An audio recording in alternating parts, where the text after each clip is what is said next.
Alrighty, my exhausted friends, it's time to get some sleep. The rain, moving softly through the darkness, is steady enough to quiet the leftover noise of the day.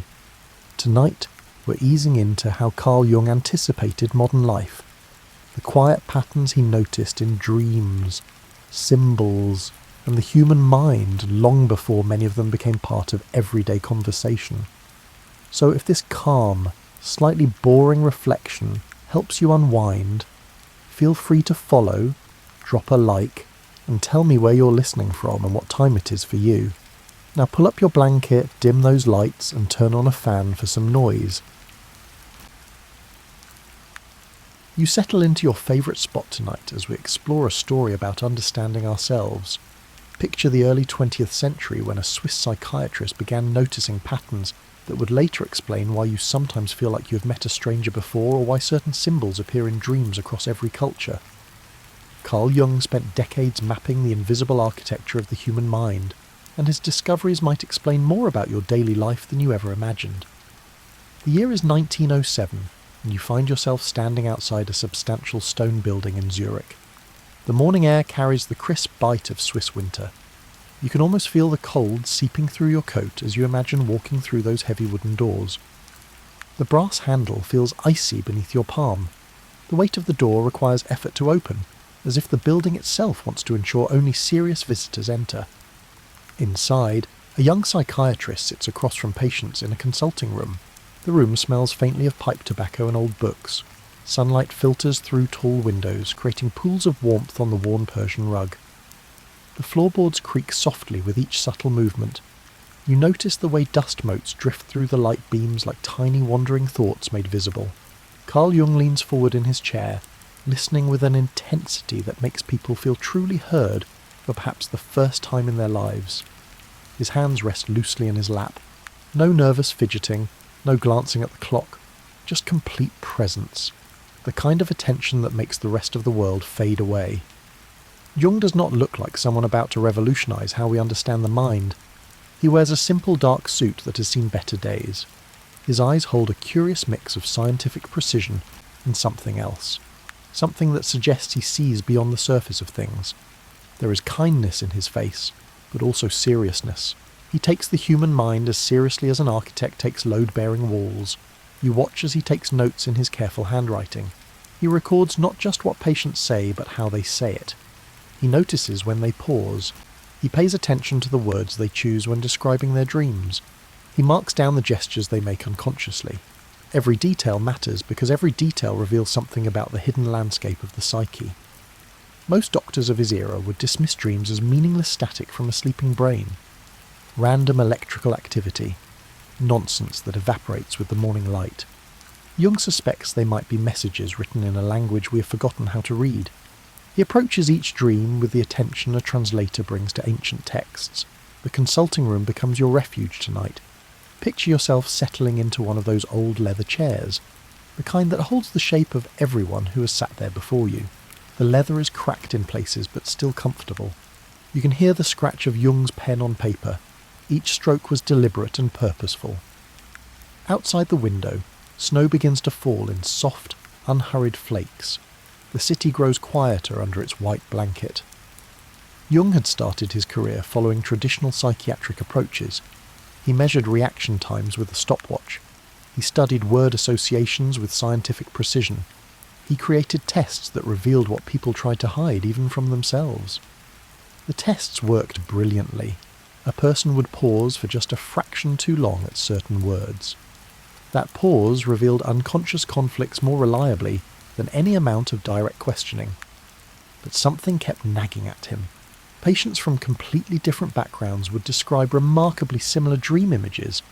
A woman from a farming village who had never travelled beyond her valley would dream of descending into dark waters. A wealthy banker from Geneva would have nearly identical dreams. Neither had read mythology or ancient texts, yet their dreams echoed stories thousands of years old.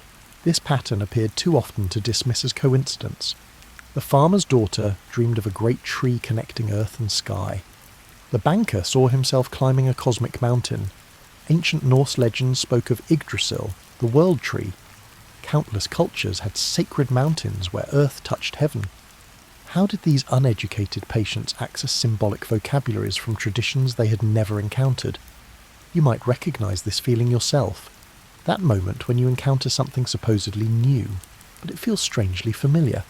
Like walking into a building you have never visited but somehow knowing where the stairs will be. That sense of recognition that goes deeper than memory. Jung started collecting these moments like a botanist collecting rare specimens. He filled notebooks with dreams, page after page of vivid imagery that patients brought to him. Visions that erupted during therapy sessions, symbolic patterns that appeared across cultures and centuries. He would sit late into the evening reading these accounts by lamplight, looking for connections that others might miss. The city of Zurich hums outside the consulting room windows. Streetcars clatter along cobblestone roads, making their endless circuits. Merchants set up their stalls in the morning markets, calling out their wares in Swiss German. The smell of fresh bread drifts from bakeries. Children play in the streets between errands. The modern world was accelerating rapidly during those years. Electric lights were replacing gas lamps street by street. Automobiles were beginning to outnumber horses, though both still competed for road space. Telephones connected distant cities. The pace of change felt breathtaking to people who remembered quieter times. Yet Jung sensed that beneath all this progress, something ancient and unchanging was still operating in the human psyche. He noticed that his patients were not just individuals struggling with personal problems. They were also connected to something larger. Their dreams contained images they could not have learned from their own experiences. A city clerk who had never left Switzerland dreamed of ancient Egyptian burial rites with startling accuracy. He described boats carrying the dead across water, scales weighing the heart against a feather. These were not vague approximations. The details matched temple reliefs Jung had studied in archaeological journals. A young mother who worked in a textile mill dreamed of symbols that appeared in Tibetan mandalas she had never seen. Perfect circles containing intricate geometric patterns, 4 gates opening to cardinal directions, the same sacred geometry that monks spent lifetimes perfecting in remote monasteries halfway around the world. How did her sleeping mind access this knowledge? Picture yourself in that consulting room as Jung begins to wonder whether the human mind might be like an old house. The rooms you live in daily represent your conscious awareness. You know these spaces well. The furniture is familiar. You can walk through them in the dark without stumbling. But beneath those everyday rooms lie cellars and sub-basements, spaces you rarely visit or have forgotten entirely. These deeper spaces connect to something much older. Foundations that link your house to vast underground networks stretching beneath every house, in every city.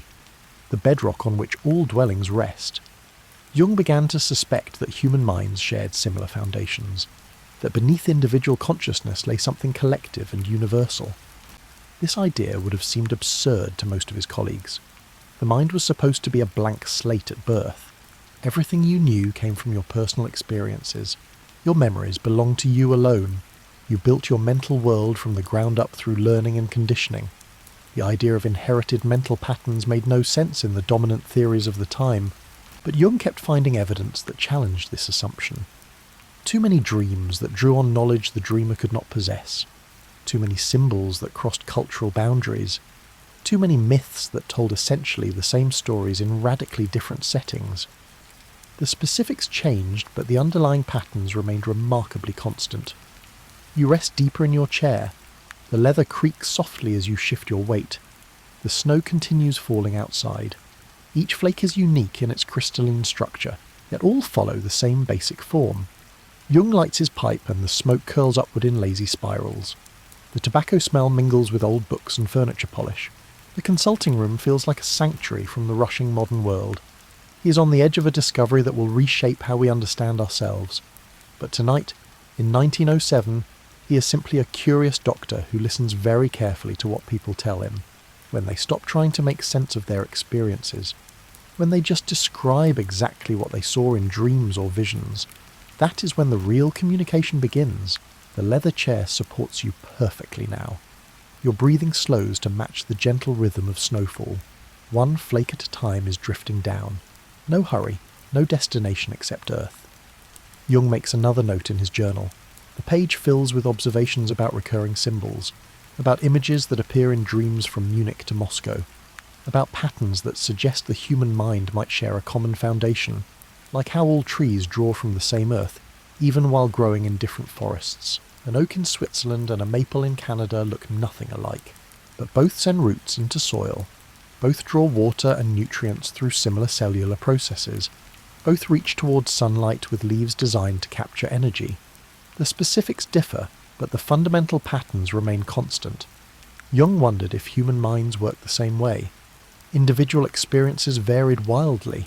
Your life looked nothing like someone living in Beijing or Buenos Aires, but perhaps the deep structures of the psyche followed universal patterns. Perhaps certain symbols and stories resonated across cultures because they emerged from shared psychological bedrock. The idea both excited and unsettled him. It suggested humans were less isolated than they appeared, less unique in their psychological makeup. But it also meant that help and wisdom might be available from unexpected sources, that ancient texts might speak to modern problems, that dreams might carry ancestral wisdom along with personal messages. You can feel yourself drifting now. The boundary between Jung's consulting room and your own current location grows permeable. Time collapses a little.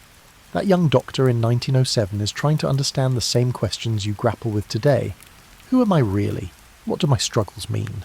How do I make sense of experiences that seem to come from somewhere beyond my own history? The snow falls steadily outside. The city settles into evening routines. Lights appear in windows as families gather for dinner. Jung will work late tonight, as he often does, reviewing his notes, looking for patterns, trusting that if he pays close enough attention, the psyche will reveal its secrets, not all at once, but gradually. The way dawn reveals a landscape that was there all along waiting for light. You find yourself in a library unlike any you have visited before. This is not a building made of brick and mortar. No librarian staffs the desk. No fluorescent lights hum overhead. Instead, imagine a vast repository that exists beneath conscious thought, an archive of patterns and possibilities built into the very structure of your mind. Jung called this space the collective unconscious, and you carry it with you every moment of your life. It is not something you need to access through effort or meditation. You are always in it. The way a fish is always in water, even when it is not thinking about water. This invisible library shapes your perceptions and reactions more than you realise. Picture walking through endless corridors lined with shelves. These shelves do not hold books exactly. They contain something more fundamental, templates for experience, patterns that have proven useful for humans across millennia. The hero's journey, the nurturing mother, the wise guide, the trickster who upends expectations. All these patterns exist as possibilities waiting for the right circumstances to activate. The air in this library feels dense with meaning. Not the musty smell of old paper exactly. Something older and more organic. Imagine the scent of rain on ancient stone. The feeling of recognition when you see a face in the clouds. The strange comfort of hearing a lullaby in a language you do not speak, but somehow understand at a level deeper than words. Jung discovered this hidden library by accident, or perhaps by paying attention to accidents. He noticed that certain themes appeared in every culture's stories despite no possible contact between those cultures. Australian Aboriginal Dreamtime stories shared structural elements with Norse myths. African folk tales echoed themes from ancient Sumeria. The surface details differed wildly, but the underlying patterns repeated with uncanny consistency. The hero who must descend into darkness before finding wisdom. This story appears everywhere. In Greek myths about Persephone descending to the underworld, in Christian theology with the harrowing of hell, in shamanic traditions where the initiate must journey to the land of the dead. The specific imagery changes, but the pattern remains.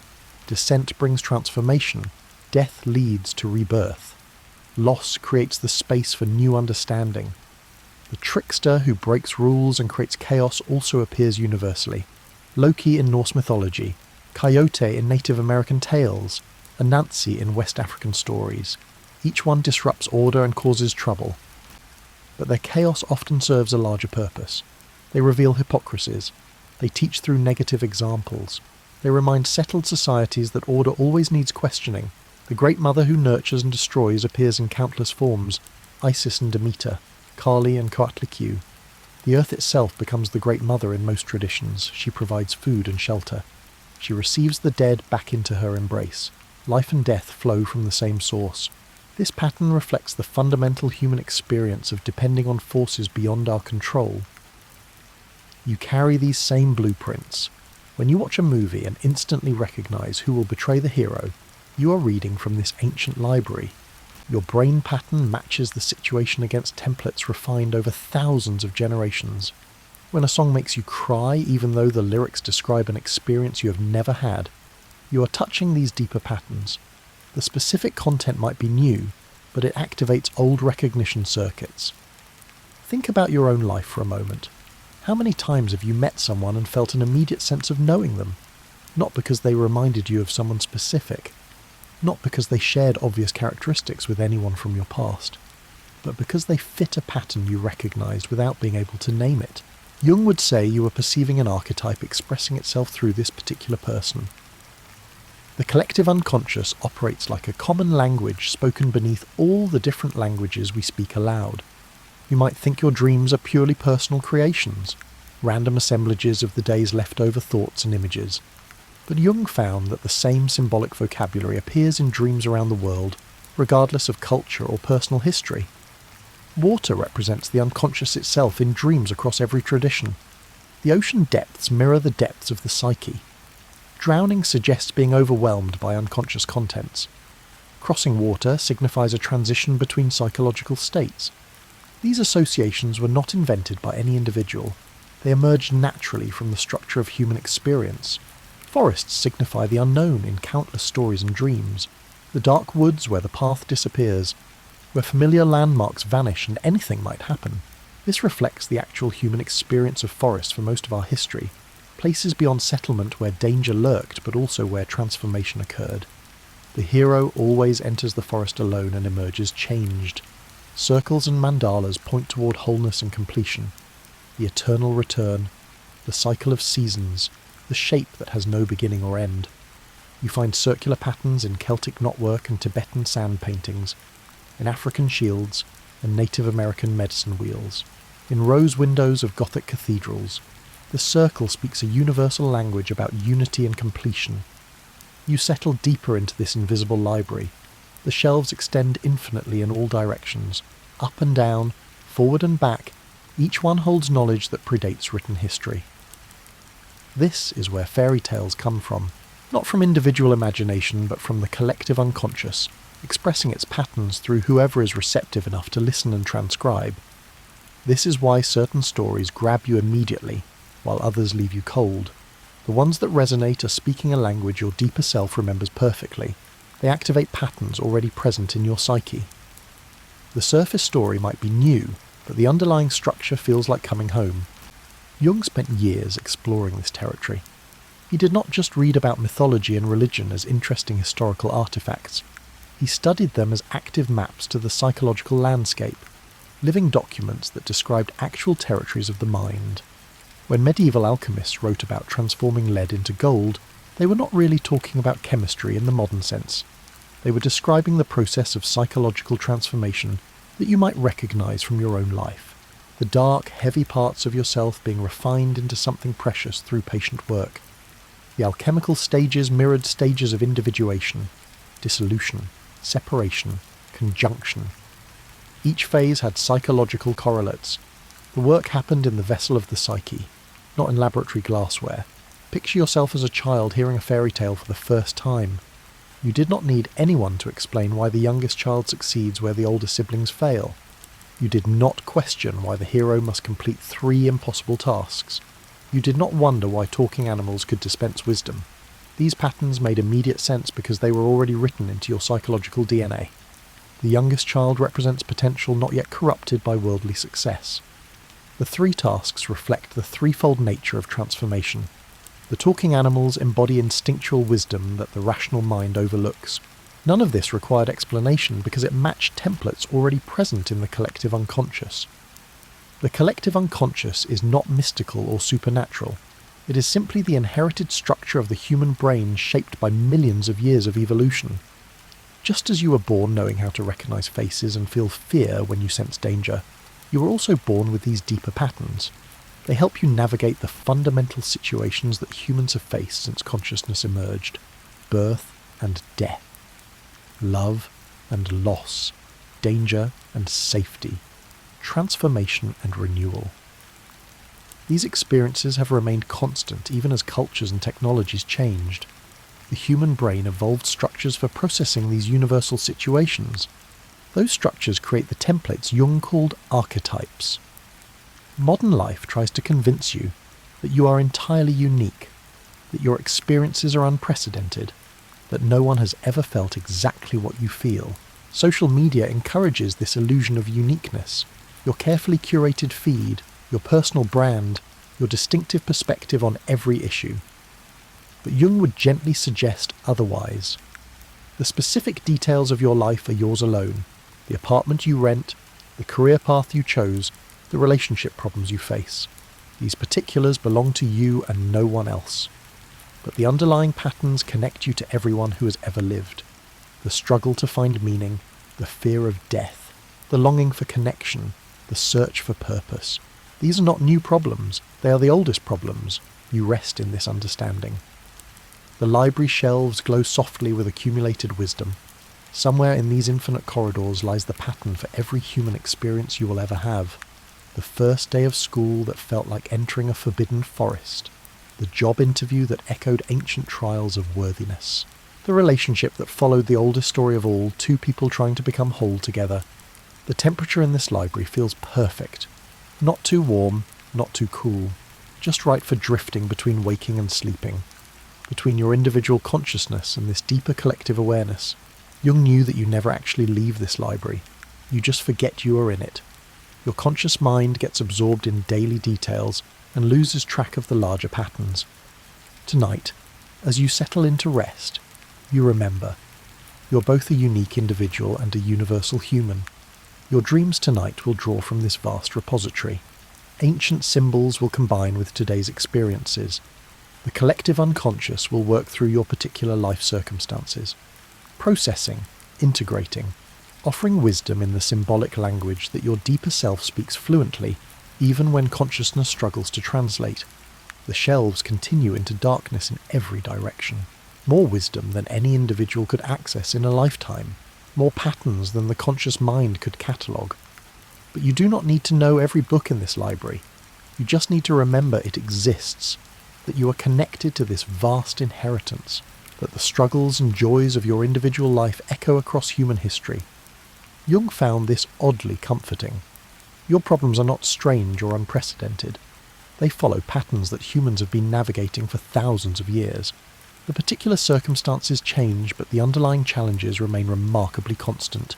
How to live with integrity, how to love despite fear, how to create meaning in an indifferent universe, how to face death without despair. The library holds all of this, not as abstract philosophy, but as lived experience condensed into symbolic patterns. You can access this wisdom through dreams, through myths and stories, through art and ritual, through any practice that bypasses the rational mind and speaks directly to the depths. Jung devoted his life to creating maps of this territory. Tonight you walk through it yourself. Picture yourself at a movie theatre. The lights dim and the story begins. Within minutes you can identify certain characters without anyone explaining them. There is the mentor who guides the protagonist through unfamiliar territory, the trickster who disrupts plans with unexpected humour, the shadow figure who embodies everything the hero fears about themselves. You recognise these faces immediately because they are archetypes, and Jung spent years mapping their territory. Archetypes are not types of people exactly. They are more like roles that people step into, functions that need to be performed in the economy of the psyche. You have probably played several of these roles yourself without realising it. The same person who is the hero at work might be the caregiver at home. The friend who plays the jester in social situations might embody the sage when offering advice late at night. Think about a time when you gave someone advice that surprised even you with its wisdom. Words flowed out that seemed to come from somewhere beyond your usual understanding. In that moment you were channeling what Jung called the wise old man, or the wise old woman. The accumulated knowledge that exists in the collective unconscious was speaking through you. You became a vessel for archetypal wisdom. The room around you feels warm and safe as we explore these eternal characters. They appear in every story because they represent fundamental aspects of being human. The hero archetype drives you forward when you need to accomplish something difficult. It provides courage when you feel afraid. It offers determination when obstacles appear. You activate the hero whenever you face a challenge that requires your best effort. The caregiver archetype activates when someone you love needs help. Suddenly, your own needs become secondary. You find energy you did not know you had. You make sacrifices that would have seemed impossible yesterday. This is not weakness or codependency when the archetype functions properly. It is a natural human capacity to nurture and protect. The mother is staying up all night with a sick child. The friend who drops everything to help you move. The archetypal caregiver in action. The explorer pushes you to try new experiences and discover unknown territories. This archetype appears when you feel restless with routine, when the familiar stops satisfying, when you need to break out of established patterns and see what lies beyond the horizon. Every person who ever left their village to see what existed in the next valley was following the explorer archetype. Jung noticed these patterns everywhere, not just in myths and movies, but in everyday life. Your boss, who seems to embody the ruler archetype, makes perfect sense from this perspective. Rulers control resources and make decisions. They establish order and maintain hierarchies. This is not personal tyranny necessarily. It is an archetypal function being performed. Someone needs to organise collective effort and distribute resources. The ruler does this work. Your friend, who always plays the jester, serves an equally important function. Jesters use humour to ease tension and reveal uncomfortable truths. They can say things that would get others punished because they do it through laughter. The court jester could mock the king when direct criticism would mean death. The function persists today. The friend who makes jokes at serious moments is not being disrespectful. They are performing the ancient role of using humour to make unbearable situations bearable. These are not choices people make consciously most of the time. They are ancient patterns expressing themselves through modern personalities. You step into different archetypal roles depending on what the situation requires. At work, you might need to be the warrior, fighting for your project or defending your position. At home, you shift into the caregiver, nurturing your family. With friends, you might become the sage, offering perspective on their problems. You might recognise the innocent archetype in yourself or others, the part that wants to trust and believe the best about people. This is not childishness or naivety exactly. It is a fundamental human pattern that allows us to form connections and maintain hope. Without the innocent archetype, we would all become cynical and isolated. We would never take the risk of loving because love requires vulnerability. When life batters this innocent part of you, something important gets damaged. The person who can no longer trust, who sees betrayal in every gesture, who assumes the worst about every situation. They have lost contact with the necessary archetype. Jung understood that each archetype serves a purpose in the economy of the soul. Losing access to any of them creates imbalance. The mother archetype appears in countless forms throughout human culture. Not just in biological mothers, but in anyone who nurtures and protects. Teachers who care about their students. Doctors who tend to the sick. Gardeners who cultivate plants. Anyone who creates conditions for growth and development embodies aspects of the mother archetype. The earth itself becomes the great mother in many traditions. She provides food and shelter. She receives waste and transforms it into nutrients. She maintains the cycles that allow life to continue. You might feel this archetype activate when you care for a pet or tend a garden. That deep satisfaction of feeding something and watching it thrive comes from a very old place in human experience. Picture walking through a gallery where each painting represents a different archetype. Here is the warrior, ready to fight for what matters. Strong back, clear eyes, weapons at hand. This archetype has kept humans alive for millennia.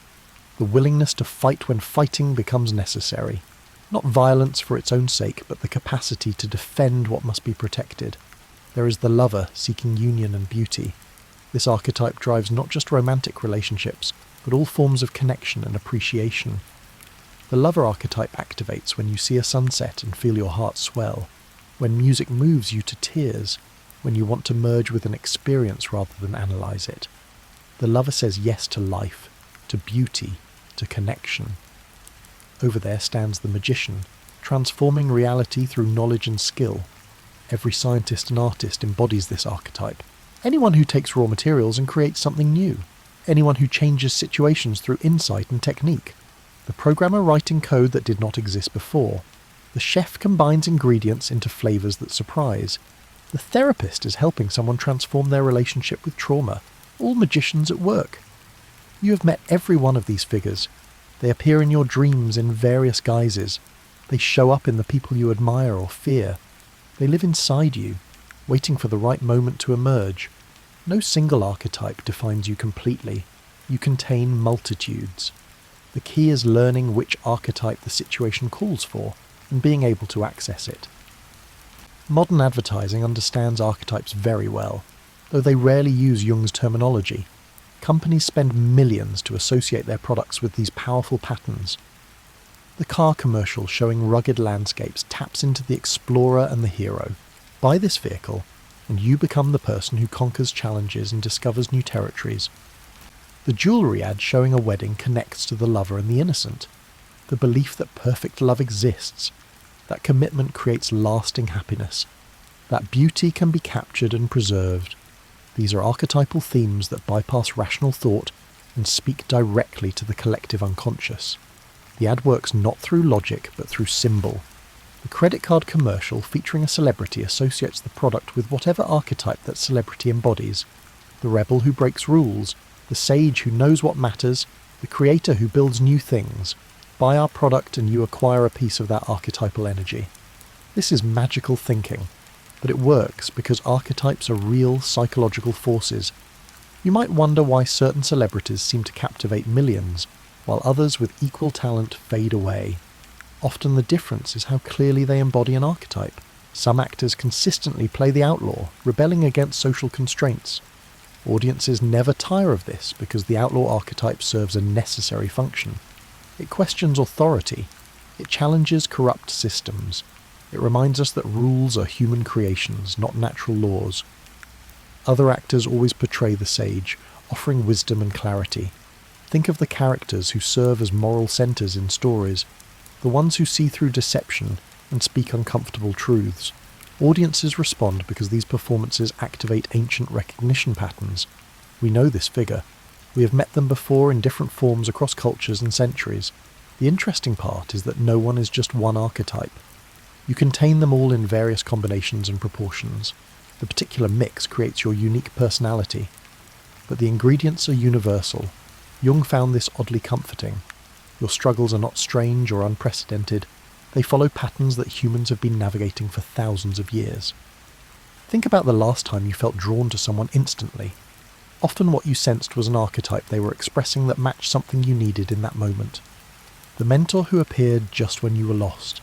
The trickster friend who brought playfulness when life felt too serious. The sage who offered perspective when you could not see beyond your problems. These encounters feel magical, but they are actually the collective unconscious, orchestrating connections through archetypal patterns. You rest deeper into your seat in the gallery. The paintings of archetypes surround you with familiar faces, wearing different masks across time and culture. Jung taught that recognizing these patterns helps you understand yourself and others with more compassion. When someone irritates you, they might be expressing an archetype that conflicts with the one you are currently inhabiting. The rebel clashes with the ruler because rebellion challenges order. The sage has little patience for the innocent, because wisdom comes from experience while innocence resists knowing. The creator feels confined by the caregiver, because creation requires self-focus, while caregiving demands attention to others. These conflicts are not personal failures. They are archetypal tensions built into the structure of human psychology. Modern life tries to convince you that you should be consistent, that you should have one identity and stick to it, your personal brand, your authentic self. But Jung knew better. You're a symphony of archetypal energies. Some days the creator takes the lead and you make beautiful things. Other days the shadow emerges and you grapple with your darker impulses. This is not inconsistency. This is completeness. The temperature in the room adjusts perfectly to your comfort. You have never been warmer or more at ease. Outside somewhere a city continues its evening routines. But here in this archetypal space you can simply rest in the recognition that you are both utterly unique and completely connected to every human who has ever lived. The same faces appear in different mirrors across time. The gallery extends further than you can see. More archetypes than we have named tonight. the orphan, the merchant, the destroyer, the creator. Each one serves a function in the economy of the psyche, each one appearing when circumstances require their particular gifts. You do not need to know them all intellectually, you just need to trust that you contain this full range of human possibility. Tonight you're remembering how to recognise them, in yourself, in others, in the stories that move you. This recognition brings compassion because you see that everyone is playing out archetypal patterns. The difficult person at work is not just annoying, they're embodying an archetype that challenges your preferred role. The friend who disappoints you is not simply flawed. They are working through archetypal tensions between conflicting aspects of personality. Jung believed that archetypal awareness could reduce conflict and increase understanding. When you see the patterns playing out, you take things less personally. You recognise the timeless drama unfolding through particular people and circumstances.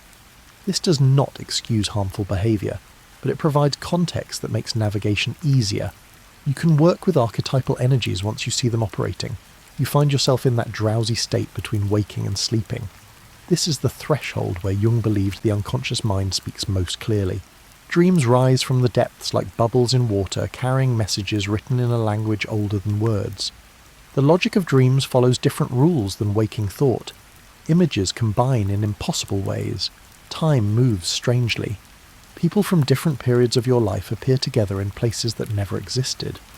Jung approached dreams differently than his mentor Sigmund Freud. Where Freud saw hidden wishes and repressed desires, Jung found something more expansive. He believed dreams were not trying to hide the truth but to reveal it. The problem was that the unconscious speaks in symbols, while your conscious mind prefers straightforward explanations.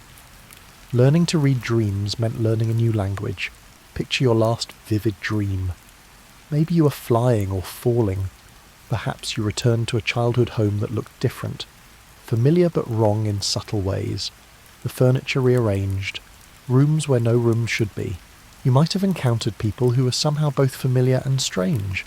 Your mother, but also not your mother. A friend who had different features, but you still knew who they were. These images were not random misfires of a sleeping brain. They were attempts by your deeper self to communicate something your waking mind needed to know.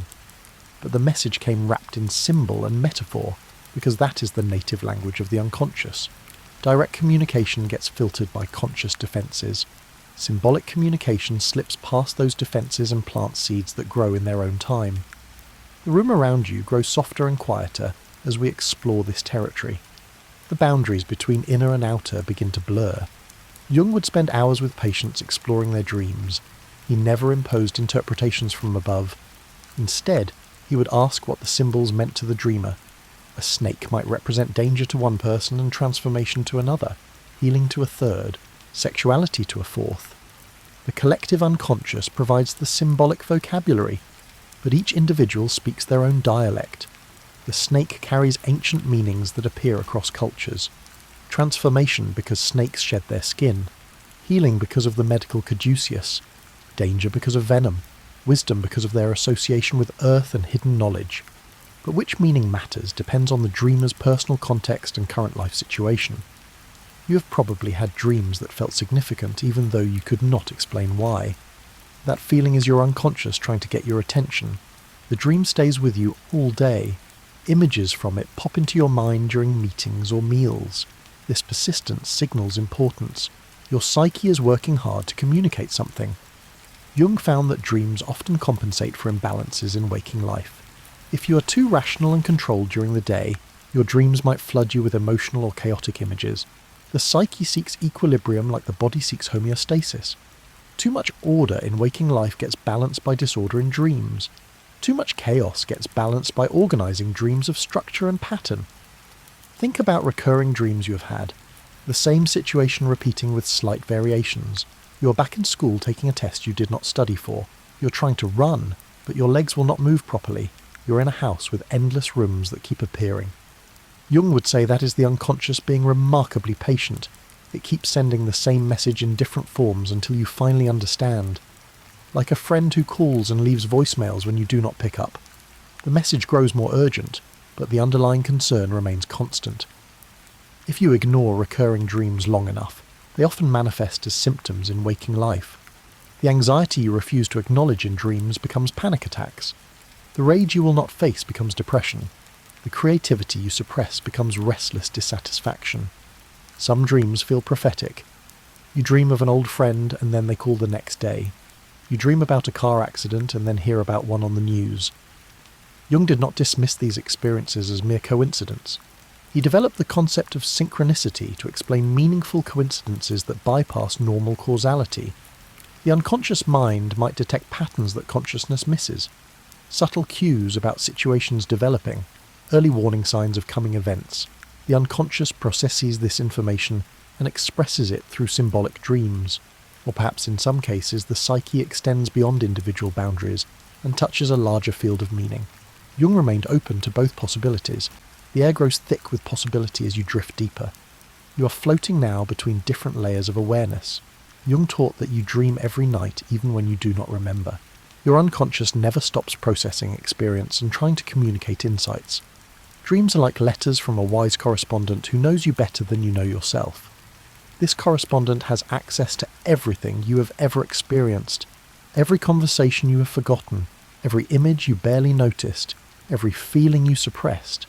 The unconscious remembers it all and uses this vast database to construct nightly messages tailored specifically to your current needs and situations.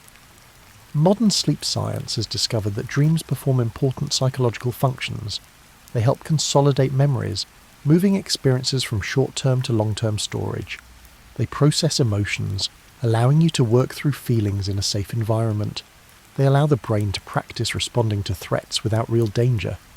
Jung anticipated all this decades before EEG machines could measure sleep stages. He knew instinctively that dreams were essential for psychological health. People deprived of REM sleep become unstable. They're waking life fragments. Reality starts feeling unreal. The boundary between inner and outer weakens. Dreams are not frivolous entertainment. They are necessary maintenance for psychological integrity. Picture yourself keeping a dream journal by your bed. Jung recommended writing dreams down immediately upon waking. The conscious mind forgets dreams rapidly because it finds their symbolic language uncomfortable. Dreams challenge rational order. They combine impossible elements. They break the rules of physics and logic. The waking mind dismisses them quickly to restore normal functioning, but capturing even fragments preserves something valuable. Over time, patterns emerge, recurring symbols, themes that weave through months or years. A personal symbolic vocabulary develops. You learn that certain images carry specific meanings in your dreams. Water might always represent emotions. Houses might represent your sense of self. Cars might symbolize how you navigate life. You might dream of water when facing emotional situations. Calm water suggests emotions under control. Stormy seas indicate turbulence. Drowning might mean overwhelm. Swimming could represent confidence in handling feelings. The specific imagery matters less than the pattern of association that develops through attention and recording. Houses often represent the self in dreams. Different rooms hold different aspects of personality. The basement might contain repressed material or instinctual drives. The attic could represent spiritual aspirations or neglected memories. The kitchen might relate to nourishment and sustenance. Bedrooms to intimacy and rest. These are not fixed rules, but common patterns Jung observed across thousands of dreams. The interesting part is that dreams do not just reflect your personal history. They also connect you to the collective unconscious. People who have never studied mythology dream of symbols that appear in ancient texts. A person with no religious background might dream of mandalas or sacred geometry. The deeper layers of the psyche speak a universal language that transcends individual learning. Think about nightmares for a moment. Jung did not see them as problems to eliminate. They were unconsciously using intensity to ensure you paid attention. What you fear in dreams often represents aspects of yourself that you have rejected or denied. The monster chasing you might be your own creativity that seems dangerous because it threatens your carefully constructed identity. The angry figure pursuing you could be your own unexpressed rage looking for acknowledgement. The catastrophe you witness might reflect the inner collapse of old structures to make room for new growth. Nightmares feel terrible, but they serve important functions. They force you to face what you would rather avoid. They create the urgency that gets conscious attention. You rest in the twilight between sleep and waking. This is a productive space where insights arrive uninvited. Jung called it active imagination, deliberately maintaining this threshold state to dialogue with the unconscious. Not analysing dreams from outside, but stepping into them and engaging with the images directly. You can practice this technique. Take a dream image that stays with you. Close your eyes and visualise it again. Then instead of analysing what it means, engage with it. If you dreamed of an old woman, imagine speaking to her. Ask what she wants. Listen for what emerges. If you dreamed of a dark forest, imagine walking into it. See what happens next. This is not making things up. It is allowing the unconscious to continue the communication it started in sleep. The images that emerge through active imagination often surprise you. They say things you would never consciously think. They take actions you would not plan. This surprise indicates that something authentic is happening. The unconscious is speaking in its own voice. Modern therapy has embraced many of Jung's dream techniques, though often without crediting him. Gestalt therapists ask clients to speak as different elements from their dreams. Take the perspective of the chasing monster. What do you want? What are you pursuing? This often reveals that the threatening figure carries a message rather than pure menace. Art therapists have people draw or paint dream images. The act of creating visual representation deepens engagement with the symbolic material. Things emerge through the drawing process that were not apparent in the original dream. Colours become important. Spatial relationships reveal hierarchies. The creative process itself becomes another form of active imagination. These approaches all honour Jung's insight that dreams are not puzzles to solve, but living symbols to engage with respectfully. You do not crack a dream like a code and then discard it. You develop a relationship with dream images over time. They become companions and teachers. Recurring figures gain depth and nuance through repeated encounters. The room around you has become permeable now. The boundary between inner and outer softens like watercolour edges bleeding together.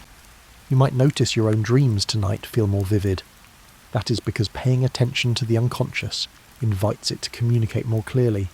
The psyche responds to genuine interest like plants respond to light. When you study your dreams, they get richer and more instructive. More details emerge. More layers of meaning reveal themselves. Jung found this consistently in his practice. Patients who worked seriously with dreams received increasingly sophisticated communications from the unconscious. The psyche seemed pleased to be taken seriously, and rewarded attention with clarity. You settle into the comfortable darkness. Not the darkness of ignorance or fear, but the fertile darkness of potential. The darkness before dawn. The darkness of the womb before birth. Somewhere in the depths of your mind, the dream factory is already beginning tonight's production. Ancient symbols are being combined with today's experiences. The collective unconscious is preparing messages tailored specifically for you.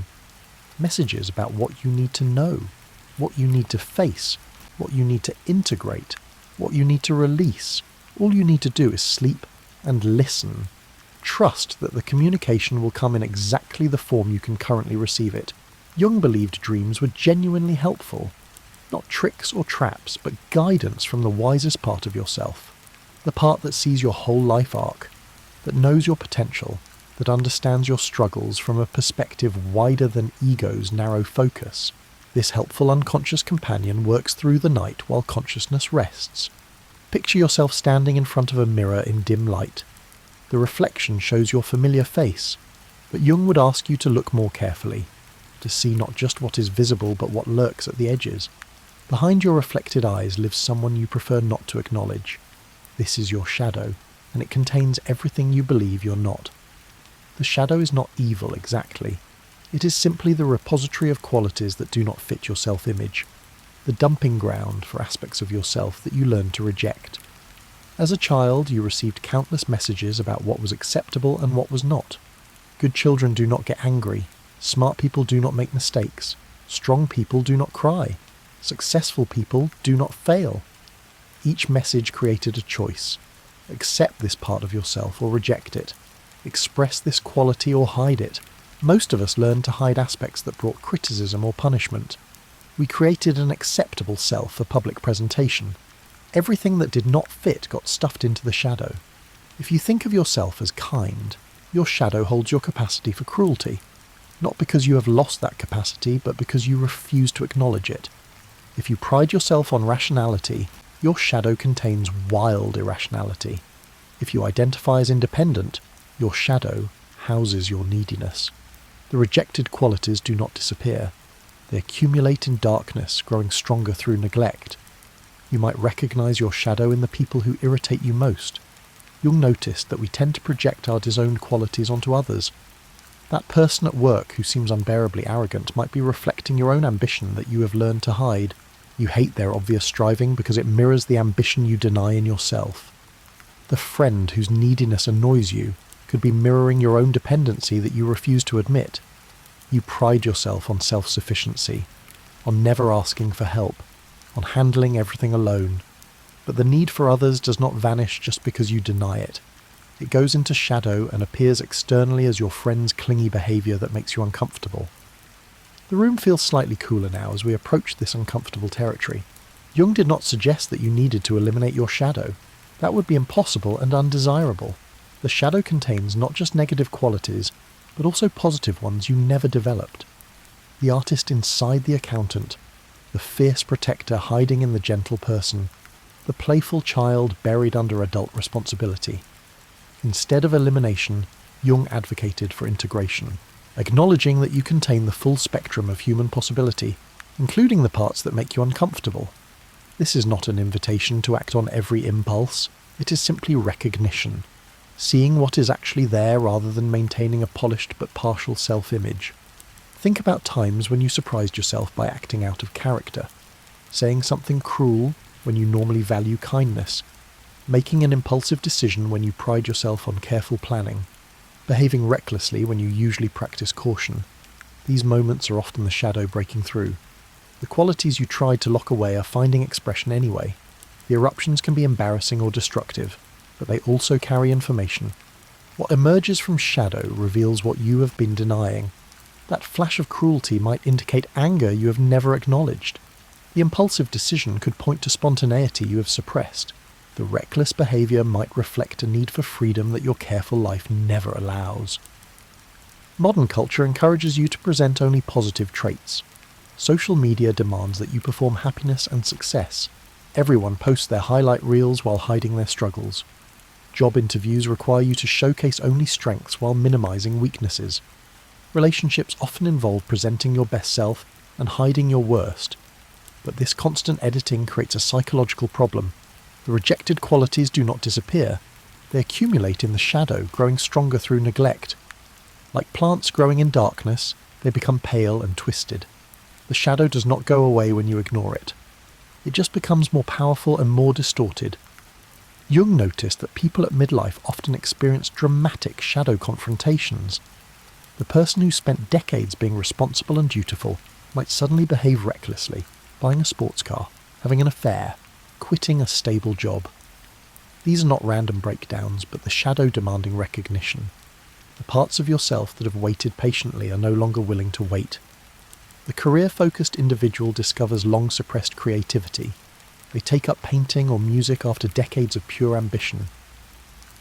The rational skeptic has spiritual experiences that their worldview cannot accommodate. The fierce, independent person falls deeply in love and discovers vulnerability. These are not midlife crises in the conventional sense. They are the shadow asserting its right to exist. You settle deeper as we explore this shadow territory. It sounds threatening, but Jung found it could also be liberating. Your shadow contains enormous energy because you have spent years suppressing it. All that repression requires constant effort. When you stop fighting the shadow and start acknowledging it, that energy becomes available for more productive purposes. The fierce anger you suppressed can become passionate advocacy.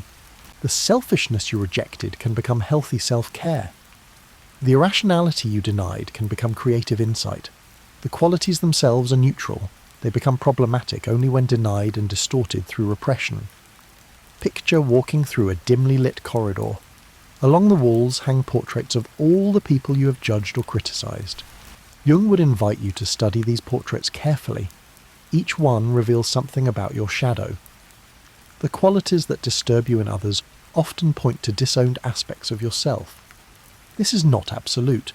Sometimes a cruel person is just cruel. Sometimes an annoying habit is simply annoying. but strong reactions often indicate projection. When someone pushes your buttons effortlessly, they might be touching shadow material. The intensity of your reaction reveals the energy you're investing in keeping certain qualities at bay. The shadow appears frequently in dreams, the dark figure pursuing you through empty streets, the stranger whose face you cannot quite see, the menacing presence lurking at the edge of awareness. Jung taught that running from these figures in dreams only strengthens them. The more you flee, the more powerful they become. Turning to face them begins the process of integration. In dreams, this might mean stopping mid-chase and confronting your pursuer, asking what they want, looking at their face. Often the threatening figure transforms when directly encountered. The monster becomes a person. The demon becomes a teacher. The enemy becomes an ally. Think about the stories you love most. Often the hero must confront their shadow in some form. Luke Skywalker facing Darth Vader and discovering he could become his father. That lightsaber duel in the cave where he fights himself. Harry Potter learns he shares qualities with Voldemort. The piece of the Dark Lord living inside him. These narratives resonate because they mirror your own necessary journey toward wholeness. The external enemy reflects an internal struggle. The battle against evil out there mirrors the need to integrate shadow material in here. Every hero's journey includes shadow confrontation, because that confrontation is essential for genuine transformation. Modern psychology has validated Jung's shadow concept through research. Studies find that people who acknowledge their full range of traits tend to be psychologically healthier than those who maintain rigidly positive self-images. Accepting your capacity for both kindness and cruelty, strength and weakness, creates psychological flexibility. Rigid self-images create brittle personalities. When you only allow yourself to be kind, the first moment of cruelty shatters your sense of self. When you only permit yourself strength, the first experience of weakness devastates your identity. But when you acknowledge the full range from the start, nothing can shatter you. You already know you contain everything. You might notice your breathing has deepened, your body settling more completely into rest. Meeting the shadow is uncomfortable, but it is also a homecoming. The energy you spent denying parts of yourself becomes available for more productive purposes. The constant vigilance required to maintain a false image can finally relax. Jung warned about the collective shadow as well. Groups and nations project their disowned qualities onto other groups. This creates the dangerous dynamic of us versus them. We are civilized and rational. They are barbaric and emotional. We are peaceful and defensive. They are aggressive and threatening.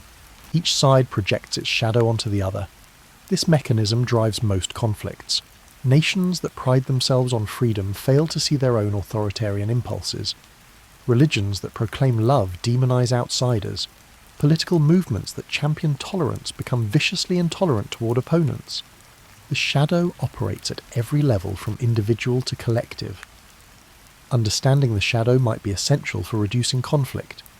When you see the patterns playing out, you can interrupt the projection. That enemy out there might be showing you something about yourself. The qualities you hate in them might exist in you in different forms. This recognition does not excuse genuine wrongdoing, but it complicates the simple narratives that fuel division. The room around you holds this shadow wisdom gently. There is no rush to integrate everything tonight. The shadow has waited this long. It will continue waiting, but now you know it is there. That knowledge itself changes the relationship. The shadow loses some of its power when you simply acknowledge its existence. Picture yourself extending a hand to that dark figure from your dreams. Imagine saying hello to the parts of yourself you have denied. This is not an invitation to act on every impulse. A civilized life requires containing certain drives, but containment is different from denial. You can acknowledge anger without punching someone, recognize selfishness without becoming narcissistic, see your capacity for cruelty without becoming cruel. The difference is awareness. The shadow that remains unconscious controls you. It erupts at inopportune moments. It sabotages your intentions. It creates compulsions and addictions.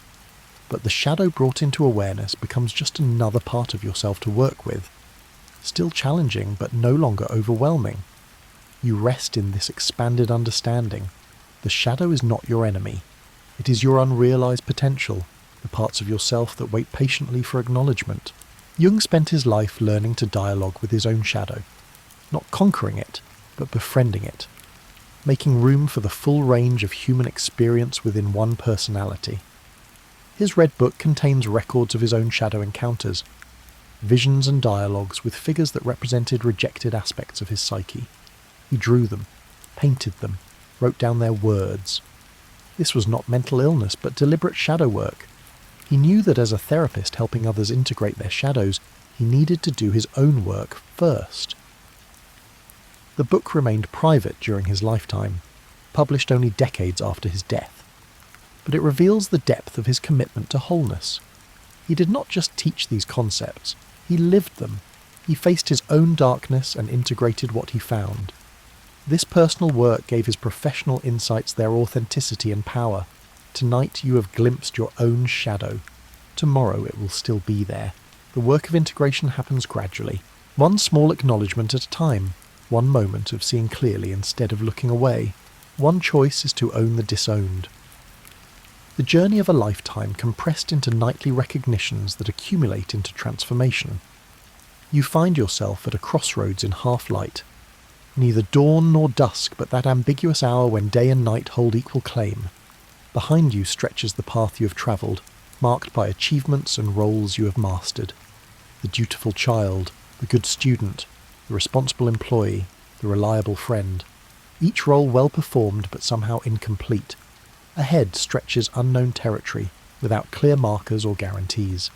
This is the landscape of individuation, Jung's term for the lifelong process of becoming who you truly are. Individuation is not about becoming special or unique. Paradoxically, it is about becoming whole. It means integrating all the scattered parts of yourself into a coherent unity. The person you show at work is their competence and professionalism, the self you are with family with all its complications and history, the version that emerges when you're alone without an audience or performance. Jung believed the goal of life was to gather these fragments into something genuine and complete. The room around you feels spacious now. Walls that seemed solid grow permeable. Individuation often begins in midlife when the strategies that worked for the first half of life stop functioning. The career that once satisfied feels empty despite continued success. The relationship that provided security begins to chafe against parts of yourself you have been denying. These are not problems to fix quickly with new strategies. They are invitations to a deeper transformation. Picture yourself as a tree. You spent the first half of life growing upward, reaching for success and achievement, stretching toward light and recognition, building a visible structure that others could see and admire. This upward growth is necessary and good. But at some point healthy trees also grow downward, developing deeper roots. They anchor themselves in earth. They access water and nutrients from layers their saplings' roots never reached. Individuation is this downward growth. It means exploring the depths of your own psyche, rather than just reaching for external goals. It requires excavating layers you barely knew existed, acknowledging parts of yourself that do not fit your polished self-image. This is not regression or navel-gazing. It is the necessary work of developing psychological roots strong enough to support genuine maturity. Jung noticed that people who avoided individuation often faced crises, depressions that seemed to come from nowhere despite favourable life circumstances, anxieties that no amount of success could relieve, relationships that collapsed despite everyone's best efforts, physical symptoms that medical tests could not explain.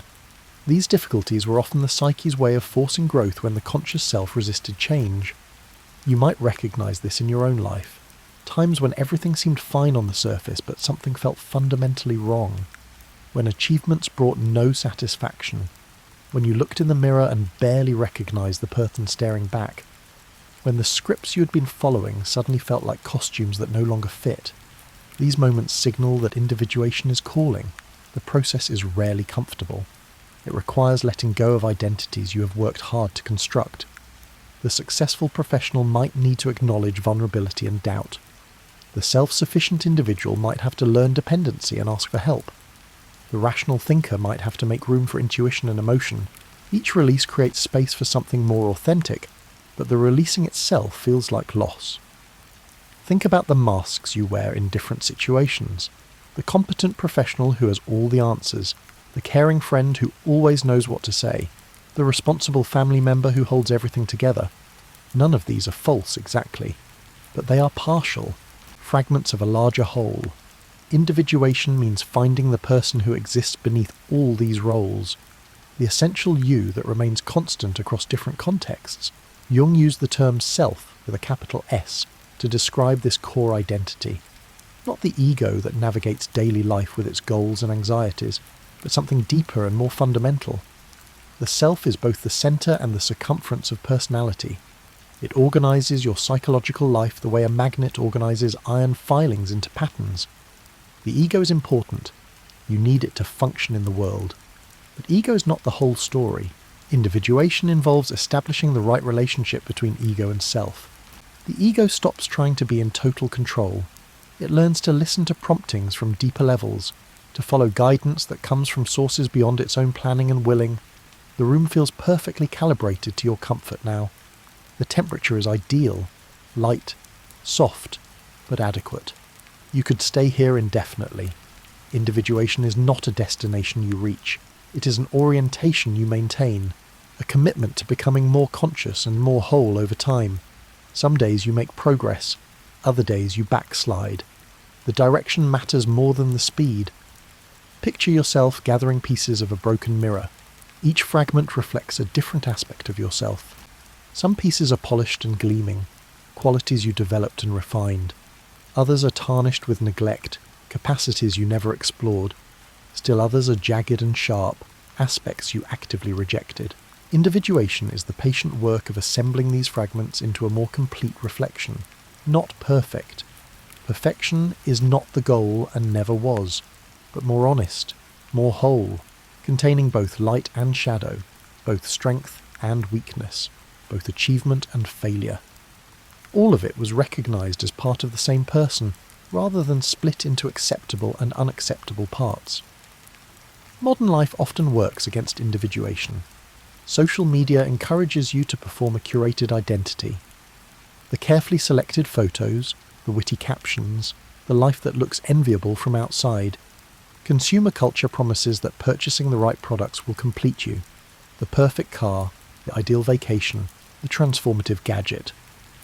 These external solutions cannot touch the real work that happens in the depths of your psyche, the transformation that occurs when you stop performing and start being, when you quit trying to be who you should be and investigate who you actually are. This investigation takes courage because you might not like everything you find. But Jung believed that wholeness matters more than perfection. Better to be completely human than partially divine. Individuation often involves reconciling opposites. The thinker is learning to feel. The feeling person is developing thinking. The extrovert discovering introversion. The introvert is learning to engage the world. These are not compromises where you meet in the middle and lose both sides. They are integrations where both poles become available rather than one dominating. Think about an ambidextrous person. They can use either hand with equal skill.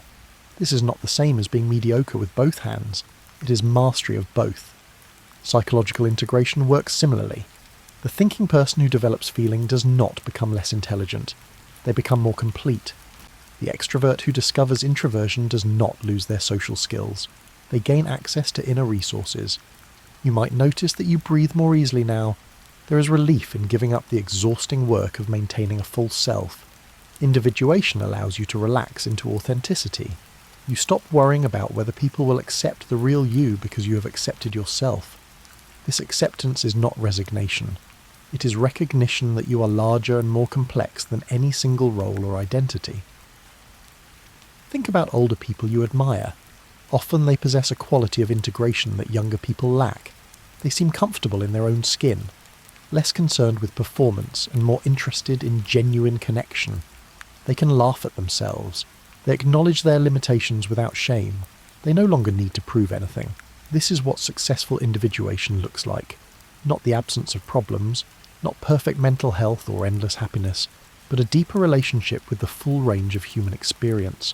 The capacity to meet both joy and sorrow with equanimity. To hold contradictions without demanding instant resolution. To be both strong and vulnerable, confident and uncertain, accomplished and humble. The journey continues as long as you live. New layers always wait to be explored. Shadow material you have not yet acknowledged. Archetypal energies you have not yet expressed. Potentials you have not yet realized. Jung believed that the unconscious is essentially inexhaustible. There is always more to discover, always deeper levels to explore, there are always new integrations to achieve. This might sound exhausting, but Jung found it energizing. The work is difficult but meaningful. Each integration brings increased vitality. Each shadow fragment acknowledged releases energy that was locked in repression. Each new capacity developed expands your range of response. You become more rather than less through individuation. You rest in the quiet satisfaction of this understanding. Individuation is not a luxury for people with too much time. It is the fundamental human project. Learning who you are beneath all the conditioning and expectations. Finding your own voice among the chorus of voices telling you who to be. Discovering your particular path through the common human landscape. This is the journey Jung mapped, with his concepts and insights. Tonight you are walking it. Not in theory, but in the actual territory of your own experience. Each breath takes you deeper into yourself. Each moment of honest recognition is a step toward wholeness.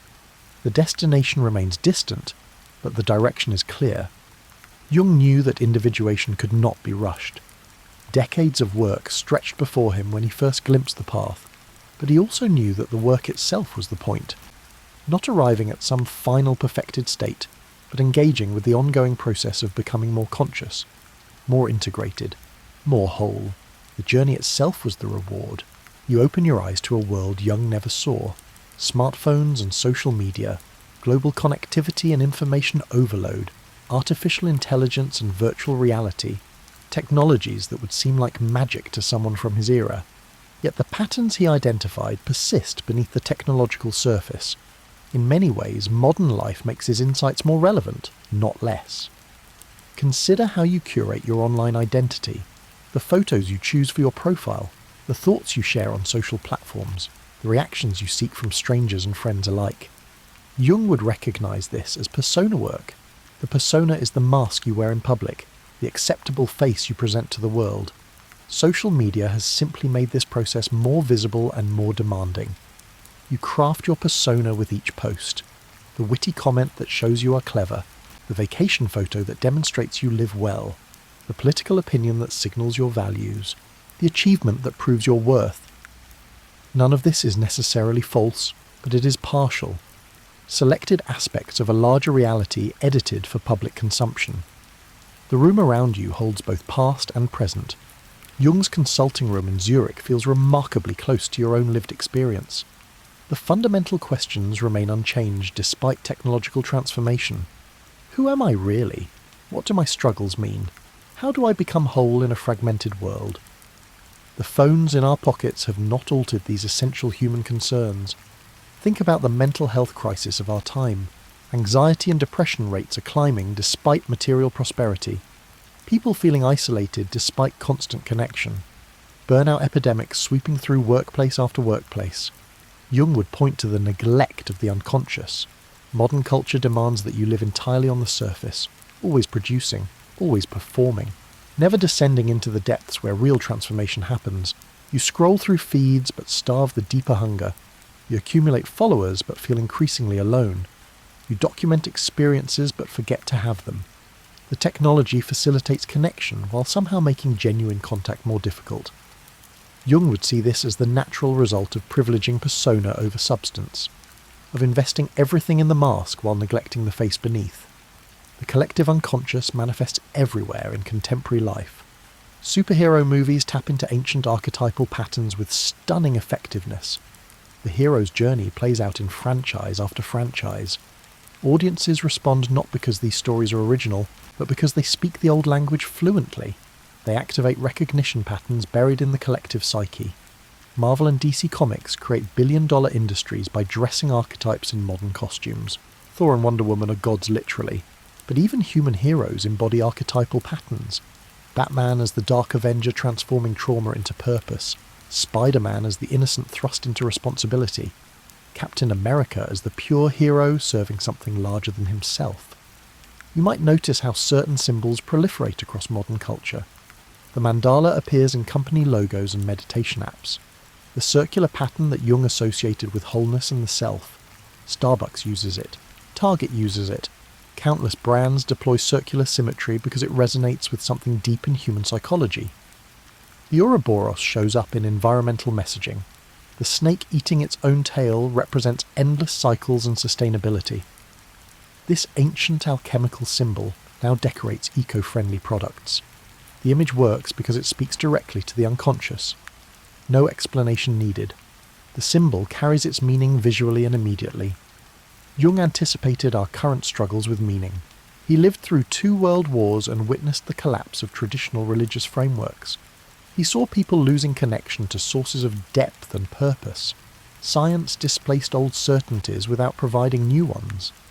Material progress failed to deliver the psychological satisfaction it promised. Modern society has accelerated this process. We have more information than ever, but less wisdom. More connection, but more loneliness. More entertainment, but less joy. More possessions, but less satisfaction. Jung would say we are succeeding at the wrong things. We are building elaborate structures on the surface while ignoring the foundations crumbling beneath. Picture yourself scrolling through social media late at night. That restless hunger driving you to keep checking, keep refreshing, keep consuming content. Jung would ask what you are really seeking. Often it is connection to the collective, a sense that you are part of something larger than yourself. The collective unconscious provides this connection more reliably than any technology, but accessing it requires turning inward rather than outward. The shadow appears dramatically in modern discourse. Political polarization reflects collective shadow projection on a massive scale. Each side sees the other as embodying everything they refuse to acknowledge in themselves. The left projects their authoritarian impulses onto the right projects their chaos and disorder onto the left. Neither sees their own shadow because they're too busy seeing it in their opponents. Social media amplifies this process by creating echo chambers where shadow projection intensifies without correction. You surround yourself with people who share your views. They reinforce your certainties and validate your projections. The algorithm feeds you content that confirms your biases. You never encounter genuine otherness that might reveal your own shadow material. You rest in the complexity of these observations. Jung did not offer simple solutions. He provided maps for navigating complexity, tools for understanding yourself and others with more nuance. His work suggests that psychological maturity involves holding contradictions rather than resolving them prematurely. Both and thinking rather than either or.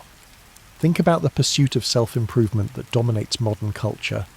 Productivity hacks, optimization strategies, biohacking, meditation apps, fitness trackers, sleep monitors, every aspect of life quantified and optimized. Jung would see both the value and the danger. The desire to grow is healthy and appropriate, but constantly trying to improve yourself can become another way of avoiding yourself. Another strategy for keeping the unconscious at bay. Another method of staying on the surface where everything can be measured and controlled. The deepest growth often comes through descent, not ascent. Through facing what you would rather avoid. Through embracing limitations rather than transcending them. Modern therapy often incorporates Jungian concepts without naming them explicitly. The focus on meaning rather than just symptom reduction. The attention to dreams and symbols. The recognition that psychological health involves integration rather than elimination. Jung's fingerprints are everywhere, even when his name is not mentioned. Therapists help clients dialogue with different parts of themselves. This is shadow work, though they might use different terminology. The room feels timeless now. Past and present merge into a continuous exploration of what it means to be human. Jung provided language for experiences that modernity tried to dismiss as irrational or unscientific. The sense that life has meaning beyond material success. The intuition that your dreams carry wisdom worth attending to. The feeling that you are connected to something larger than your individual existence. You might notice how Jung's concept of synchronicity helps make sense of meaningful coincidences. You think of someone and they call. You need information, and it appears. You ask a question, and the universe seems to answer. Modern science struggles to explain these experiences. Statistical probability does not capture their felt significance. Jung simply observed them and took them seriously. He trusted that the psyche operates according to principles we do not yet fully understand. That consciousness and matter might interact in ways that bypass normal causality. He remained open to mystery while maintaining scientific rigour. This both-and approach feels increasingly relevant in an age that demands certainty while producing endless complexity. Picture yourself in a therapy session addressing burnout. A Jungian approach would not just treat symptoms with better time management or stress reduction techniques. It would ask what your exhaustion is trying to tell you. What aspects of yourself are you neglecting? Which archetypal energies are demanding expression? What does your psyche need that your current life cannot provide? The body keeps score as modern trauma research confirms, but the psyche writes the ledger. Your burnout might reflect the shadow demanding acknowledgement, the creative part of yourself that your corporate job never uses, the spiritual dimension that endless productivity denies, the relational needs that constant achievement ignores, symptoms as messages from parts of yourself you have been denying. The individuation process Jung described seems especially crucial now. In a world that constantly tells you who to be, finding out who you actually are becomes an act of resistance. In a culture that demands constant productivity, taking time for inner exploration becomes revolutionary. In a society that values surfaces, cultivating depth becomes essential for survival, not just flourishing. Modern neuroscience has discovered that Jung was right about many things, though they express it in different language. The brain does seem to have inherited structures that predispose us to certain patterns. Dreams do perform important psychological functions beyond random neural firing. Symbolism activates brain regions associated with meaning-making that bypass verbal processing. Science is slowly catching up to insights Jung reached through clinical observation and self-exploration. You settle into this moment between history and now, between Jung's world and yours. The specifics have changed, but the patterns persist. Jung's ideas survive because they address something permanent in human experience. Technologies transform, societies reorganize, but the fundamental structure of the psyche remains remarkably consistent. The collective unconscious still speaks in dreams and visions. Archetypes still shape behavior and attraction. The shadow still demands acknowledgement. The self still organizes experience toward wholeness. These realities operated in 1907, and they operate today. They will operate in 2107, assuming humans still exist. The forms change, but the patterns endure. Think about what Jung would say about your life specifically. Not generic advice, but observations based on your particular patterns. The roles you play and how they fit or chafe. The dreams you remember and what they might mean. The people who trigger strong reactions in you and what that reveals. He would invite you to see these not as random events, but as meaningful patterns, opportunities for deeper understanding, invitations to greater wholeness, clues about the work your psyche wants you to do. The modern world bombards you with distractions, but beneath the noise your unconscious continues its patient work, trying to communicate, trying to guide, trying to move you toward integration and wholeness. The challenges we face collectively seem overwhelming. Climate change, political polarization, technological disruption, economic inequality. These problems cannot be solved at the same level of consciousness that created them, as Einstein supposedly said, though Jung would agree. They demand the kind of deep psychological work Jung championed. Individual transformation and social transformation are inseparable in Jung's view. You cannot change the world without changing yourself, and you cannot change yourself without affecting the world. The work of integrating your shadow reduces the shadow projections that fuel conflict. Your engagement with the unconscious adds depth to a surface-obsessed culture. Your journey toward wholeness contributes to collective healing. You rest in the recognition that you are part of this larger story. Your individual struggles matter not just for you, but for everyone. Your willingness to face what you would rather have avoided, to acknowledge what you prefer to deny, to integrate what you have rejected. This work ripples outward in ways you cannot measure but Jung knew were real. The psyche is not isolated. Individuals are not separate atoms bumping randomly. We share psychological foundations the way we share biological structures. What happens in one psyche affects others through mechanisms we barely understand. Your growth creates possibilities for others. Your integration opens paths that others can follow. Your wholeness contributes to collective wholeness. You find yourself back in that invisible library we visited earlier, the collective unconscious with its infinite shelves extending in every direction. But now you understand it differently. This is not just a metaphor or interesting concept. It is the actual structure of your psychological inheritance, the foundation upon which your individual consciousness rests. Every human who has ever lived contributed to this library. The first person to kindle a fire, the first to tell a story, the first to paint on cave walls. Their experiences became part of the collective inheritance, and you are adding to it right now through your own experience, your particular combination of joy and suffering, success and failure, insight and confusion. All of it becomes part of the ongoing human story. Jung spent his life exploring this territory. He created maps for journeys he knew he could not complete. The work of individuation continues across generations, each person taking it a little further, understanding themselves a little more deeply, integrating one more shadow fragment, expressing one more archetypal possibility. The work never ends, but that is the point. The room around you has become a sanctuary now, a place where past and present merge into timeless exploration. You carry Jung's insights with you, not as intellectual concepts to remember, but as living tools to use. Ways of understanding the dreams that visit you tonight and every night. Methods for recognizing the archetypes that move through your life in different costumes. Strategies for befriending your shadow rather than fighting it endlessly. Picture yourself closing a book but knowing the story continues. Jung gave you permission to take your inner life seriously, to trust that your dreams mean something, to believe that your struggles serve a purpose in your growth, to know that you are connected to every human through the collective unconscious that we all share. The world outside this room continues its restless motion. Cars pass on streets, messages accumulate on screens, the relentless pace of modern life that Jung never knew but somehow anticipated. But you have found a centre that remains still regardless of external circumstances. This is the self Jung spent his life trying to describe, not your ego with its endless demands and anxieties, not your persona with its careful performance and curation, the deeper organising principle that remains constant through all changes, the part of you that was there when you were 5 and will be there at 90, the essential you beneath all the roles and identities you have tried on.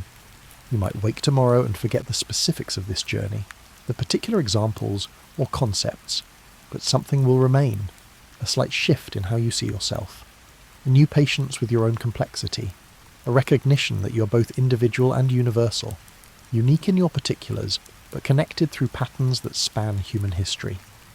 Jung believed that the unconscious is wise. It knows things your conscious mind cannot access directly. It sees patterns you miss. It remembers what you forget. It speaks in symbols because symbols carry meanings that transcend language and logic. It sends dreams because dreams bypass your defences and deliver messages directly to your deeper self. Tonight, as you sleep, this communication continues. Ancient symbols will combine with today's experiences. The collective unconscious will work through your particular life circumstances, processing, integrating, offering wisdom in the symbolic language that your deeper self speaks fluently, even when consciousness struggles to translate. Think about what Jung gave the world beyond his specific concepts. He gave permission for mystery, room for the irrational without abandoning reason, space for the spiritual without requiring religious belief. He validated inner experience in an age increasingly focused on external measurement. He trusted the psyche when science wanted to reduce it to chemistry and conditioning. The room grows softer now as we near the end. The boundaries between conscious and unconscious blur in that productive way that happens as you drift towards sleep. You carry Jung's library with you, all those archetypal patterns waiting to be activated. All the inherited wisdom is ready to be accessed. All the resources your deeper self can draw on when you need them. Picture yourself as both reader and book. You're studying the patterns Jung identified across his decades of work, but you're also writing your own chapter in the ongoing human story. The choices you make, the dreams you explore, the shadow material you integrate, all of this adds to the collective wisdom available to future generations. Modern life will resume tomorrow with its demands and distractions, email and meetings, responsibilities and obligations, the surface concerns that consume so much attention and energy. But tonight you rest in deeper currents, the collective unconscious that connects you to all humanity past and future, the archetypal patterns that give structure to experience, the ongoing individuation process that unfolds across your lifetime. The shadow was waiting patiently for acknowledgement, the self organising everything into meaningful patterns, the helpful unconscious working through the night while consciousness rests. All of this continues whether you pay attention or not. But attention changes the relationship. Awareness creates partnership, consciousness and unconsciousness working together rather than at cross purposes. Jung knew that psychological work never ends. There is always another layer to explore, another symbol to decode, another dream to engage, another shadow fragment to integrate. But this is not discouraging when you understand it properly. It is the adventure of being fully human, of using consciousness to illuminate unconscious depths, of becoming whole rather than perfect. You settle into the perfect darkness now, not the darkness of ignorance or fear, but the darkness of potential, the fertile void from which new consciousness emerges. Jung trusted this darkness. He knew it as the source of creativity and transformation, the place where the ego dissolves enough to let something larger emerge. The collective unconscious cradles you now like water, supports a swimmer. Ancient patterns support your individual existence. The same forces that moved through shamans and mystics move through you. The same archetypes that shaped every human story shape your story. You're never truly alone because you carry this vast inheritance, this library, this foundation, this shared psychological bedrock. Think of Jung sitting in his consulting room in Zurich. Snow is falling outside, patients arriving with their dreams and struggles. He listened with such care because he knew each individual story connected to something universal. Your story does the same. The particular details are yours. The underlying patterns belong to everyone. Both things are true simultaneously.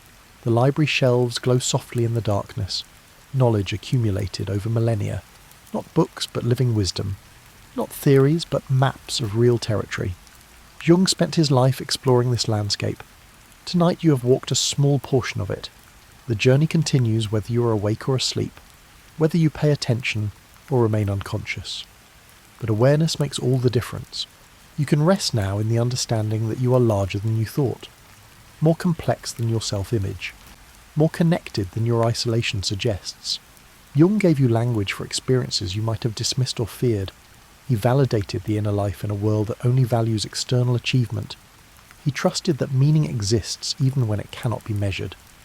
As you drift towards sleep, the distinctions blur and merge, past and present, individual and collective, conscious and unconscious. These are not opposites, but partners in an intricate dance. Jung spent his life learning the steps. Tonight you have felt the rhythm pulsing beneath experience. Tomorrow you will dance your own version with your own particular style. The room has become infinite and intimate simultaneously, as vast as the collective unconscious spanning all of human history, as personal as your own breath moving in and out. Jung knew this paradox well. We are each utterly unique expressions of universal patterns, both individual and archetype, both separate and connected, both conscious actors and unconscious processes. Picture Jung himself as an archetype now, the wise guide who maps inner territory, the explorer of psychological depths, the healer who trusted that wholeness is possible even through fragmentation. He joins the countless guides who have helped humans understand themselves more deeply across cultures and centuries. His particular contribution endures because it addresses permanent features of human experience. You rest completely now. The journey inward and outward is complete for tonight. Jung's insights have become part of you. Not memorized, but absorbed. Not learned, but recognized. Tomorrow you will face modern life with ancient wisdom supporting you. The collective unconscious beneath the surface noise. Archetypes beneath the personalities. Meaning beneath the chaos. The possibility of wholeness beneath the fragmentation that tries to define contemporary existence. Sleep well now. Dream deeply. The library never closes its infinite doors. The collective unconscious never sleeps or stops its patient work. Jung showed you where to find it through decades of careful observation and courageous self-exploration. Now you know it was never far away. It was always right here, in your dreams, in your symbols, in your journey toward becoming who you actually are beneath all the roles and personas and protective strategies. The snow falls gently on Zurich in 1907, and on your window tonight. Time collapses. Past and future meet in the eternal present of the psyche. Jung lights his pipe one more time, makes one final note in his journal, then closes the book, knowing the work continues, in his patients, in his readers, in you. Good night.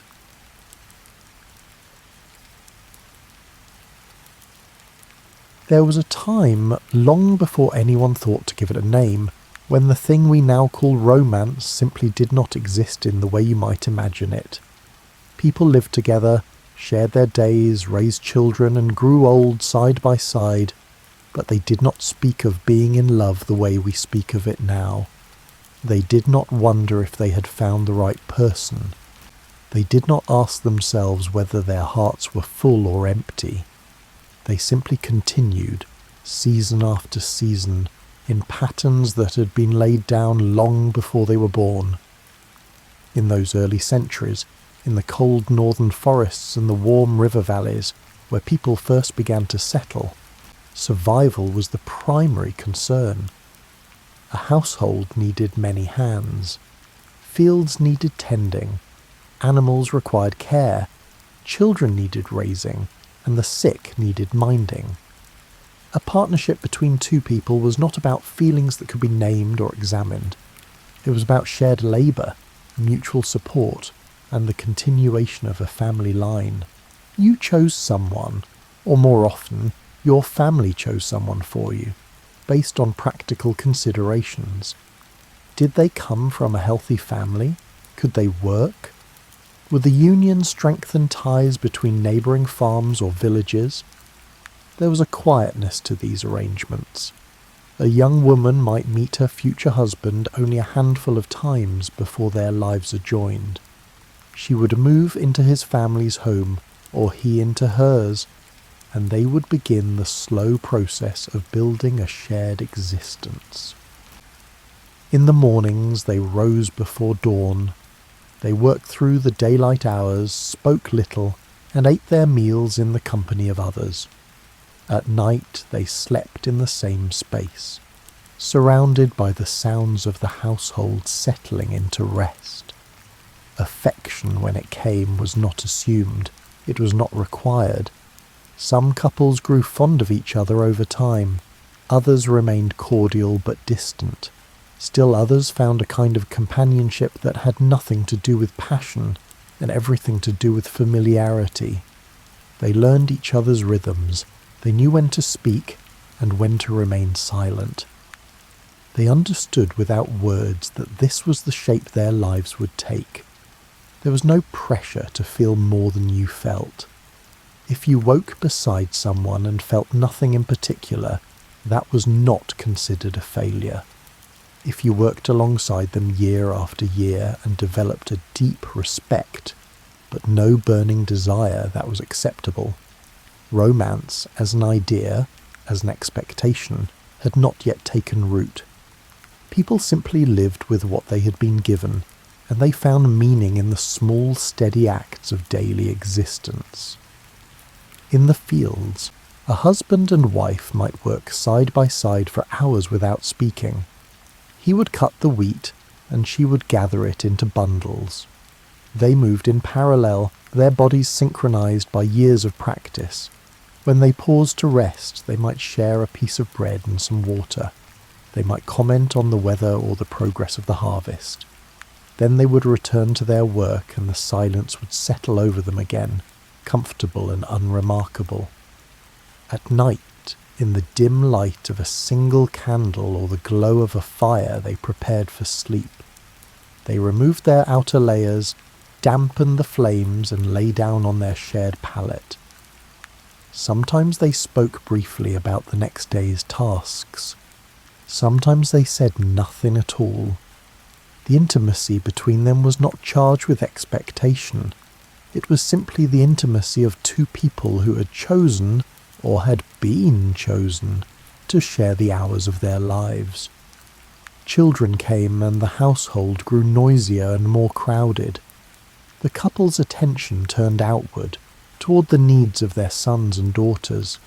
They worked together to feed and clothe and protect these new lives. Their partnership deepened not through romantic gestures, but through shared purpose. They were bound by the demands of survival, by the rhythms of planting and harvest, and by the cycles of birth and death that governed the world they inhabited. When one of them fell ill, the other tended to them. When times were hard, they rationed what they had and made it last. When there was a windfall, a good harvest, or a healthy calf, they allowed themselves a small measure of relief. Their lives were woven together by necessity, and that necessity was enough. It did not occur to them to ask for more.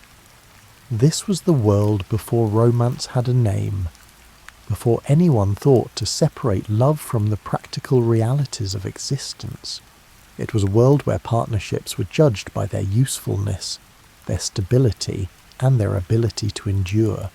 And it was a world where many people lived out their entire lives without ever experiencing what we now call falling in love. As societies grew more complex, as villages became towns and towns became cities, the reasons for marriage began to shift. Families with land and wealth needed to protect what they had built. They needed to form alliances with other families to secure their position and to ensure that their children would inherit something of value. Marriage became a tool, a way of negotiating the future. Among those with property to protect, love was not the point. A father would look at his daughter and see not just a person, but a piece of the larger puzzle of his family's survival. He would seek out a suitable match, someone from a family of equal or greater standing, someone who could bring advantage. The young woman herself might have no say in the matter. She might meet her intended husband only once or twice before the arrangements were finalized. She might know nothing about him except his name and the size of his family's holdings.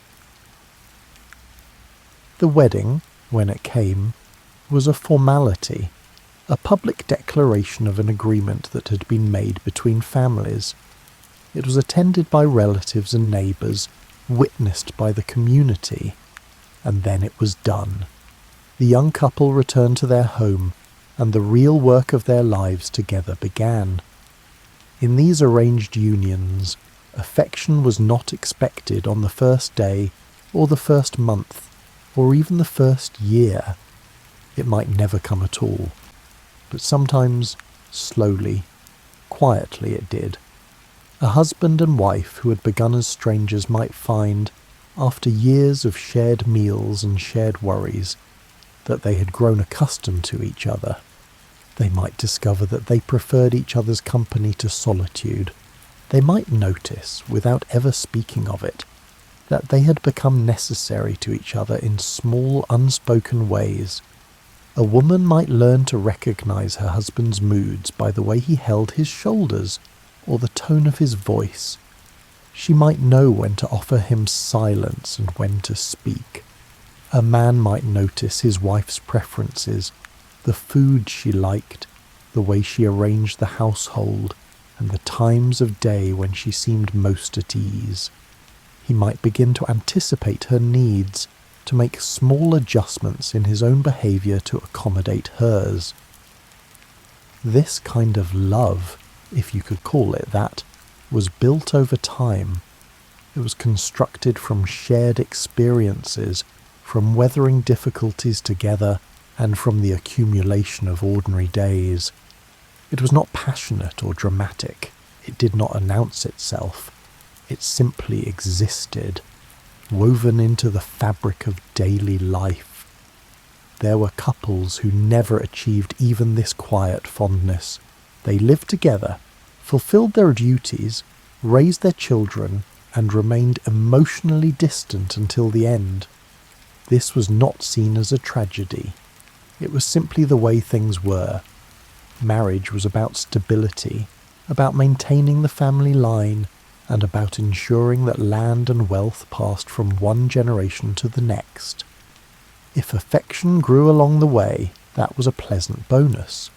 If it did not, that was also acceptable. In the great houses, among the nobility, marriages were even more carefully calculated. A daughter might be betrothed as a child, her future determined before she had any understanding of what it meant. She would grow up knowing the name of the man she would marry, knowing that her life had already been planned for her. When the time came, she would be dressed in fine clothes, paraded before witnesses and handed over to a stranger who had become her husband. These women often lived lives of great isolation. They were separated from their families, moved to distant estates, and expected to produce heirs and manage large households. Their husbands might be kind or cruel, attentive or indifferent. There was no way to know in advance. The marriage had been arranged for reasons that had nothing to do with compatibility or affection, and the consequences of that arrangement had to be endured. But even in these constrained circumstances there were moments of connection. A husband might notice his wife's loneliness and make an effort to include her in conversations. A wife might learn to appreciate her husband's strengths, his intelligence, or his sense of fairness. They might find common ground in their duties, in their shared responsibility for the estate, and the people who depended on them. There were also couples who found genuine partnership within the bounds of their arranged marriages. They learned to work together, to trust each other, and to rely on each other's judgment. They became allies, navigating the complexities of family politics and social expectations. Their bond was not romantic in the way we understand it now, but it was real, and it mattered to them. The letters that survived from these times, the few that were saved and passed down, reveal glimpses of this kind of affection. A husband writing to his wife while away on business might ask about her health, express concern for her well-being, and send instructions for managing the household. A wife might reply with news of the children, updates on the estate, and small observations about daily life. The tone of these letters was often formal, even between couples who had been married for decades. But beneath the formality, there was often care, a genuine interest in the other person's welfare. This was love as duty, love as responsibility, love that grew slowly within the structures that society had built. It was not the love of poetry or songs. It was quieter, steadier, and less visible, but for many people it was enough. And then something began to change. In the courts of medieval Europe, among the nobility and the educated classes, a new idea of love began to take shape. It was called courtly love, and it was unlike anything that had come before. Courtly love was not about marriage or partnership or practical concerns. It was about longing, about desire that remained unfulfilled, about the exquisite pain of loving someone you could not have. It was expressed through poetry, through song, and through elaborate rituals of devotion.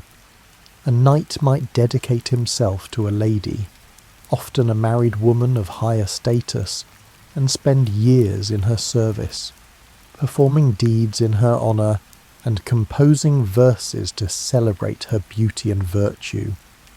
The lady, for her part, was expected to remain distant and unattainable. She might acknowledge the knight's devotion with a glance or a small token, but she would not offer herself to him. The entire point of courtly love was the restraint, the discipline of loving without possessing, of desiring without consummating. This was romance as a kind of game, a structured set of behaviours governed by rules and expectations. It existed primarily in imagination, in the space between what was felt and what could be expressed, between longing and fulfilment. It was meant to elevate the lover, to refine his character through the experience of unrequited devotion. In the great halls, at festivals and gatherings, knights would recite their poems, musicians would sing of impossible love, and the ladies would listen with expressions of gracious approval. The entire performance was carefully choreographed, a way of channeling desire into something acceptable, something that could be displayed in public without threatening the social order. But beneath the performance, Beneath the elaborate codes of conduct, there were real feelings. A young knight spending hours composing a poem for a lady he barely knew might genuinely feel the stirrings of something intense. A married woman listening to a song written in her honour might feel a flutter of pleasure, a moment of being seen and valued in a way that her arranged marriage did not provide. These feelings were dangerous, of course. They threatened the stability of marriages, the orderly transfer of property, and the alliances that held society together. And so they were contained within the framework of courtly love, allowed to exist as long as they remained unfulfilled, as long as they did not cross the line into actual adultery. For some, this was enough. The experience of loving from a distance, of carrying a secret devotion, provided a kind of emotional richness that their daily lives lacked. They could live out their practical, dutiful marriages while maintaining this other, more elevated form of affection in the realm of imagination. For others, the gap between courtly love and real life was painful. They felt the intensity of their longing and chafed against the restrictions that prevented them from acting on it. Some crossed the line, conducting secret affairs that could, if discovered, destroy their reputations and their families. But most did not.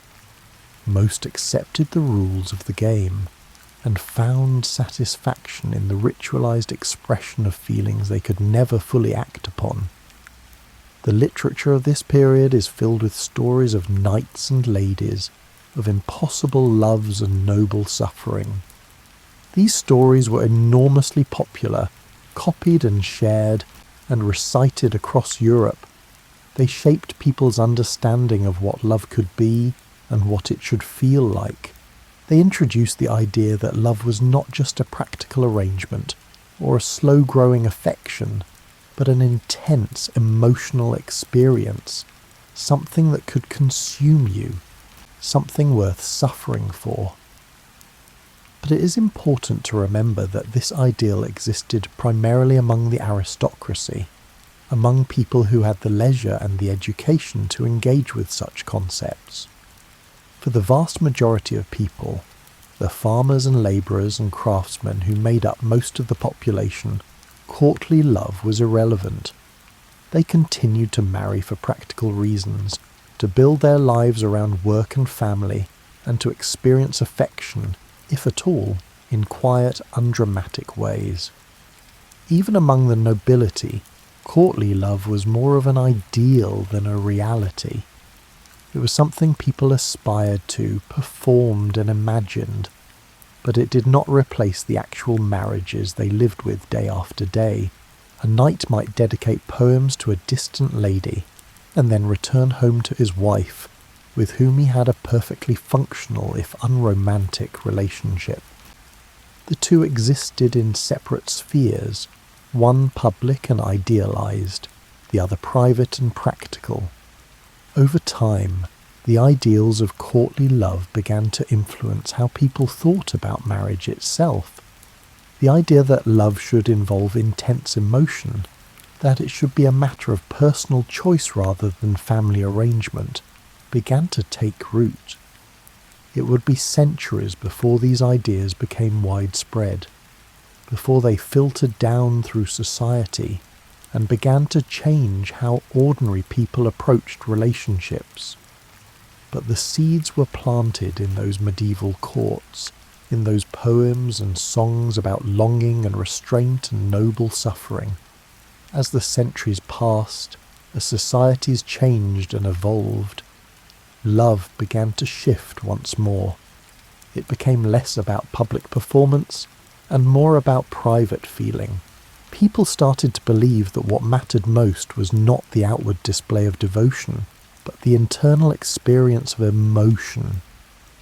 Letters became important. The ability to write, to express one's thoughts and feelings in words, became a way of demonstrating the depth of one's affection. A young man courting a young woman might spend hours composing a letter. choosing each word carefully, trying to convey the sincerity of his feelings. He would seal the letter, send it, and then wait anxiously for her reply. The woman, receiving the letter, would read it in private. She would examine his words, looking for signs of genuine emotion, for evidence that he understood her, that he saw her as a person rather than just a potential wife. If his words moved her, if they revealed something about his character that she admired, she might allow herself to feel a cautious hope that this match could bring her happiness.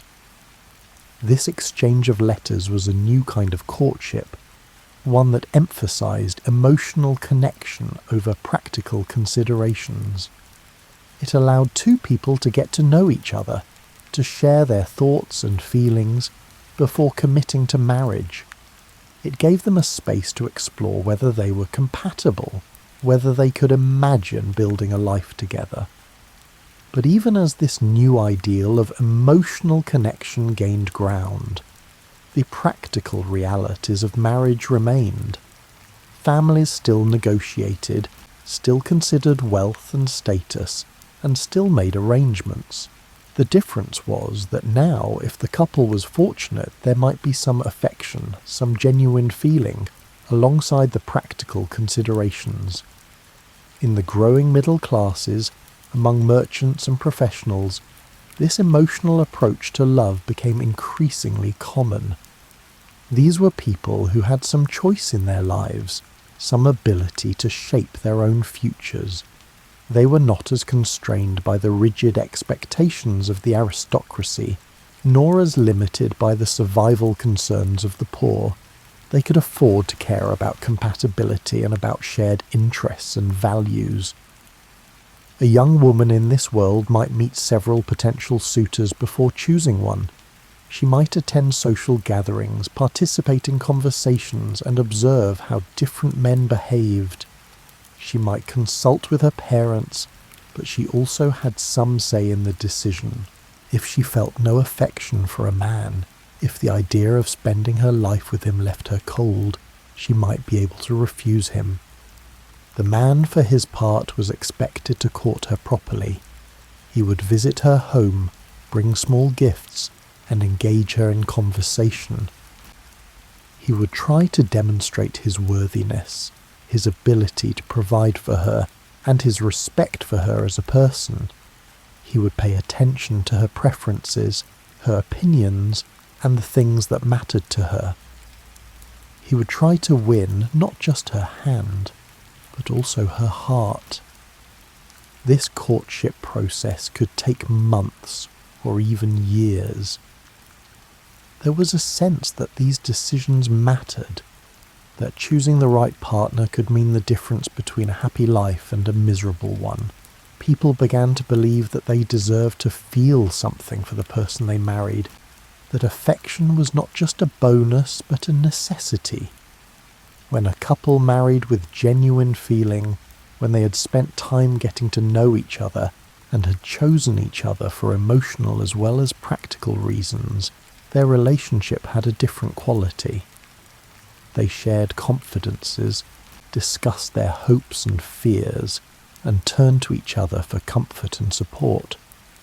They began to see their spouse not just as a partner in the practical business of life, but as a companion, someone who understood them in a deeper way.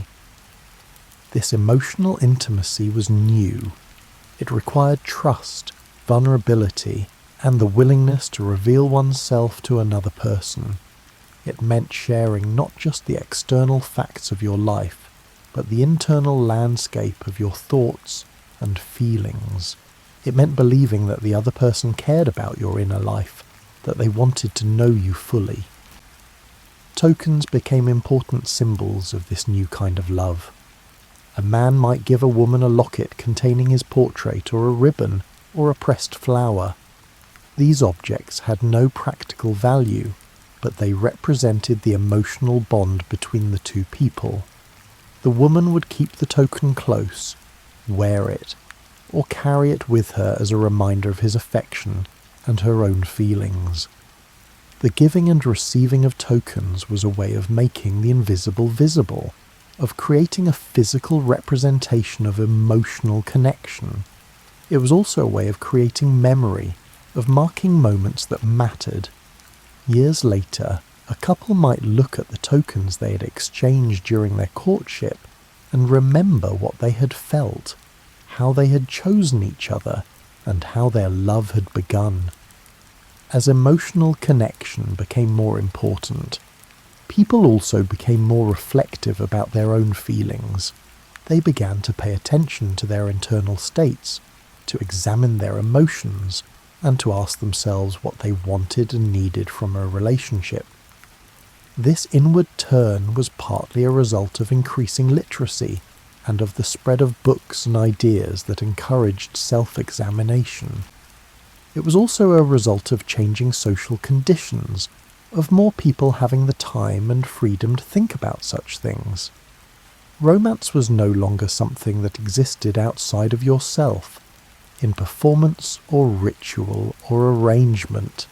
It was becoming something internal, something that happened in your own heart and mind. You could be in love, and that state of being in love was seen as valuable in itself, regardless of whether it led to marriage or fulfillment. This shift brought new possibilities and new complications. If love was about feeling, then what happened when the feeling faded? If you married someone because you loved them, but then over time that love diminished, had you made a mistake? These questions did not have easy answers, but people were beginning to ask them. Despite these changes, despite the growing emphasis on emotion and choice, most marriages still settled into routines. After the courtship, after the wedding, after the initial excitement faded, couples had to learn how to live together day after day. And in that daily living, romance often became something quieter, something expressed through small, ordinary gestures. A husband might wake early to start the fire before his wife rose so that the house would be warm when she came downstairs. A wife might prepare his favourite meal without being asked, simply because she knew it would please him. These acts of care were not dramatic or noteworthy, but they were the substance of affection as it existed within the home. Couples developed routines, patterns that organised their shared life. They ate breakfast together at the same time each morning. They took evening walks or sat together after supper, or worked on household tasks side by side. These routines created a rhythm, a predictability that was comforting. You knew what to expect. You knew how the day would unfold. In the quiet of the evening, after the work was done, a couple might sit together in companionable silence. He might read while she sewed. She might hum a tune while he worked on some small repair. They did not need to fill every moment with conversation. They had learned to be comfortable in each other's presence, to enjoy the simple fact of being together. Physical closeness became a kind of communication. A hand resting on a shoulder, a gentle touch on the arm, bodies leaning toward each other unconsciously. These small contacts said what words often could not, that you mattered, that you were valued, and that you were not alone. In bed at night, couples found their own ways of being intimate. Some talked quietly before sleep, sharing the small events of their day, expressing worries or hopes. Some simply lay close, drawing comfort from the warmth of another body.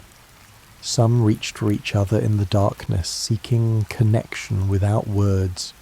This physical intimacy was different from passion. It was about familiarity, about knowing someone's body as well as you knew your own. It was about trust, about feeling safe enough to be vulnerable. It was about the accumulation of nights, years of sharing the same space, the same bed, the same breath. When illness came, When one partner was weakened by fever or pain, the other became a caretaker. They brought water, adjusted pillows, and sat through the long hours of the night keeping watch. This care was one of the deepest expressions of love, a willingness to tend to someone at their most vulnerable, to see them at their worst and remain present.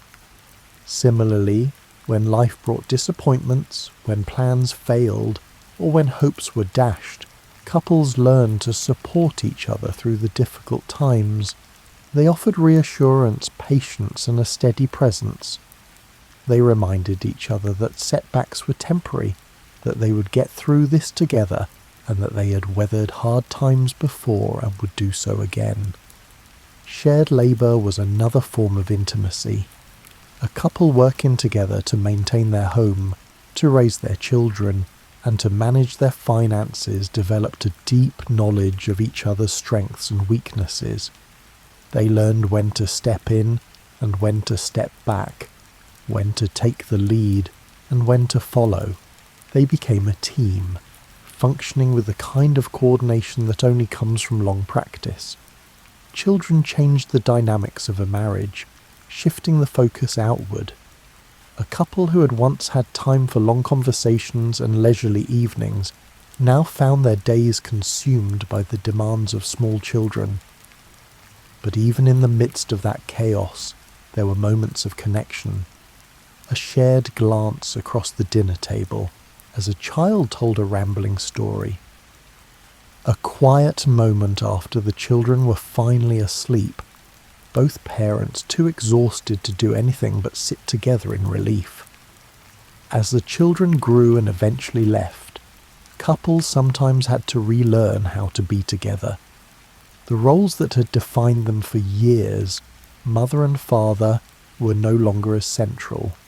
They had to remember who they had been before the children came, or discover who they were now that the children were gone. Some couples struggled with this transition, finding that they had grown apart over the years.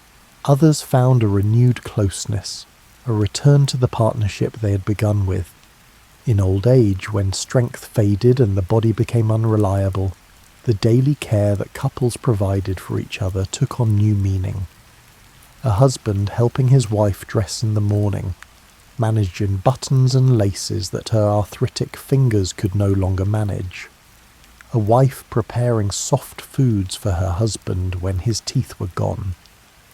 These acts of service were not romantic in any conventional sense, but they were expressions of a love that had endured for decades, a commitment that went beyond feeling to something more fundamental. The romance of daily life was not about grand gestures or dramatic declarations. It was about showing up, day after day, year after year. It was about paying attention to small needs, offering comfort when it was needed, and being reliable and steady. It was about building a shared life, one ordinary day at a time, and finding meaning in that accumulation of moments. As the world continued to change, as societies became more individualistic and personal, freedom more valued, the expectations around romance shifted once again. Love was no longer just something that happened within marriage, something that grew slowly over time. It became something that was supposed to precede marriage, something that justified the choice to marry in the first place. Young people began to believe that they should marry for love, that without love a marriage was somehow incomplete or false. The idea of marrying someone you did not love, even if they were suitable in every practical way, began to seem wrong. Love became not just desirable but necessary, the foundation upon which a successful marriage had to be built. This new expectation brought with it a new kind of pressure. You were supposed to fall in love, to experience that intense emotional state that signaled you had found the right person. If you did not feel that intensity, if your affection was mild or uncertain, then perhaps this was not the right match. Perhaps you should keep looking. Keep waiting for that powerful emotional experience. Romance became tied to identity, to self-expression, and to personal fulfillment. The person you chose to love said something about who you were. Your relationship was expected to reflect your values, your ideals, and your vision of what life should be. It was not enough for a marriage to be stable and functional. It needed to be meaningful, to contribute to your happiness, and to help you become the person you wanted to be. Love stories became important cultural touchstones. Books, plays, and later films told tales of people finding true love, overcoming obstacles to be together, and discovering happiness in romantic union. These stories shaped expectations and created templates for what love should look like, how it should feel, and what it should achieve. People began to talk about soulmates, about finding the one person who was perfectly suited to you, who completed you, who made you whole.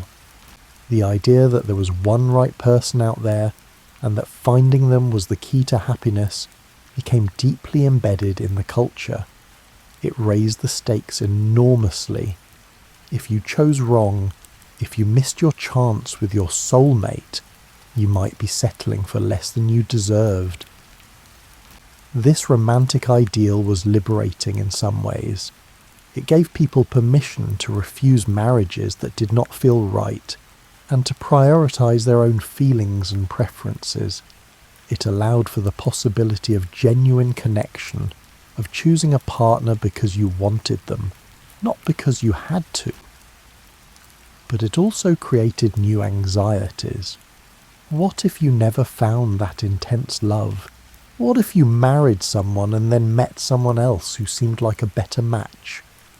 What if the feeling faded over time? The emphasis on romantic love also created a kind of isolation. If your partner was supposed to be everything to you, your best friend, your confidant, your passionate lover, your intellectual equal, then you might neglect other relationships. Friends and family became less central, as romantic partnership became the primary relationship, the one that mattered most. There was also an expectation of constant emotional intensity. Couples were supposed to keep the spark alive, to work on their relationship, and to ensure that the passion did not fade. If things became routine or predictable, if the relationship settled into comfortable patterns, that was seen as a problem. You were supposed to keep dating your spouse, to surprise each other, and to maintain the excitement of early courtship throughout decades of marriage. This expectation was exhausting.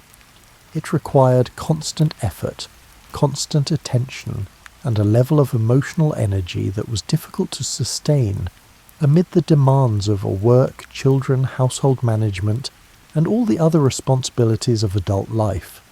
Some couples managed it, but many did not. They felt guilty for not feeling enough, for not being excited enough, and for letting their relationship become ordinary. The language around romance changed as well. People talked about chemistry, about sparks, about falling for someone. These metaphors suggested that love was something that happened to you, something beyond your control, rather than something you chose or built. If the chemistry was there, if the spark existed, then the relationship had potential. If not, then perhaps you were incompatible, regardless of how well you got along or how much you had in common. This focus on initial attraction and emotional intensity sometimes led people to overlook deeper compatibilities or to dismiss relationships that started slowly. They were waiting for the lightning bolt, the overwhelming feeling that told them this was it. Relationships that began more quietly, that developed gradually, might be abandoned before they had a chance to grow into something substantial. At the same time, when people did find that intense connection, when they experienced the overwhelming feeling of being in love, it could be transformative. They felt seen, understood, and valued in a way they had never experienced before. They believed they had found someone who truly knew them, who accepted them completely. This feeling of recognition, of finding someone who made sense to you, was powerful and meaningful.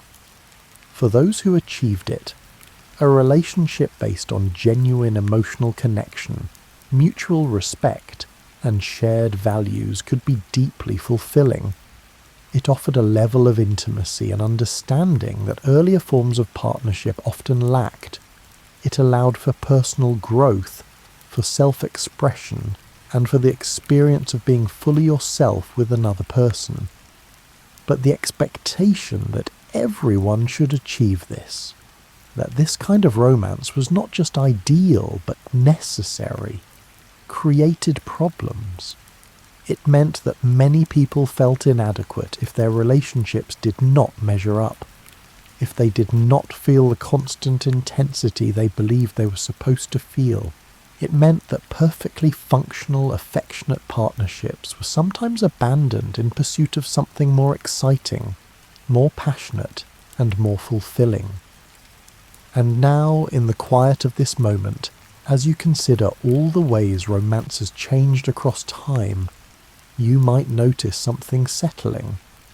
A recognition that the thing we call romance has never been fixed, has never been one single truth.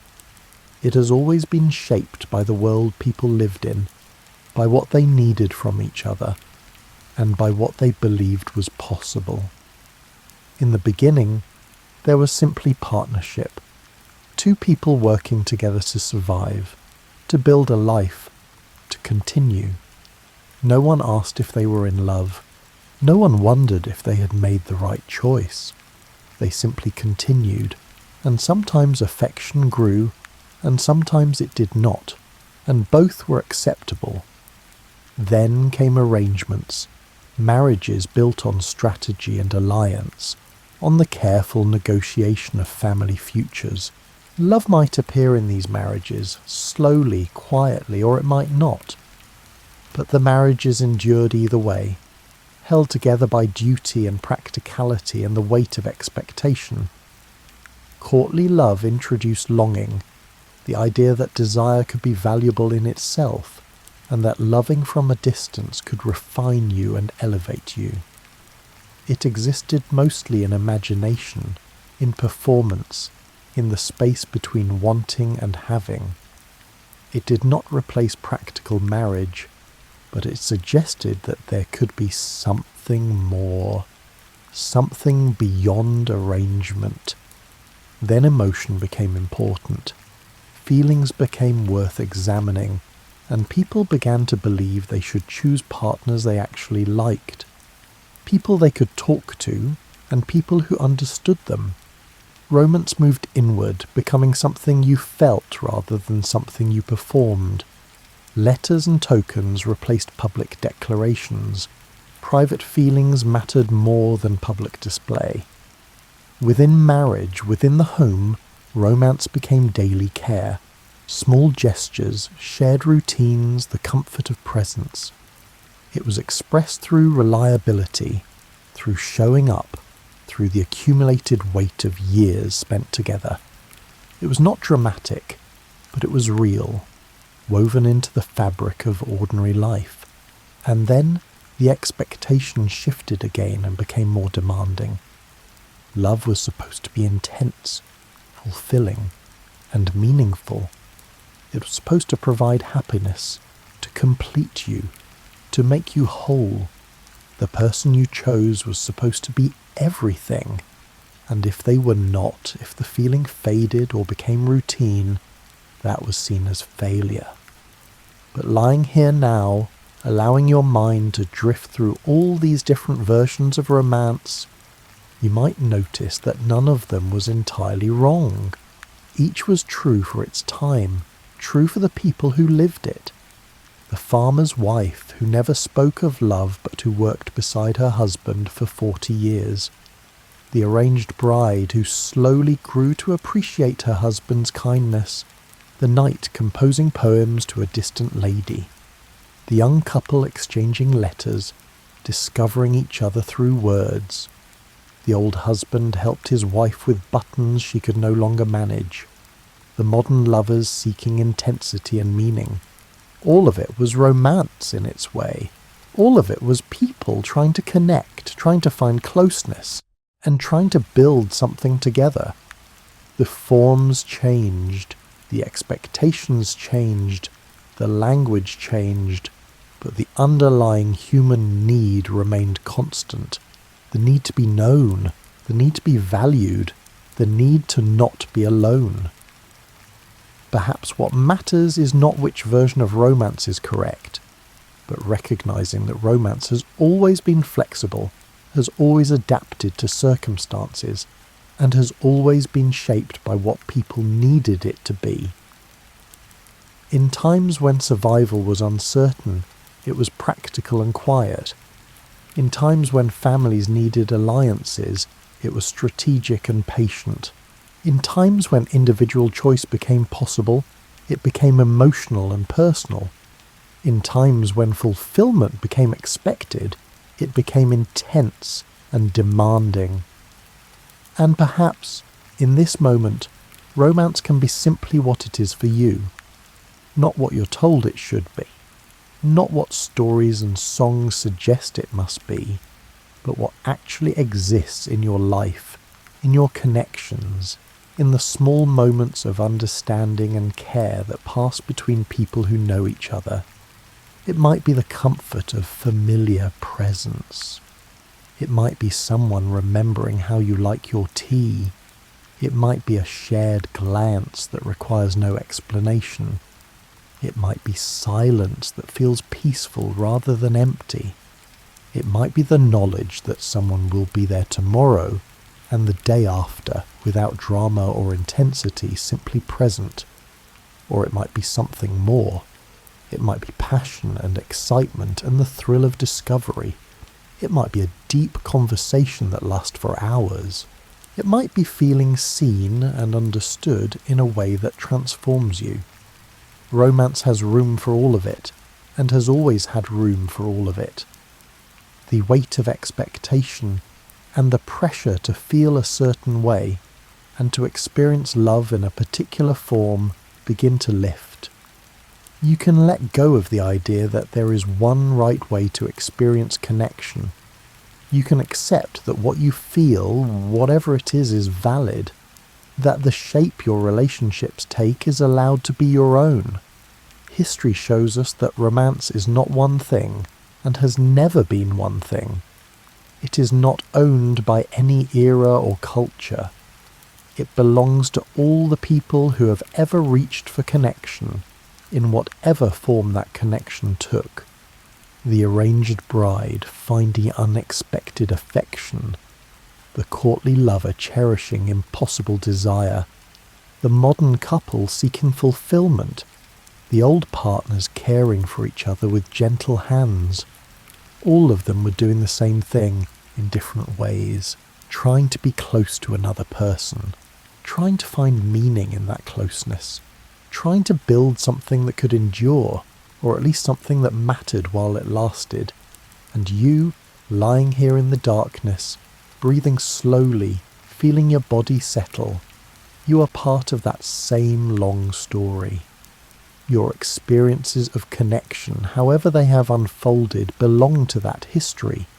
They are not separate from it.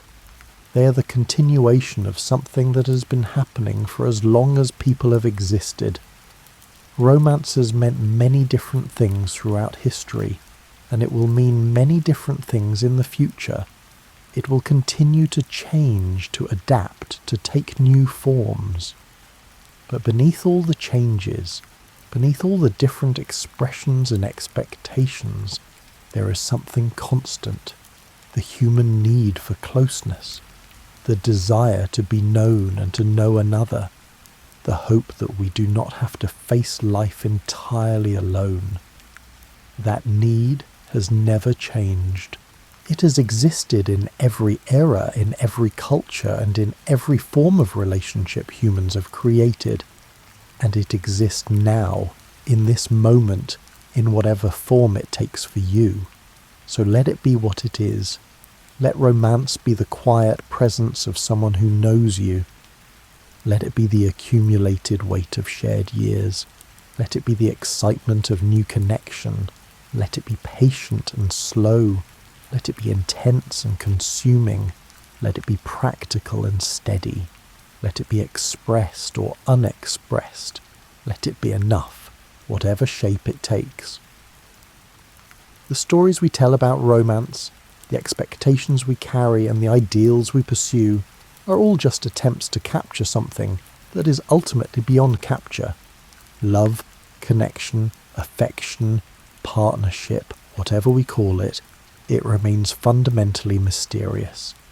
It happens between people in ways that cannot be fully explained or predicted or controlled, and perhaps that is enough to know that it exists, that it has always existed, that it will continue to exist, that it takes many forms, that no single form is the right one, and that each person finds their own way through the landscape of connection and closeness.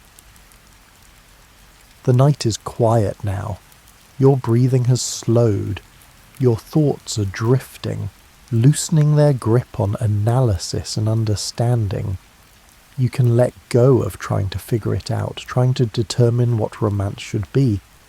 You can simply rest in the knowledge that it is, that it has been, and that it will continue to be, changing and constant at the same time. People have always loved each other in one way or another. They have built lives together, cared for each other, and found meaning in each other's presence. The details have changed, but the essential truth remains. We're not meant to be entirely alone. We reach for connection in whatever form we can find it, and that reaching is enough. Let yourself settle into that truth. Let the weight of expectation fall away.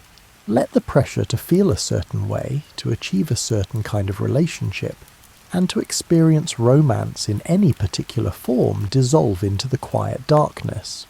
What remains is simple, human, the knowledge that connection matters, that closeness is valuable, and that the ways we care for each other, in whatever small or large ways we manage, are real, and they count. Romance has meant many things throughout history. It will mean many things tomorrow, but tonight, in this moment, it can simply rest. It can be whatever quiet truth lives in your own experience, without judgment, without comparison, and without pressure. Just connection, just presence, just the ongoing, ever-changing, always human attempt to be close to another person, to build something together, to not face the world entirely alone. And that is enough. That has always been enough. That will always be enough. Rest now. Let it all settle. Let the long story of romance continue without you for a while. It will be there in the morning, in whatever form it takes, and you will meet it again when you are ready. For now, just rest. Just breathe. Just be. The night holds you gently. History holds you gently. All the people who have loved in all the different ways throughout all the years, they are with you in this moment, a quiet presence. A reminder that you are part of something larger, something that continues, something that endures. Rest.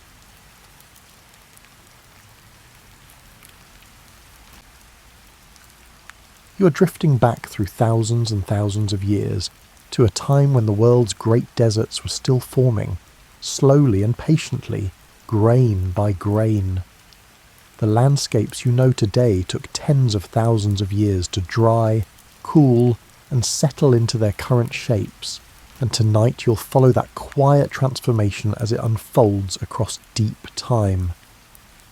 The sun rises over land that has been drying for longer than any single generation can remember.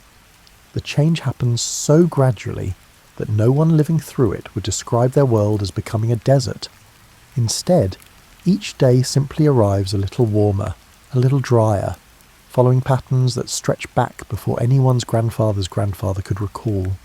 You wake in a landscape where the morning light feels familiar. The air carries the scent of dust and distant grass. Small shrubs dot the ground between patches of exposed stone. This is not yet desert in the way you might picture it today, but the transformation has already begun, written in the spacing between plants and the colour of the soil. The sun moves across the sky in the same arc it has always followed. Its heat builds through the morning, reaches its peak around midday, then softens again as afternoon gives way to evening. This rhythm repeats itself day after day, season after season, century after century.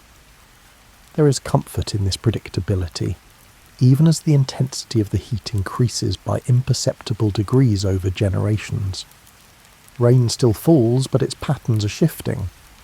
Where your ancestors might have expected steady seasonal rains, you now notice longer gaps between storms. When water does come, it arrives in the same familiar way. Clouds gathering, the smell of moisture in the air, drops pattering on stone and earth. But the intervals between these welcome events grow gradually longer. The land responds to these changes with patience. Grasses that once grew thick and tall begin to thin. They don't disappear all at once, but rather spread themselves more carefully across the available space. Each plant stands a bit farther from its neighbour, making the most of whatever moisture soaks into the ground. Trees that relied on consistent rainfall slowly retreated to areas where water ran beneath the surface. You can trace the presence of underground streams by following lines of green through increasingly brown terrain. These corridors of life become important landmarks, places where the old patterns of growth continue while the surrounding land transforms. The wind picks up loose soil and carries it in gentle clouds across the open ground. This happens more often now that fewer roots hold the earth in place. The dust settles into new patterns, filling low spots and building against rocks. Over time, these small movements of soil reshape the land surface in subtle ways. Animals adjust their routines to match the changing availability of food and water. Herds that once roamed widely begin to follow more specific paths, moving between reliable water sources on schedules that sync with the seasons. Their tracks wear into the ground, creating trails that future generations will continue to use. Birds time their migrations differently, arriving and departing based on when they can expect to find food and nesting sites. Some species that once stayed year-round became seasonal visitors instead. Others that prefer drier conditions appear more frequently, filling niches left by those who have moved on. The drying happens so slowly that each generation inherits a world that feels normal to them. Children grow up knowing the current spacing of waterholes, the present thickness of vegetation, the existing patterns of animal movement. They learn these conditions as simply the way things are, not as a departure from how things used to be. Your own observations span only a lifetime, perhaps noticing that a particular spring produces less water than you remember from childhood, or that certain plants your grandparents described are now harder to find. But these changes fold into the natural variation you expect from year to year. Some seasons bring more rain, others less. The long-term trend hides within normal fluctuations. The soil itself changes colour as it dries. Rich browns fade toward tan and pale yellow. The surface develops a crust where minerals concentrate as water evaporates. When rain does fall, it takes longer to soak in through this hardened layer, and more of it runs off across the surface instead of seeping down to roots. Rocks that were once hidden beneath soil and plants emerge as the covering thins. Their surfaces, exposed to sun and wind, begin to weather in new ways. Temperature swings between day and night cause the outer layers to expand and contract, gradually flaking away. The resulting fragments add to the dust and sand accumulating across the landscape. In areas where water occasionally pools, salt crystals form as the liquid evaporates. These white crusts mark places where temporary ponds once lingered. They create patterns on the ground that shift with each rainfall and subsequent drying, a slow conversation between water and earth that plays out across centuries. The horizon seems to stretch farther as vegetation thins and the air becomes clearer. You can see greater distances now, making out landmarks that would have been hidden behind dense growth in earlier times. This openness changes how people navigate, relying more on distant features and less on nearby markers. Shadows lengthen and shorten with the sun's movement, providing a natural clock that governs daily activities. The quality of light shifts through the day, sharp and bright at midday, softer and golden at dawn and dusk. These variations in illumination become familiar references, ways to gauge time without conscious thought. As evening approaches, the heat begins to release its grip. The land has absorbed warmth all day, and now it radiates that energy back into the cooling air. This transition happens gradually, a gentle unwinding that brings relief without suddenness. The rhythm of heating and cooling, repeated endlessly, shapes everything that lives here. Wind becomes the patient sculptor of drying landscapes, working grain by grain across spans of time that dwarf human lifetimes. It lifts the finest particles from exposed surfaces and carries them along in visible currents, sorting them by weight and size. Heavier sand grains settle out first, while lighter dust can travel remarkable distances before finally coming to rest. The movement of these particles is constant but never rushed. On any given day, you might notice dust in the air, or feel sand moving past your feet, but the cumulative effect of millions of such days creates entirely new landforms.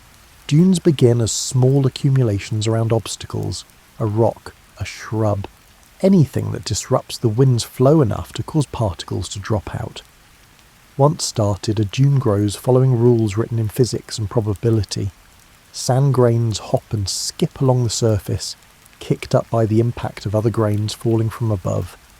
They climb the gentle windward slope and tumble down the steeper face on the opposite side. The dune creeps forward, one grain at a time, in the direction of the prevailing wind. Different wind patterns create different dune shapes. Steady winds from one direction build long linear ridges. Winds that shift with the seasons produce star-shaped formations with multiple arms. In areas where wind speed varies, crescent-shaped dunes form, their horns pointing downwind.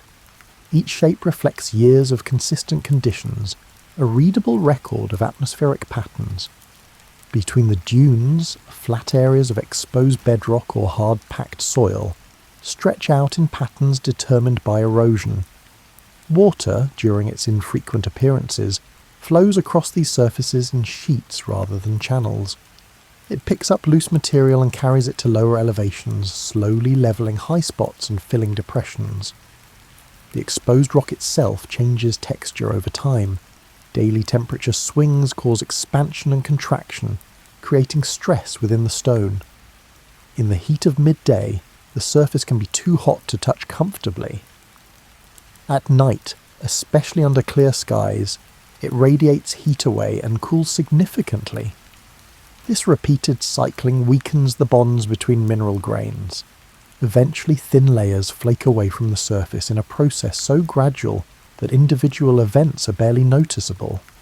But over centuries, these small losses reshape boulders and cliffs. Rounded forms emerge where sharp edges once stood.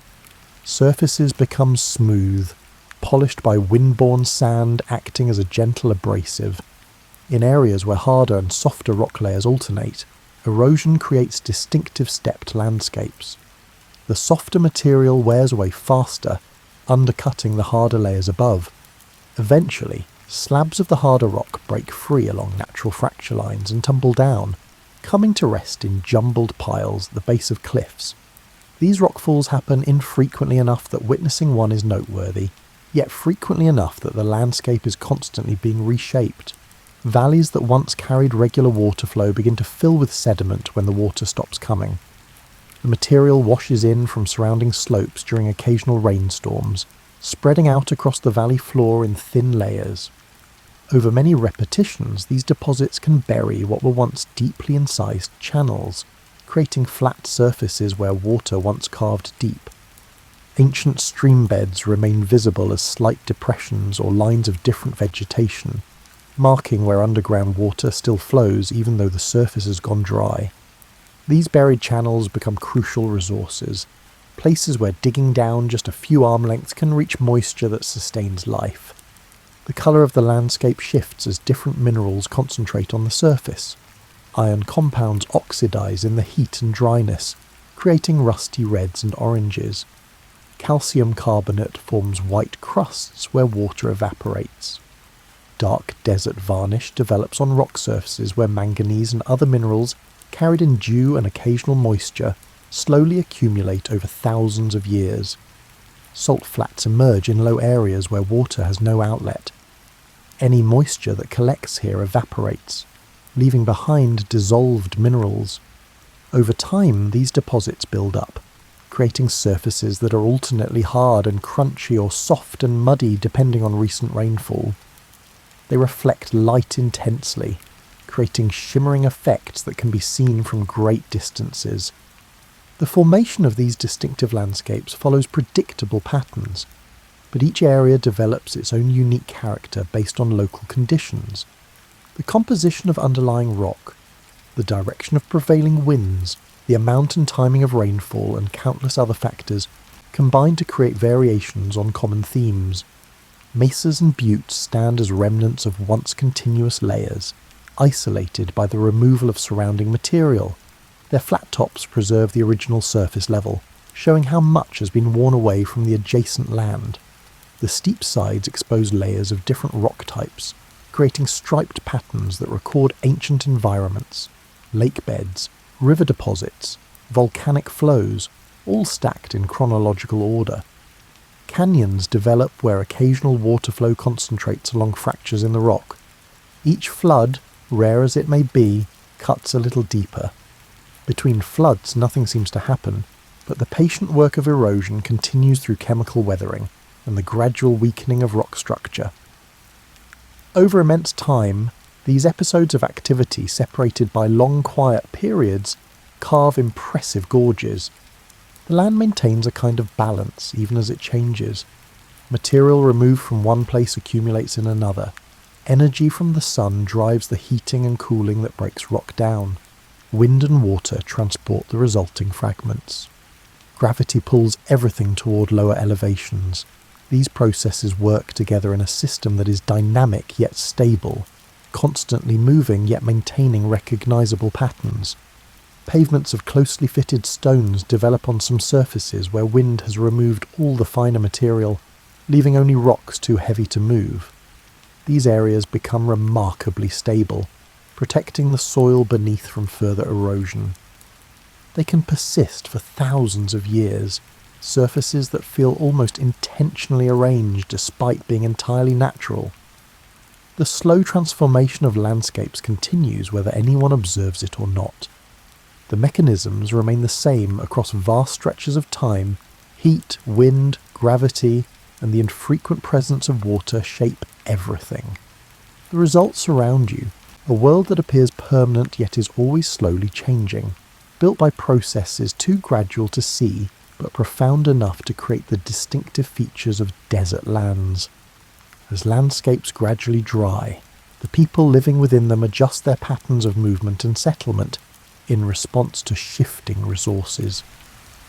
These changes unfold over many generations, with each cohort learning from the previous one and adding their own observations to a growing body of practical knowledge. You notice the locations of reliable water sources and organise your movements to include them in your regular circuit. Some springs continue flowing year-round, while others produce water only during certain seasons. Learning the timing of each source becomes essential information, passed from experienced travellers to those making the journey for the first time. Routes between water sources become well-established paths, worn smooth by the passage of many feet over many years. These trails follow the most efficient lines across the terrain, avoiding obstacles and taking advantage of easier ground. Along the way, markers help with navigation. Distinctively shaped rocks, unusual plants, or places where the path splits to serve different destinations. Settlements shift location as the balance of resources changes. A site that once had good access to water and plant foods might become less favourable as those resources diminish or move. Rather than struggling to maintain a position that no longer offers advantages, groups relocate to areas where conditions remain suitable. This flexibility allows communities to persist even as their specific locations evolve. The size and permanence of settlements adjust to match what the land can sustainably support. Where abundant resources once allowed larger groups to stay in one place through all seasons, smaller groups and more frequent movement might now make better sense. Structures become lighter and easier to rebuild, acknowledging that future moves are likely. Knowledge about which plants remain available and when they produce edible parts becomes increasingly detailed. You learn to recognize dozens of species by their leaves, stems, and growth patterns. You know which produce seeds or roots at particular times of year, and you plan movements to arrive when harvest is possible. This information accumulates across generations, creating a sophisticated calendar tied to plant cycles rather than abstract measures of time. Sharing information with others who travel similar routes creates informal networks of mutual support.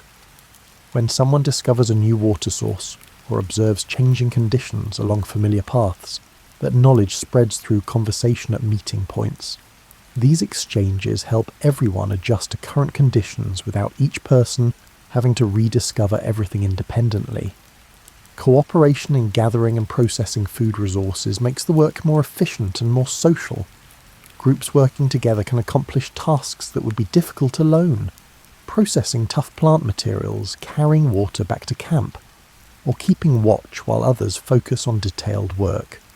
The time spent together also allows for teaching younger members and sharing stories that contain practical guidance. The timing of movements between locations develops a natural rhythm tied to resource availability. You travel to areas where certain plants ripen, stay long enough to gather what you need, then move on to the next seasonal opportunity.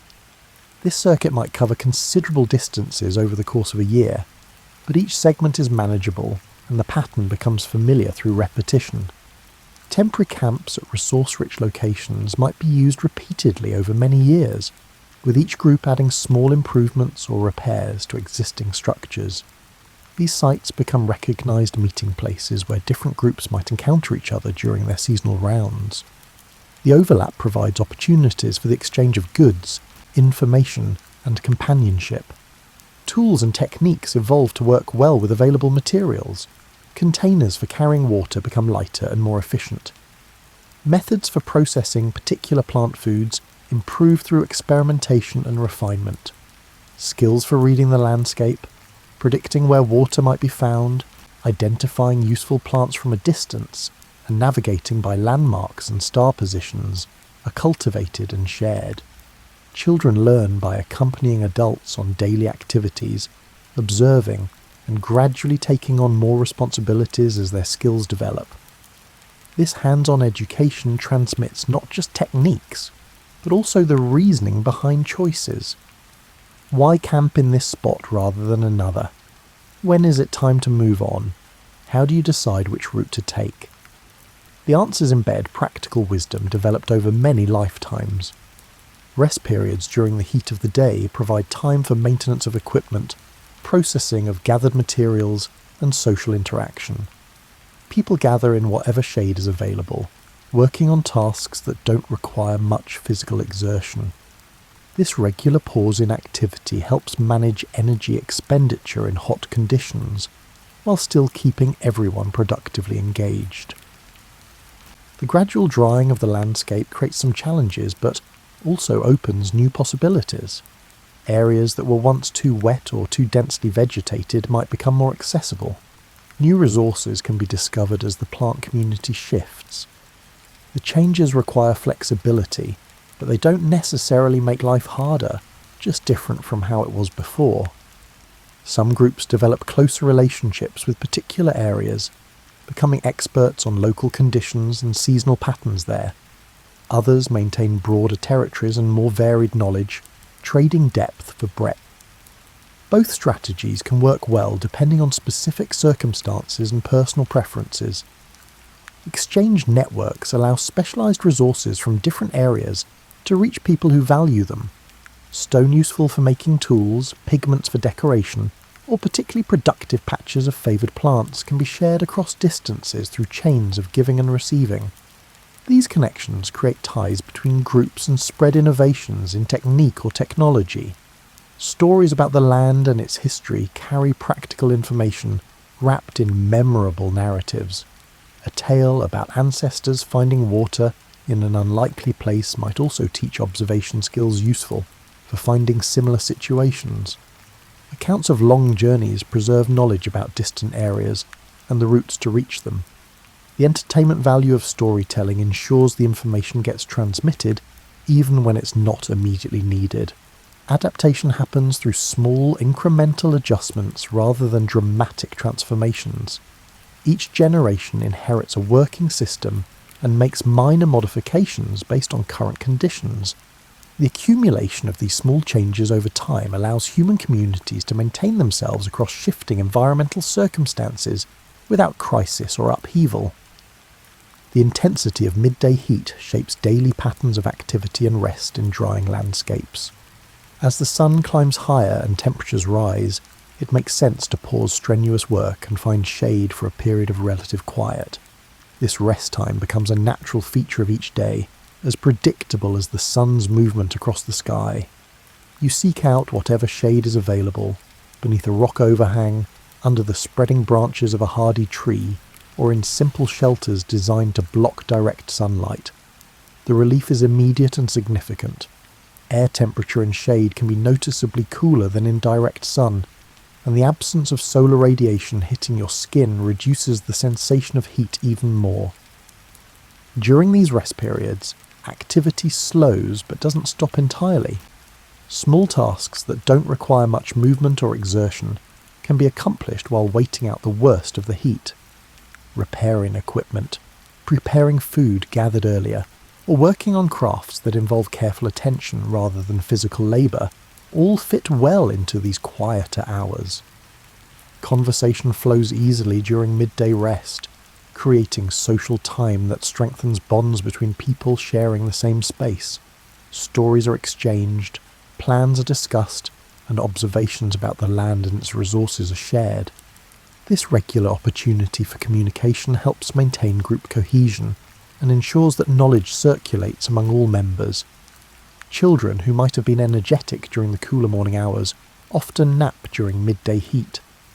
The quiet time allows them to rest while adults remain nearby, attentive but not actively engaged in demanding work. This pattern of activity and rest teaches the young ones natural rhythms that will serve them throughout their lives. The position of the sun provides a reliable indicator of when the hottest part of the day has passed and movement can resume. As it begins its descent toward the horizon, the intensity of heat gradually diminishes. Shadows lengthen, providing more areas of shade. The transition is gradual enough that there's no single moment when activity must restart, but rather a general resumption as comfort increases. Evening hours become productive and pleasant for work that requires movement and effort. The fading heat makes travel comfortable, gathering tasks feel less taxing, and physical work more enjoyable. This late-day activity period can extend well past sunset in many seasons, as cooler air and softer light create ideal conditions. The rhythm of rest during peak heat and activity during cooler hours repeats itself day after day, creating a natural structure that requires no conscious planning once established. Your body becomes attuned to this pattern, naturally feeling ready to pause when the sun reaches its zenith and ready to move again as it descends. Seasonal variations adjust the timing and duration of rest periods. During the hottest months, midday breaks might extend longer, while cooler seasons might require only a brief pause or none at all. The flexibility of the pattern allows it to accommodate different conditions while maintaining its basic logic. Water consumption increases during rest periods in heat, as your body continues to use moisture for cooling even when you're not moving much. Having water available during these times is important, and the knowledge of how much you'll need over the course of a day, including rest periods, informs decisions about how much to carry and when to seek replenishment. Shade-providing features in the landscape become recognised and valued stopping points. A particular cluster of rocks that casts a good shadow, a tree with wide-spreading branches, or a cave with a cool interior might be regularly visited by many different travellers. These spots can develop into informal gathering places where paths naturally converge. The practice of resting during heat is something you observe in animals as well. Lizards retreat under rocks, birds become quiet in whatever cover they can find, and larger animals seek shade or remain still to conserve energy and reduce heat generation. This shared response to temperature creates a kind of quiet across the landscape during the hottest hours. Rest time also provides an opportunity for simply observing your surroundings without the distraction of active tasks. Details you might not notice while focused on movement or work become apparent when you're sitting still. The pattern of light filtering through leaves, the texture of rock surfaces, the small movements of insects going about their business. The value of rest becomes clear through its effects. After a period of sitting quietly in the shade, you feel refreshed and ready to continue. Without these breaks, sustained activity and heat would be much harder to maintain. The rest periods aren't interruptions to productivity, but rather essential components of it, allowing for consistent effort across the full day. In cooler months or cloudy conditions, the urgency of midday rest decreases, but the habit often persists as a social custom, even when it's not strictly necessary for comfort. The regular gathering time has value beyond just avoiding heat, creating predictable opportunities for connection and communication. Different landscapes offer different opportunities for shade and rest. In rockier areas, overhangs and crevices provide numerous options. In flatter, more open terrain, you might need to create your own shade using materials at hand or carry simple structures. This variation adds to the skills required for moving through different types of dry country. Night brings its own rhythm of rest, but the midday pause serves a different function. Nighttime sleep restores energy used throughout the previous day. Midday rest helps moderate current heat stress and positions you to make good use of the cooler evening hours ahead. Together, these rest periods bracket the day's activities in a sustainable pattern. The quiet that settles during midday rest feels peaceful rather than empty. It's a chosen pause, a recognition of natural conditions, and a sensible response that makes the rest of the day more pleasant and productive. This balance between activity and rest becomes second nature, woven into the way you experience time in landscapes shaped by heat and dryness. Managing food and water in drying landscapes requires attention to patterns, careful planning, and knowledge built across generations. The abundance of resources varies by season and location, creating a complex map of when and where different foods become available. Learning this map and moving accordingly becomes essential. Water sources, springs, seeps, and places where digging reveals moisture are known locations that you revisit regularly. The amount each produces might vary from season to season, but their positions remain consistent. You learn to recognize the subtle signs that indicate water nearby. Certain plant species, patterns in the rock, or slight changes in soil color. When you reach a water source, you drink your fill and replenish containers for the journey ahead. The amount you carry depends on the distance to the next reliable source and the temperature you expect to encounter. Experience teaches you to calculate these needs accurately, avoiding both the burden of carrying excess and the risk of running short. Some locations allow for staying near water for extended periods, while gathering other resources in the surrounding area. These sites become seasonal camps where you might remain for many days, taking advantage of the security that comes from having water readily available. Daily tasks can be planned without constant concern about water supply. Between water sources, conservation becomes important but not difficult. You drink when thirsty, but awareness of supply helps moderate consumption naturally. Travelling during cooler parts of the day reduces water needs. Resting during peak heat minimises the amount lost through perspiration. These practices are sensible responses to conditions rather than hardship measures. Plant foods require knowledge of which species are edible when they produce usable parts, and how to process them if needed. Some plants offer edible leaves or shoots during their growing season. Others produce seeds that can be gathered and stored. Roots and tubers from certain species provide nourishment when other options are scarce. The variety is considerable for those who know what to look for. Gathering techniques develop to make efficient use of time and effort. You learn to spot productive patches from a distance and move directly to them, rather than searching randomly. Processing methods passed down through generations make tough plant materials more digestible and improve flavour. Sharing the work among several people makes large harvests manageable. Some gathered foods can be dried for storage, extending their usefulness beyond the immediate season of abundance. Seeds naturally keep well if protected from moisture and pests.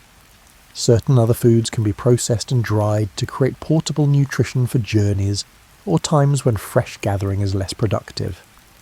The timing of movements across the landscape is often governed by when different plant foods become available. You might spend late spring in one area where certain seeds ripen, then move to a different location for midsummer gathering of other resources, following a circuit that returns to earlier locations when their seasons come around again. This pattern of movement means you rarely deplete any single area. By the time you return to a gathering location, plants have had time to grow back, produce new seeds, or otherwise recover from previous harvesting. The natural regeneration cycle matches your pattern of use, maintaining productivity over many years. Sharing food within groups ensures everyone has enough regardless of daily variations in individual gathering success. What you collect today supplements what others gathered yesterday. Over time, these exchanges balance out, providing stability and security for all members. Cooperation makes more sense than strict individual accounting. Knowledge about where to find emergency resources, plants that produce edible parts even in less favourable seasons, locations where water can be found through digging, areas that reliably support animal life that might be hunted, provides backup options if primary resources fall short. This information is valued and carefully maintained. Processing areas near camps might show signs of repeated use, accumulations of nutshells, areas worn smooth from grinding activities, or cleared spaces where people regularly work. These locations become familiar spots that future visitors recognise and continue to use, adding their own marks to the accumulated evidence of long human presence. Water found at different sources has distinct qualities. Some taste slightly mineral, others are perfectly sweet. Some runs cool even in hot seasons. Others feel lukewarm. Preferences develop, and you might detour slightly to reach a particularly pleasant spring if time allows. These small choices add character to journeys that might otherwise seem purely functional. Food preferences exist as well, both personal tastes and broader seasonal cravings. After many days of eating preserved foods, fresh greens might be particularly welcome. Certain flavours become associated with specific times of year or places, creating positive memories that link sensory experience with landscape and season. Teaching younger people about food and water management happens through participation, rather than formal instruction. Children accompany adults on gathering trips, learning to recognise useful plants and good digging spots. They help carry water and watch how it's rationed during travel. Through repeated experience, they absorb the knowledge they'll need to manage these resources independently. The landscape provides enough for those who understand it well and move with its rhythms. Scarcity is rare when you know what to look for and time your presence to match availability. The system works through knowledge, flexibility, and the maintenance of patterns that have proven sustainable over long periods. Gratitude for food and water comes naturally when you are aware of the effort required to locate and gather them. Nothing is taken for granted, yet nothing needs to feel desperately precious either.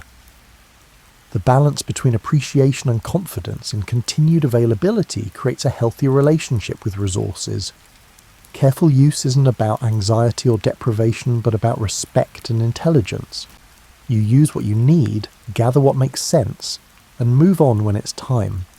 The land continues to provide because its use is calibrated to match what it can sustainably offer. This equilibrium, maintained through generations of accumulated wisdom, supports ongoing human presence in drying landscapes. As the sun descends toward the horizon, the quality of light across dry landscapes shifts from the harsh brightness of midday to softer, warmer tones. Long shadows stretch across the ground, creating patterns that change moment by moment. The intensity of heat begins to fade, replaced by air that feels gentler and more forgiving. This transition from day to evening brings renewed energy for activity after the quiet of midday rest.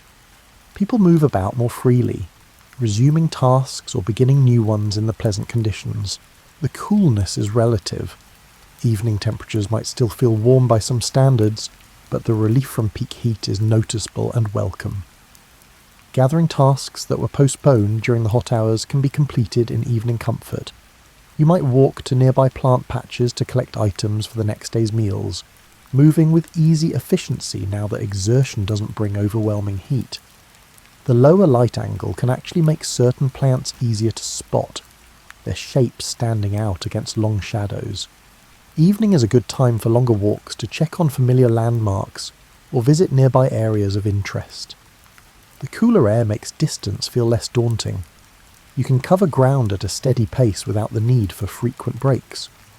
The changing light reveals the landscape in different ways than midday sun, highlighting textures and contours that weren't as visible earlier. Social life expands in the evening hours. As individual tasks conclude and people return to shared spaces, conversation increases. There's time to discuss what was observed during the day, share information about resources or conditions, and make plans for tomorrow. The communal atmosphere grows stronger as night approaches. Food preparation often happens in the evening, creating pleasant aromas that drift through the camp. Fires might be lit if fuel is available, and there's a need for cooking or warmth later in the night. The process of preparing and sharing a meal provides structure to the evening, a familiar sequence of activities that marks the transition toward rest. Children who napped during midday heat might be particularly lively in the evening, playing in the cooler air while adults work nearby. Their games and interactions add energy and sound to the camp, creating a different atmosphere than the quieter midday period. This burst of activity helps tire them out before nighttime sleep. The sky transforms as the sun continues its descent. Colours intensify. Oranges, pinks, and purples spread across the horizon, where dust and distance create vivid displays. These sunsets can be spectacular in dry air that holds little moisture to diffuse the light.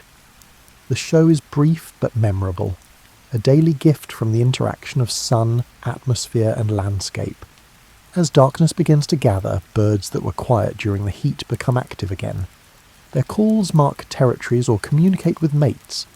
The sounds add another layer to the evening, natural background music that signals the healthy presence of life in the landscape.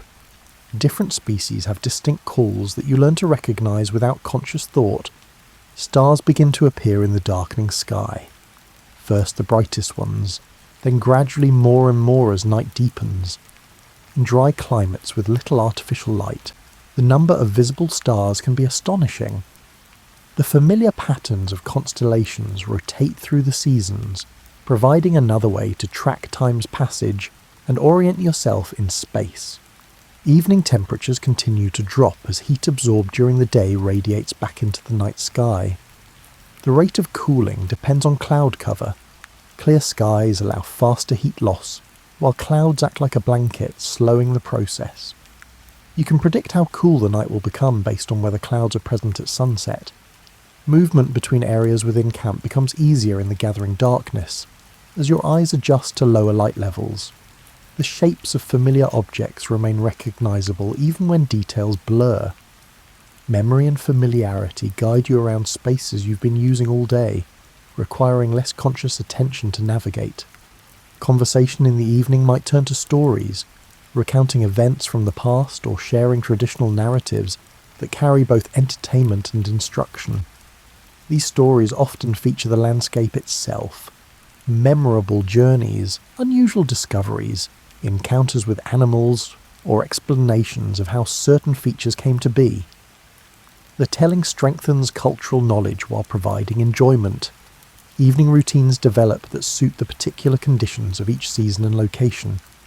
During warmer months, activities might continue well into full darkness, taking advantage of every cool hour. In colder seasons, evenings might involve gathering closer together, sharing warmth as temperatures drop more significantly after sunset. The transition from evening to night is gradual rather than sudden. There's no single moment when day ends and night begins, but rather a gentle progression through deepening shades of twilight. This slow change allows for natural adjustment of activities without abrupt shifts. Work that requires good light winds down as visibility decreases, but tasks that can be done by feel or near firelight might continue. Hands stay busy with familiar work, repairing equipment, preparing materials for tomorrow, or crafting items that don't require fine visual detail. The combination of productive work and social time creates satisfying evenings. The cooling air settles into low areas, creating subtle temperature variations across the landscape. Higher ground might remain slightly warmer, while valleys and depressions collect cooler air. These microclimates affect where you choose to sleep and how you arrange your resting space for comfort. As full night approaches, the pace of activity naturally slows. Energy that surged with evening's relief from heat gradually winds down toward the rest that will come with sleep. The day's efforts have been completed, tomorrow's plans are roughly sketched, and the present moment opens into calm anticipation of restorative sleep. Night in desert landscapes brings a quality of coolness that balances the heat of the day. The temperature drop can be significant, creating comfortable conditions for sleep after hours of warmth. This daily swing between temperature extremes becomes a reliable pattern, something you anticipate and plan around without conscious thought. The air feels different at night, often still and calm, with less wind than daylight hours might bring. This stillness creates quiet that enhances the sense of peace. Small sounds carry farther in the silence, but they're generally soft and unthreatening. The rustle of a small animal moving through sparse vegetation, the settling of cooling rocks, or the whisper of a gentle breeze. Your sleeping space is arranged to match nighttime conditions. During warmer seasons, you might sleep in the open, where any breeze can reach you and radiate heat easily escapes upward. In cooler months or locations, you might seek more shelter, using natural features or simple structures to block wind and retain some warmth. The sky at night, especially in dry regions far from any artificial light, displays stars in remarkable abundance. The Milky Way stretches across the darkness like a river of light. Familiar constellations wheel through their seasonal positions. Planets, brighter than surrounding stars, mark specific points in the heavens. This celestial display is available every clear night, a constant presence that connects you to deep time and vast space. Sleep comes easily after a day of activity and the natural tiredness that accumulates through waking hours. Your body responds to the darkness and cooler temperatures by settling into rest. The regular rhythm of day and night, repeated without variation, keeps your internal timing synchronized with the external world. Night sounds create a subtle backdrop to sleep. Insects might chirp or buzz in patterns specific to their species. Occasional calls from nighttime animals punctuate the quiet. These sounds are familiar rather than alarming, part of the normal acoustic environment that confirms everything is as it should be.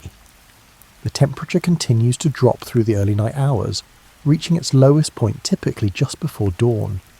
Your body adjusts to this cooling without waking, perhaps shifting positions slightly or drawing coverings a bit closer. The changes happen gradually enough that they don't disturb rest. Dreams blend elements of daily experience with deeper patterns of thought and memory. The landscapes you move through, while awake, might reappear in sleep, mixed with other elements in ways that don't follow waking logic but feel meaningful nonetheless. These nighttime mental wanderings process experiences and consolidate memories without requiring conscious effort. Middle of the waking, if it happens, is usually brief. You might notice the position of the stars or moon, gauge how much of the night has passed, and then settle back into sleep. The darkness and quiet support rest, making it easy to return to unconsciousness. There's no anxiety about these brief wakeful periods. They're natural parts of the sleep cycle. The moon, when present, creates its own quality of light that transforms the nighttime landscape. Surfaces that seemed dark become visible in shades of silver and grey. Shadows shift as the moon moves across the sky. Full moons can be bright enough to move around comfortably, while new moons leave the landscape to starlight alone. Clouds passing over at night are usually invisible except as they block stars, creating moving areas of darkness against the otherwise light-filled sky. Their passage might bring subtle changes in temperature or humidity, but typically not enough to disturb sleep. The minor variations blend into the overall experience of night. Other people sleeping nearby create a quiet companionship, their presence reassuring even though everyone is unconscious. The shared space of sleep strengthens social bonds in ways that don't require words or waking interaction. Simply being together through the vulnerable hours of darkness builds trust and connection. Children sleep soundly after their evening energy has been expended. Their deeper, less conscious sleep might be punctuated by moments of movement or quiet sounds, but they typically rest through the entire night. Adults with more years of experience reading the environment might sleep more lightly, subconsciously monitoring conditions even while resting. Night's coolness allows your body to recover from the day's heat exposure. Core temperature that might have risen slightly during peak warmth returns to its optimal range. The cooler external temperature actually aids in maintaining comfortable internal conditions, making sleep more restorative. The stillness of night creates space for the land itself to settle and recover from the day. Rocks that expanded slightly in the heat contract as they cool.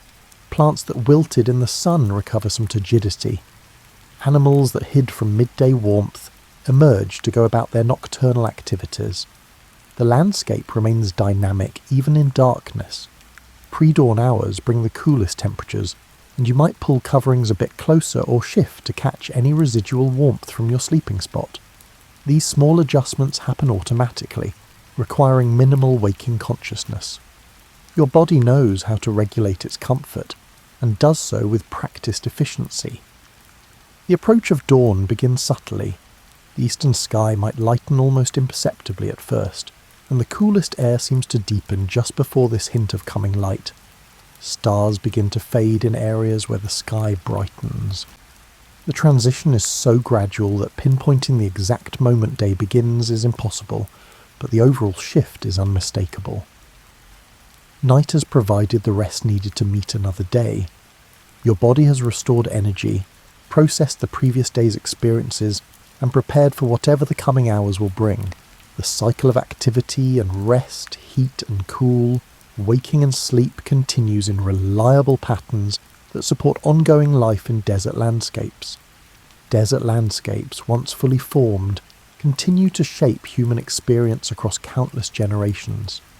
The patterns established during the long drying period persist, creating conditions that influence how people move, gather resources and organise their lives. This influence is subtle but pervasive, woven into daily routines and long-term planning. Trade routes develop along paths that connect water sources across arid regions. These routes become increasingly important as the value of moving goods between distant areas grows. Caravans follow trails established over many generations, each journey adding slightly to the knowledge of optimal timing, reliable stopping points, and potential hazards along the way. The goods that move along these routes include items not available in all regions: salt from dry lake beds, obsidian or other tool-making stone from specific outcrops, dried foods that travel well, and crafted items that showcase particular skills or local styles. The exchange creates connections between people separated by considerable distances. Desert crossings require planning and preparation that become refined through repeated experience. You learn to travel during cooler seasons when water needs are reduced. You memorize the locations of every reliable spring and seep along your route. You prepare for the specific conditions you'll encounter: loose sand that slows movement, rocky ground that demands careful footing, or areas where navigation is tricky due to few landmarks. Stories about desert travel accumulate, carrying practical information wrapped in memorable narratives. Tales of successful crossings note the timing, route choices, and preparations that worked well. Accounts of difficult journeys identify what went wrong and what might have prevented problems. This collective knowledge base makes each subsequent journey safer and more efficient. Settlements along desert edges and near reliable water sources become meeting points where different groups exchange goods, information, and social connections.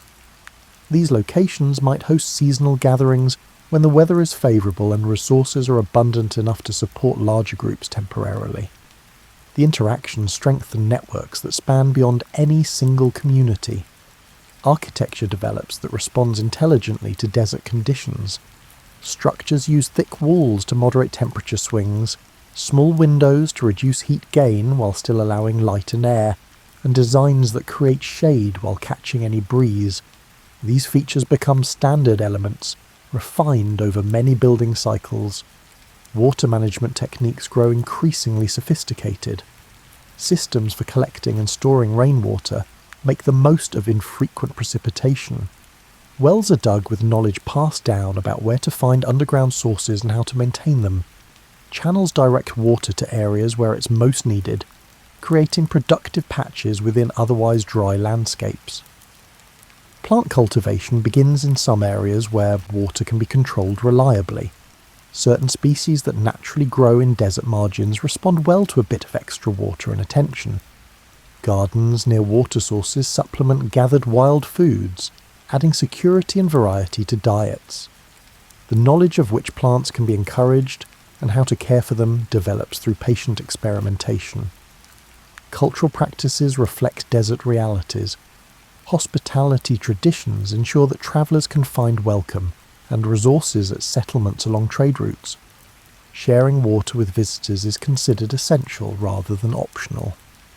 These customs recognise the mutual vulnerability everyone faces in arid environments and create networks of support that benefit all. Spiritual and artistic traditions incorporate desert imagery and symbolism. The stark beauty of desert landscapes, the clarity of night skies, and the drama of rare rainstorms all find expression in stories, songs, and visual arts. The physical environment shapes cultural identity in ways both obvious and subtle. Navigation skills particular to desert environments develop into specialised knowledge, reading subtle variations in terrain, predicting weather from cloud formations, using star positions for direction, and recognising the signs of approaching seasonal changes all become valued abilities. Those with particular skill in these areas share their knowledge with others. The continuity of desert landscapes creates a sense of connection to past generations who move through the same spaces. You walk trails worn by countless feet before yours. You camp at sites that show evidence of long use. You draw water from springs that have flowed for time beyond memory. This temporal depth adds meaning to daily activities. Adaptation to desert conditions becomes so thoroughly integrated into ways of living that it feels natural rather than imposed. The rhythms of movement, the patterns of work and rest, and the social customs that facilitate survival and comfort. All of these simply are the way things are done. The desert has shaped culture to match its requirements, and the fit feels comfortable. Changes continue even after deserts reach their current extents. Climate variations bring wetter and drier periods over decades and centuries. Water sources might shift location or change their productivity. Plant communities adjust their ranges and abundances. People respond to these changes with the same flexibility that served their ancestors during the initial drying periods. The knowledge required to thrive in desert landscapes remains valuable and continues to be transmitted from experienced individuals to learners. Each generation adds their own observations and innovations to the accumulated wisdom. The tradition is living and dynamic rather than static and fixed. Desert crossings that once seemed daunting become familiar journeys for those who make them regularly.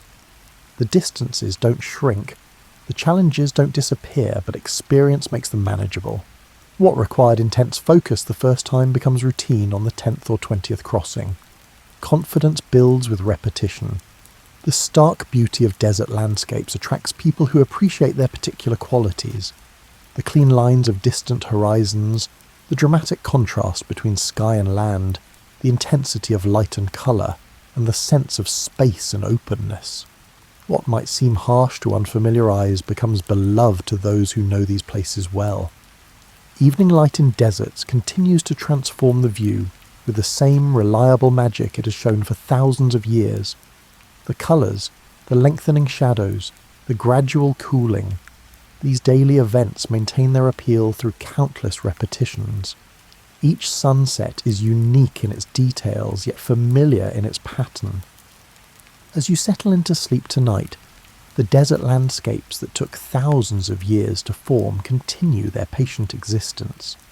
They've shaped human history not through dramatic events, but through steady influence on the practical details of life, where people travel, how they gather resources when they rest, and what they value. The quiet persistence of these dry lands has proven as influential as any dramatic historical force, working its effects through the accumulated weight of daily choices and adaptations across generations beyond counting. The world's deserts hold their shape, neither expanding nor contracting in any way you would notice within a lifetime. They continue offering their particular challenges and rewards to those who learn their patterns.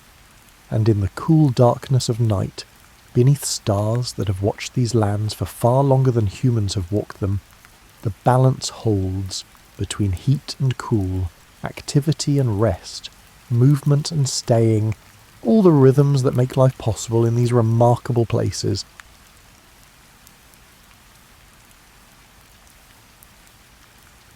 You wake to the sound of the church bell marking prime, the first service of the day. Though you're not particularly religious, you simply know it means the baker 3 houses down has already been at work for an hour. The smell of bread reaches your window, yeasty and warm, cutting through the cooler air that still holds last night's dampness. You stretch beneath your wool blanket, feeling the familiar lumps in your straw mattress, and consider the day ahead. Your village of about 200 souls operates under laws so local that the next village over, just 3 miles distant, does completely different things. This might sound chaotic, but it actually works beautifully. Like having a coat tailored specifically for your body rather than trying to squeeze into something made for someone else's frame. The manorial court meets once a month in the Lord's Hall, and while he technically presides, most decisions come from 12 men chosen from among yourselves. People who know exactly whose cow trampled whose vegetable patch, and whether it was a genuine accident or a long-standing grudge. Last month, Thomas the wheelwright left his pile of oak strips blocking the common path for 5 days. Everyone had to walk around it, which meant stepping into the muddy ditch or squeezing past old Widow Margaret's fence, where her geese lurk like feathered bandits. The court fined Thomas 3p, not because blocking paths warrants biblical punishment, but because the fine equalled roughly what he earned from the wheel he'd been building. The math worked out to inconvenience repaid with inconvenience. Thomas paid, grumbled a bit for form's sake, and moved his lumber. The path cleared. Life continued. You understand that these local courts handle perhaps 90% of actual daily governance. The king has his laws certainly handed down through sheriffs and justices who ride circuit through the countryside like merchant ships visiting ports. But between their visits, you live under rules created by people who know that John's pig has a talent for breaking through fences, that the stream floods every March and needs its banks reinforced, and that the common oven belongs to everyone, but someone needs to clean out the ash every Saturday. The beauty of local law sits in its flexibility. When your village decided that gleaning rights, the practice of gathering leftover grain after harvest, should extend an extra day for families with more than 4 children, nobody needed to consult legal scholars in London. The 12 men of the court simply noticed that the Cooper family with 6 hungry mouths could use the help, and that 1 extra day cost the Lord nothing from his share. They announced it, everyone agreed, and it became as binding as anything written on parchment in a monastery. You've seen the system work even in delicate matters. When young William was caught with Alice behind the mill, both unmarried and both clearly up to activities that would make their parents creative with kitchen implements, the court could have imposed harsh penalties. Instead, the 12 men, who'd all been young once and remembered exactly what they felt like, gave William a choice: marry Alice within the month, or pay a fine equivalent to a month's wages and face public scolding. William married Alice. They seem happy enough, and their first child arrived at a suspiciously convenient 7 months later, fooling absolutely nobody. The system survives because it knows you. It knows your cousin drinks too much during harvest festivals and needs watching. It knows that Peter the tanner works hard but his memory leaks like an old bucket. So when he forgets to repair the fence around his drying racks, a reminder usually works better than a fine. It knows that Martha grows the best herbs for 50 miles, and probably shouldn't be bothered with too many official duties, because everyone benefits from her skill with feverfew and meadowsweet. You rise fully now, pulling on your linen under tunic and woolen outer tunic, both dyed the muddy brown that hides stains admirably. The local laws govern even what you wear. Sumptuary laws restrict certain colours and fabrics to certain ranks, though in practice nobody enforces these much unless someone really oversteps. If you showed up in silk and purple, questions would arise. In sensible brown wool, you move through your day unmarked and untroubled. Outside, the village stirs into motion like a body waking joint by joint. Smoke rises from cooking fires. Children who should be helping with chores are instead seeing how close they can get to the blacksmith's forge without being shooed away. The blacksmith, Robert, waves his hammer in their direction without real menace. He was one of those children once, and his father's hammer waved just as lazily.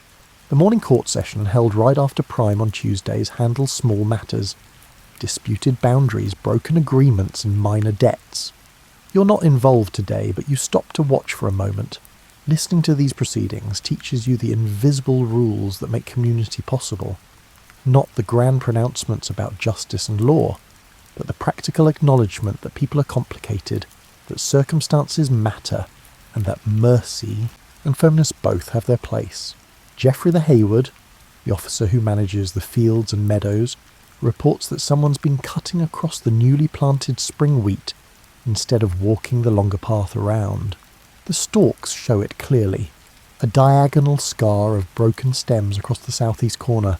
The court considers. Nobody confesses, but everyone knows it was probably young Edward, who's 14, and operates on the principle that straight lines between 2 points make excellent sense regardless of what's growing in between.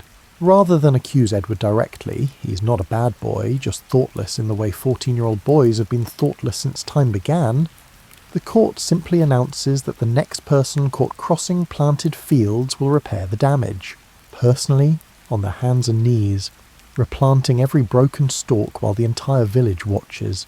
Edward, sitting in the back, goes slightly pink and studies his feet.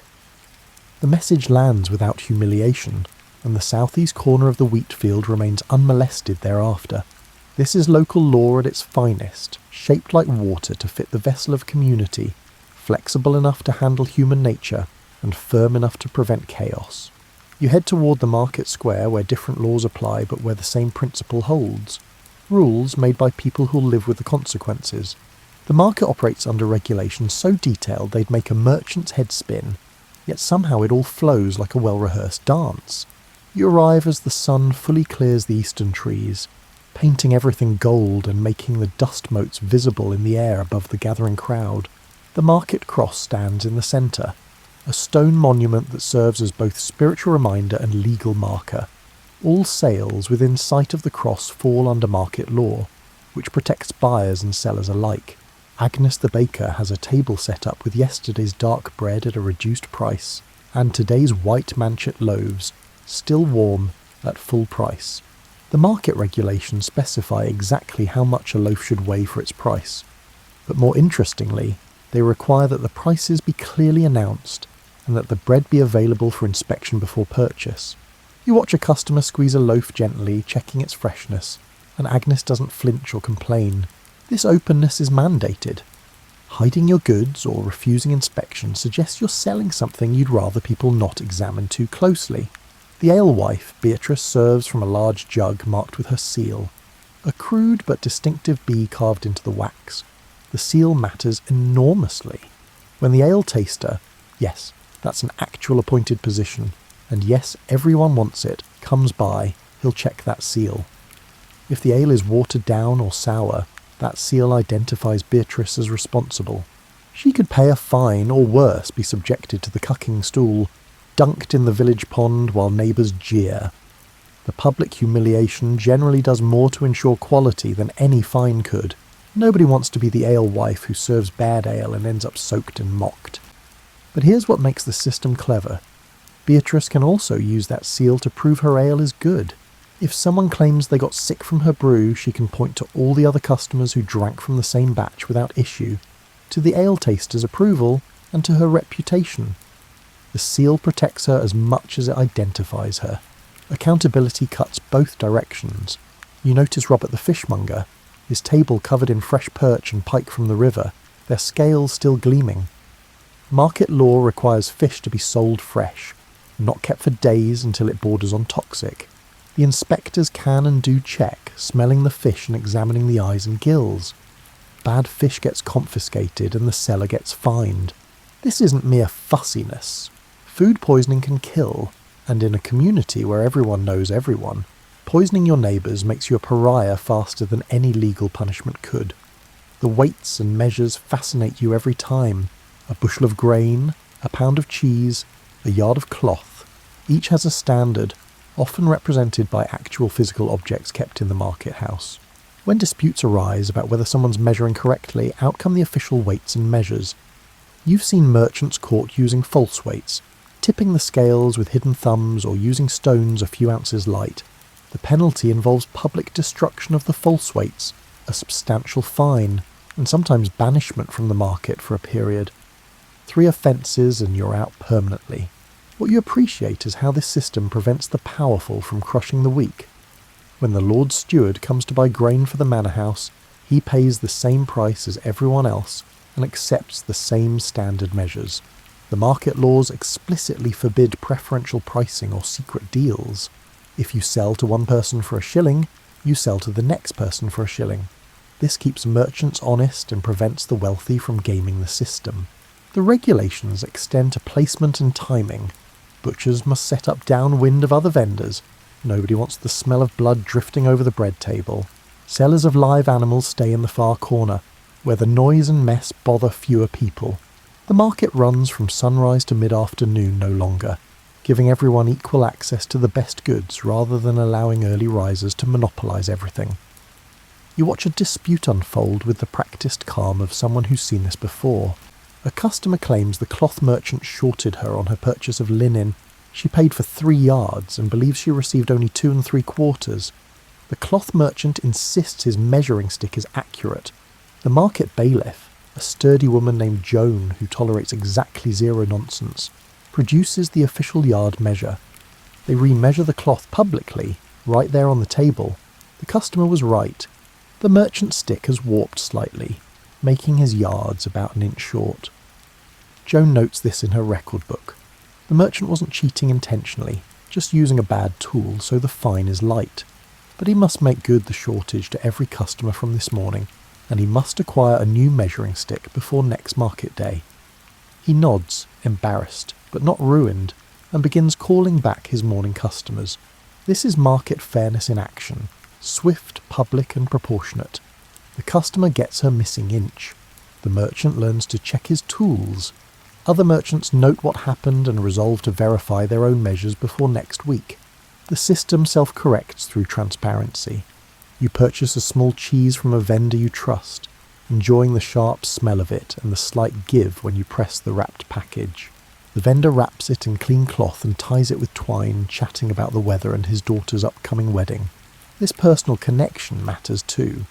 It's harder to cheat someone you'll see at church on Sunday, whose family intermarries with yours, and who remembers when you fell in the duck pond during Harvest Festival 3 years ago.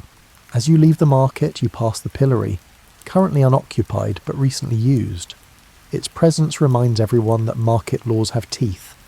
Last month, a travelling merchant sold saffron that turned out to be dyed flower petals. He spent half a day locked in the pillory, while market-goers pelted him with rotten vegetables and creative insults. He won't return to this market, and word will spread to other villages. His reputation travels faster than he does. The market empties as afternoon settles in, vendors packing away unsold goods and sweeping up scattered straw and dropped vegetables. Tomorrow it will be an ordinary square where children play and chickens scratch. But today, for these hours, it was a kingdom of fair dealing, governed by laws that recognise something profound. Trust forms the foundation of commerce, and trust requires both protection and accountability. After the midday meal, bread, cheese, and the small beer that tastes barely of alcohol but keeps you safely hydrated better than water from questionable sources, you head to the open fields. The three-field system spreads before you in strips, a patchwork quilt of different crops and fallow land that looks chaotic until you understand the pattern. Your family holds several strips scattered across the fields, never all in one place. This distribution isn't accidental or cruel, it's brilliantly practical. Some land is better drained, some gets more sun, and some has richer soil. By scattering strips, everyone gets a mixture of good and poor land. Nobody monopolises the best plots. You might have a strip on the sunny hillside and another in the lower field that stays damper. Your neighbour has the same variety. Over the course of the year, the advantages and disadvantages balance out. But this system only works if everyone cooperates, and cooperation requires rules. The field regulations govern when you plough, when you plant, and when you harvest. You can't just decide to plant your wheat 2 weeks early, because you have a good feeling about the weather. If you plough before the agreed upon time, you'll damage the stubble that everyone's livestock is currently grazing on. The fields serve as common pasture after harvest until spring ploughing begins. Similarly, you can't harvest late. When the wheat is ready, it's ready for everyone.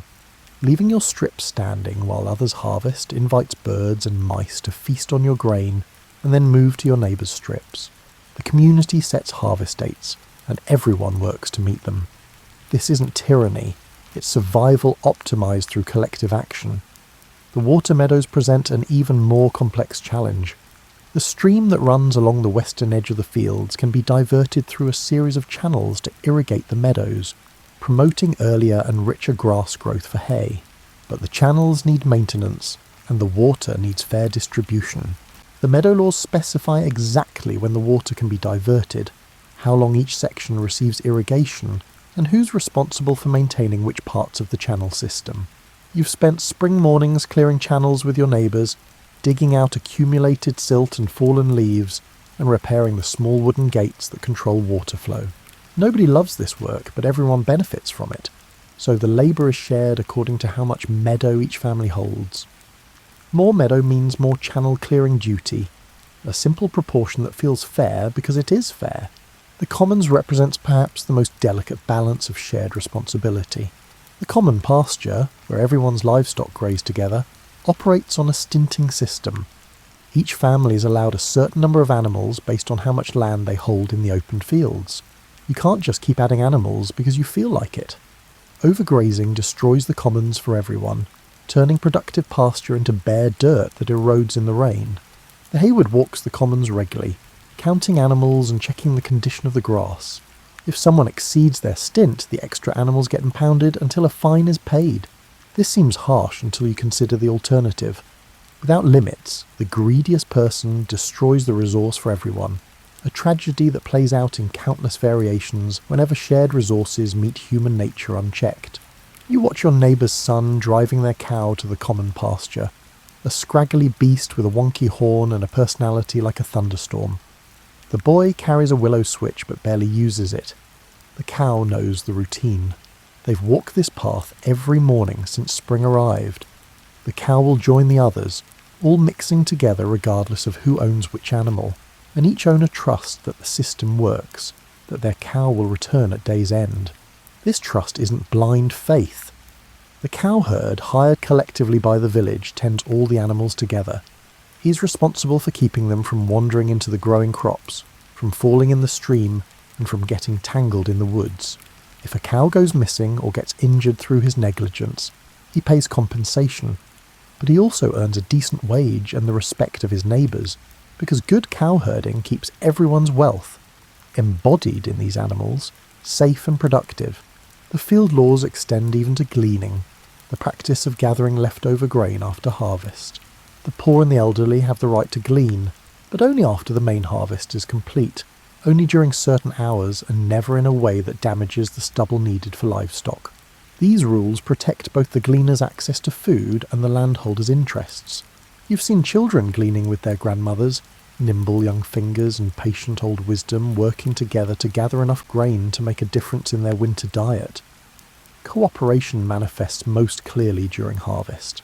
Your wheat is ready when your neighbour's wheat is ready. Everyone helps everyone else, moving from strip to strip in a coordinated wave of scythes and binding and stacking. You spend a day cutting wheat in John's strips, and later John spends a day cutting yours. The labour exchange isn't tracked with painful precision. If you cut for 6 hours and someone cuts for you for 5, nobody breaks out an abacus. It balances over time, over seasons, and over years. This mutual aid extends to emergencies. When fire destroyed half of Thomas's barn last summer, the community rebuilt it together, each family contributing labour, timber, and thatch according to their means. Thomas didn't ask. The help simply materialised like morning dew. This is how village life survives, by recognising that individual disaster can strike anyone, and collective response benefits everyone by maintaining the community's overall productivity and stability. The field regulations, the stinting system, the cooperative labour, none of this is written in elaborate legal codes. Most of it exists in collective memory, passed down through generations with small adjustments as circumstances change. When the climate shifted slightly and the growing season lengthened a few days, the community adjusted the planting dates without needing a royal proclamation. The system adapts because the people who live under it understand both its principles and its purposes. As afternoon light slants golden across the fields, you feel the weight of this shared endeavour. The land feeds you, but only if you treat it right, and treating it right requires treating each other right. The laws that govern these fields aren't about punishment. They're about making cooperation possible, about preventing the selfishness that would destroy what everyone needs. Evening finds you at home, sitting with your father as he explains the family's land holdings in detail. He's been sharing more frequently lately. He's not sick, just aging in the way that makes people think about continuity. The evening light through the small window turns his weathered face into a map of years spent outdoors, and his voice carries the particular care of someone transferring important knowledge. Your family's land came through inheritance, but the rules governing that inheritance are more intricate than simply oldest son gets everything. In this region, partible inheritance means the land gets divided among sons, each receiving a portion. This prevents the concentration of land in single hands, but also means holdings fragment over generations, strips splitting into smaller strips until some parcels barely merit the name. Your father traces the history. His grandfather held 30 acres scattered across the fields, divided among 3 sons, giving your grandfather 10 acres. Your grandfather had 2 sons, so your father received 5 acres. You have 2 brothers, which means the 5 acres will be split 3 ways, leaving each of you with plots that sound pathetic until you remember that 3 acres worked efficiently, combined with common rights and cooperation, can support a family. But here's where the land laws reveal their sophistication. You can't divide indefinitely without creating absurdity. The manorial court won't recognise holdings below a certain size, and more importantly, the community won't grant common rights for tiny fragments. If your holding becomes too small to be viable, you have options. Purchase more land, marry someone with land, or accept that one brother takes the agricultural portion while others learn trades or seek employment elsewhere. Your oldest brother, the practical one, will likely take most of the land. You've known this for years and don't resent it. You're more interested in the woodworking skills you've been developing, and the village needs a good carpenter more than it needs another mediocre farmer. Your youngest brother is already working with the tanner, learning a trade that makes him hold his breath and wrinkle his nose, but also promises steady income. The laws also protect widows in ways that surprise people who think medieval life was universally harsh to women. Your mother, should she outlive your father, gets the dower right, usually a third of the family's land for her lifetime. She can't sell it, but she can work it or rent it out, ensuring she doesn't become destitute. This law recognises that women who've spent decades helping build a family's prosperity deserve security in their old age. Land tenure itself comes in varieties. Freehold, which your family doesn't have, offers more rights and fewer obligations. Your family holds land through copyhold, recorded on the manor court rolls, paying rent to the lord and owing certain labour services. But even copyhold has protections. The lord can't arbitrarily evict you or increase rents beyond custom. Custom is the magic word, the accumulated practice of generations that carries legal weight. If rents have been 3 shillings yearly for a century, the lord can't suddenly demand 6 without serious justification. The court rolls document everything: transfers, inheritances, disputes and resolutions. Your father once consulted them when a neighbour claimed your family's western strip, extended farther than it actually did. The rolls showed clearly where the boundary had been for 3 generations. The neighbour, confronted with a written record, backed down. The rolls serve as communal memory, preventing the past from being rewritten to suit present convenience. Inheritance disputes can turn ugly, brother against brother or widow against stepchildren, but the manor court handles them with procedures designed to find truth. Witnesses testify about what they remember, who worked which land, who paid which rents, and what the deceased intended. The 12 men of the jury often include people old enough to remember decades back, their memories forming a human archive more detailed than any written record. You've watched cases where common sense matters as much as strict law. When old William died, leaving land to his nephew instead of his son, the son being a notorious drunk who'd already sold everything portable for drinking money, the court upheld the bequest. The law prefers direct descent, but it also recognises that handing land to someone who'll immediately lose it helps nobody. The nephew got the land. The son got an annual allowance of grain, enough to keep him fed but not enough to trade for drink. Harsh perhaps, but protective of both the family's legacy and the son's basic welfare. The complexity of land law reflects its importance. Land is wealth, security and identity. Your family's strips have been worked by your ancestors for generations, the same soil, the same seasons. This creates a connection that goes deeper than ownership. It's a relationship, almost kinship, with the earth itself. The laws protecting land rights recognise this depth, treating land not as a mere commodity, but as an inheritance in the fullest sense, something received from the past and held in trust for the future. Your father finishes his explanation as twilight deepens.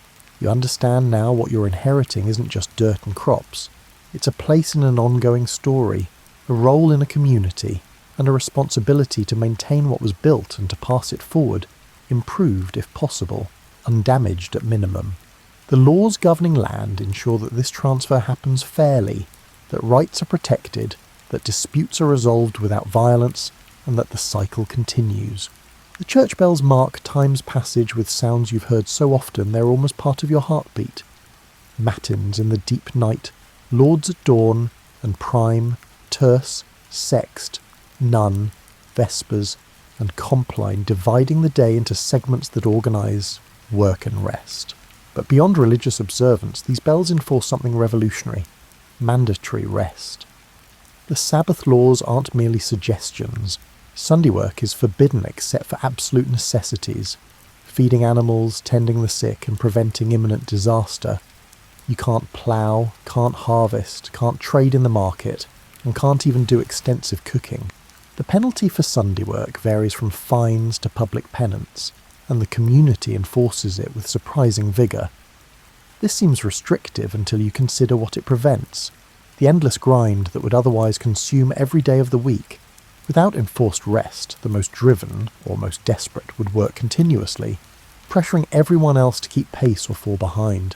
The Sabbath law creates collective permission to stop, to rest, and to exist for a day without productivity defining your worth. Beyond Sundays, the calendar blooms with feast days, saints' days, major holy days, and local celebrations. Your region observes perhaps 40 or 50 days of required rest annually, in addition to every Sunday. This approaches a third of the year. Modern people hearing this often express shock. Medieval peasants had more mandatory time off than many contemporary workers. The feast days serve multiple purposes. They're religious observances certainly, but also pressure release valves, community gatherings, and markers of time's passage. Michaelmas means rent is due and harvest should be complete. Christmas marks winter's depth and the year's turning. May Day celebrates spring with dancing around the maypole and enough flirtation to make the priest deliver his annual sermon about moderation and dignity, which everyone listens to politely before returning to their revelry. The laws governing feast days try to channel celebration away from destructive excess. Drinking is expected and tolerated, but fighting draws swift penalties. The May Day games, wrestling, racing, archery, have rules and referees precisely because young men competing for glory and female attention can quickly escalate from friendly contest to actual violence. The community permits high spirits but draws firm lines at genuine harm. Work time itself has rhythms encoded in law and custom. The agricultural calendar determines when fields need attention, but within that framework the laws specify work hours and conditions. Harvest work might run from dawn to dusk during the critical weeks, but regular field work maintains more moderate hours. The lord can demand labour service from his tenants, but even that has limits. So many days per year, specific tasks and reasonable hours. The guild regulations, which you'll encounter if you pursue carpentry seriously, specify apprentice and journeyman working conditions even more precisely. Apprentices can't be worked from absolute dawn to total darkness year-round. They need time for meals, for rest, and for church attendance. Masters who abuse apprentices face guild discipline, including losing the right to take future apprentices, a severe penalty that threatens their trade's continuity. Even daily work rhythms have customary breaks. Mid-morning sees a brief rest and perhaps weak ale or bread. Midday brings the main meal break, a substantial pause that recognises human beings aren't draft animals. Mid-afternoon might bring another brief respite. These breaks aren't legally mandated in the same way the Sabbath is, but custom enforces them almost as firmly. A master craftsman who drove workers without reasonable breaks would find himself short of workers, as word spread and people sought employment elsewhere. The curfew bell marks day's end, a signal that fires should be covered or extinguished, and that people should retire to their homes. This serves practical fire prevention. Uncovered fires in wooden buildings surrounded by thatch create obvious risk, but also reinforces rest's importance. Night is for sleep, or at least for quiet activities that don't disturb neighbours. The laws against nighttime noise recognise that sleep deprivation makes people irritable, unproductive, and more prone to conflict. You've experienced the blessing of enforced rest during particularly exhausting harvest seasons. By Saturday evening every muscle aches and you'd gladly collapse and not rise for a week. Sunday's enforced idleness feels less like restriction and more like salvation. You attend church, eat well, perhaps visit with friends or family and let your body recover. Monday's work begins from a place of rest rather than accumulated exhaustion. The pattern of work and rest, encoded in bells and calendars and community expectation, creates sustainable rhythm. You can work intensely when needed because rest is guaranteed. You can celebrate feast days fully because work time is protected. The laws prevent the extremes that destroy both productivity and humanity. Endless work that breaks bodies and spirits, or endless leisure that brings poverty. As compline rings across the village, marking the day's formal end, you feel gratitude for these rhythms. Tomorrow will bring work, certainly, but it will also bring the midday meal with your family, the late afternoon pause to drink cold water from the well, and the evening when you can set aside tools and simply exist. The laws that mandate rest give you permission to be human, not merely productive, and that permission matters more than you might realise until it's absent. Your developing interest in carpentry brings you increasingly into contact with the guild system, that elaborate network of craftsmen's organisations that govern trades with regulations denser than the legal codes governing entire kingdoms. The Carpenters Guild in the nearest town operates with rules you're only beginning to understand, but their purpose shines clearly. Maintain quality, ensure fair dealing, and protect craftsmen from exploitation and excessive competition. The Guild's quality standards start with apprenticeship. You can't simply declare yourself a carpenter and start taking work. First comes years as an apprentice, bound to a master craftsman who teaches you the trade in exchange for your labour.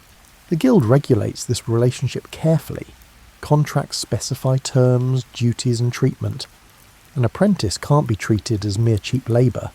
There's a genuine teaching obligation. Masters who fail to actually instruct their apprentices face Guild censure.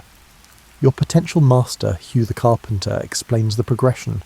7 years as an apprentice, learning basics, then advancing to complex joinery and finishing work.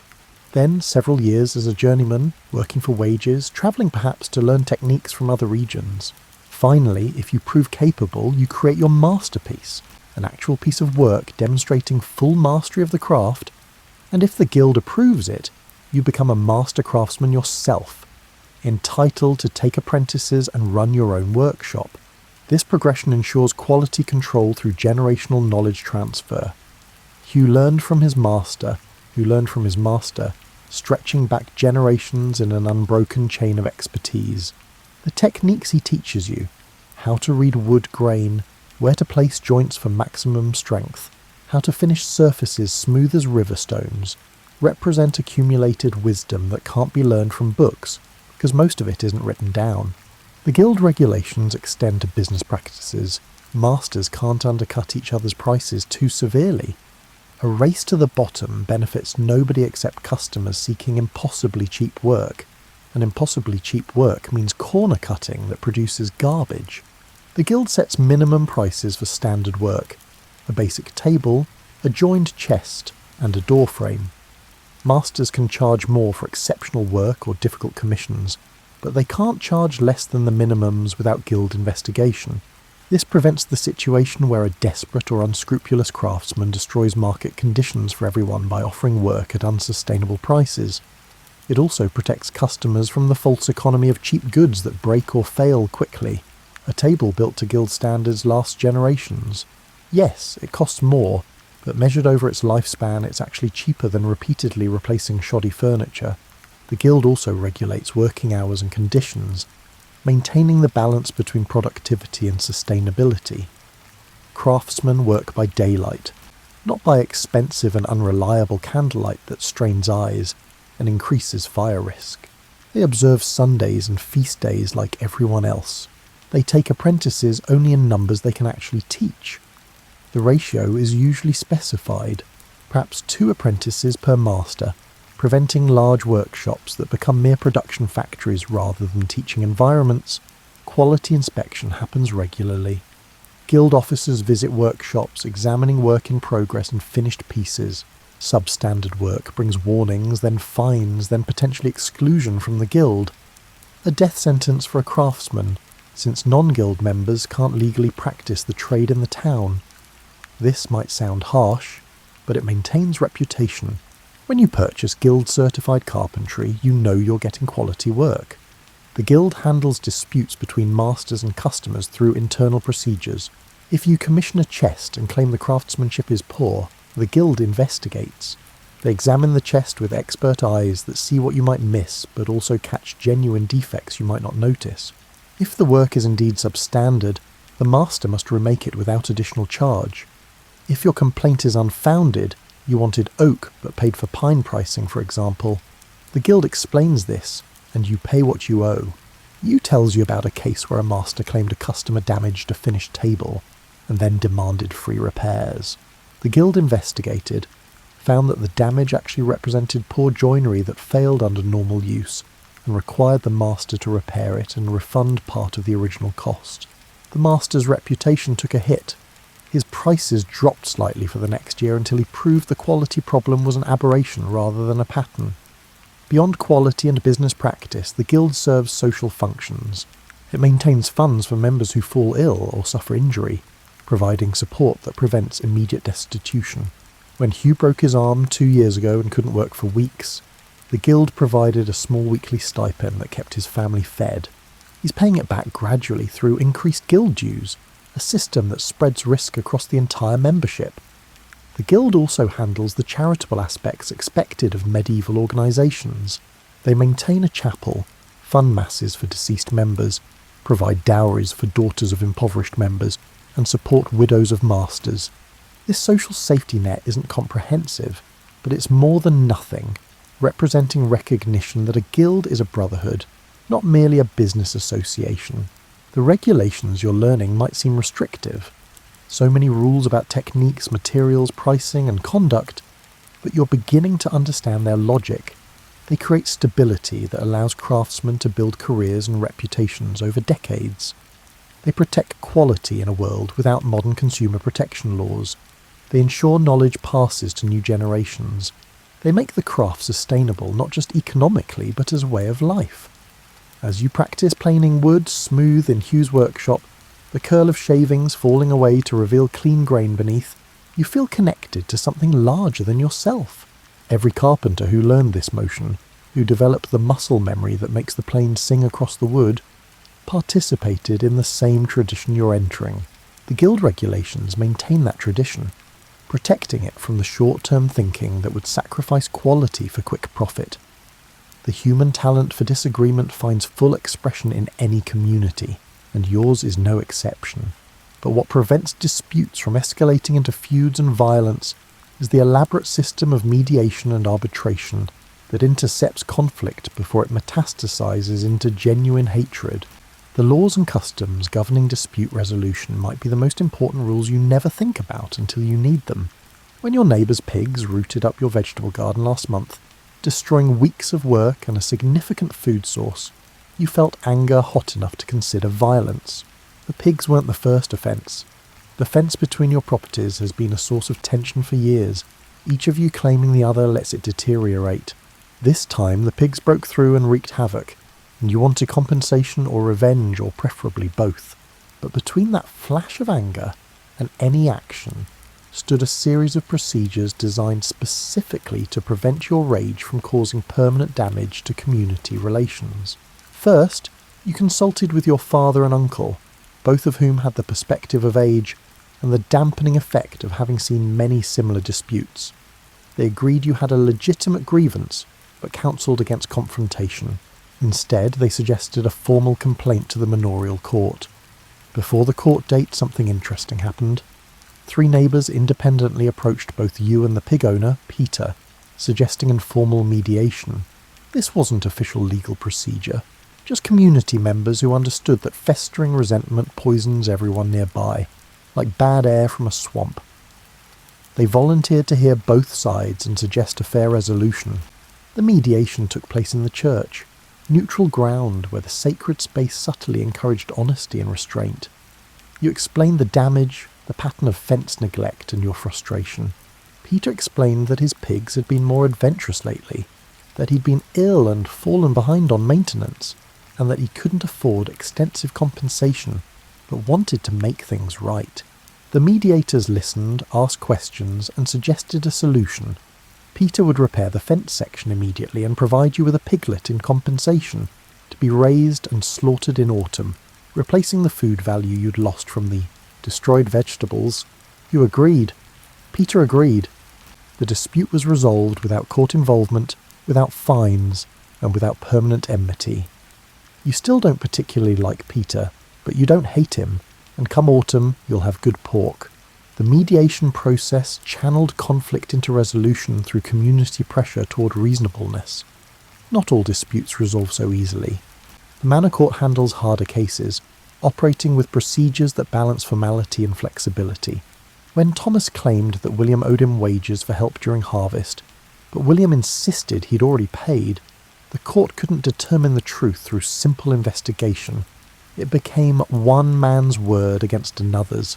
The solution involved compurgation, an ancient practice where each party gathered oath helpers, respected community members willing to swear to the person's truthfulness. William found 6 neighbours willing to swear his oath, that he'd paid as promised. Thomas found only 3. The court ruled for William, not necessarily because he was telling the truth, but because more people trusted his word. This seems arbitrary until you consider the social dynamics. To find oath helpers, you need a reputation for honesty. People won't risk their own reputations by swearing for liars. The system incentivizes truthfulness over time because your reputation becomes your most valuable asset. The court also handles conflicts through trial by jury. Those same 12 men who make most manorial decisions. They know the disputants, the history and the context. When Geoffrey sued Edmund for damage to borrowed tools, the jury didn't just examine the tools. They considered that Geoffrey lends tools freely to everyone, and Edmund tends to be careless with borrowed items. They ruled Edmund must repair or replace the tools and pay a small additional fine for being, essentially, habitually irresponsible with other people's property. The genius of local dispute resolution lies in its integration with community life. The jurors who judge today's dispute might be tomorrow's disputants. This creates incentive to be fair, to consider how precedent might affect them later, and to avoid arbitrary or harsh rulings that could return to haunt them. It's justice tempered by the knowledge that everyone continues living together afterward. For more serious matters, assault, major theft, disputes the manor court can't handle, royal courts exist, with justices who travel circuits hearing cases, but community preference runs strongly toward local resolution. Royal justice is expensive, slow, and often more focused on fines that enrich the king than on resolving the actual dispute. Local mediation and manor courts cost little, act quickly, and focus on restoring peace rather than extracting revenue. You've noticed that the most effective deterrent against wrongdoing isn't harsh punishment, but rather the certainty of social consequences. When Margaret was caught stealing bread from Agnes's table in the market, the legal penalty was relatively light. A small fine and brief time in the pillory, but the social penalty was severe. Everyone knew, everyone talked, and Margaret's reputation for honesty evaporated. Months later, people still treat her with caution, count their change carefully when she's around, and don't leave valuables unguarded in her presence. That social scarring hurts worse and lasts longer than any physical punishment. The system succeeds because it recognises conflict's inevitability while channeling it into non-violent resolution. The rules provide procedures, cooling off periods, and third-party intervention. The community provides pressure toward reasonableness, witnesses who remember what actually happened, and oath helpers who stake their reputation on truth. Together, these prevent most disputes from escalating into violence or permanent division. As evening settles and you repair the fence section that contributed to the original pig incident, you reflect on how close you came to making things worse through anger. The mediation system saved you from yourself, from the cycle of retaliation that destroys communities. You still don't love your neighbour, but you found a way to coexist, and sometimes that's victory enough. The final insight about medieval law reveals itself slowly, like dawn rather than lightning. These systems work because they play the long game, prioritising stability and continuity over short-term optimization. The rules you've explored, local courts, market regulations, shared field systems, inheritance laws, work rhythms, guild standards, dispute resolution, all aim at the same goal. Communities that survive generations because they balance individual needs with collective welfare. Consider how different this is from pure profit maximization. A merchant could make more money by using false weights, but he'd be caught, punished, and excluded. Better to make slightly less and trade for decades with a solid reputation. A craftsman could produce cheap goods quickly, undercutting competitors, but guild regulations prevent this race to the bottom. It's better to produce quality work at fair prices and build a client base that returns for generations. The agricultural system particularly demonstrates long-term thinking. The three-field rotation, winter crops, spring crops, and fallow, maintains soil fertility across years and decades. You could plant all fields every year and harvest more initially, but you'd exhaust the soil within a generation. The laws enforcing rotation sacrifice short-term gain for long-term sustainability. Similarly, the common pasture stinting system prevents overgrazing that would destroy the resource. You could run extra animals this year and profit, but the commons would deteriorate, harming everyone, including yourself, eventually. The laws limit present consumption to preserve future availability. This requires thinking beyond immediate gratification, trusting that restraint now means abundance later. Inheritance laws that provide for widows and divide land among children might seem economically inefficient compared to primogeniture, giving everything to the eldest son, but they maintain social stability. Younger sons with no prospects become bandits or mercenaries, destabilizing regions. Widows without support become desperate, burdening the community. Spreading resources, even if it means smaller individual holdings, keeps more people invested in peaceful stability. The mandatory rest days seem counterproductive to productivity until you consider sustainability. Humans who work to exhaustion produce less overtime than well-rested humans. The Sabbath and feast days prevent burnout, maintain health, and provide pressure relief that prevents social unrest.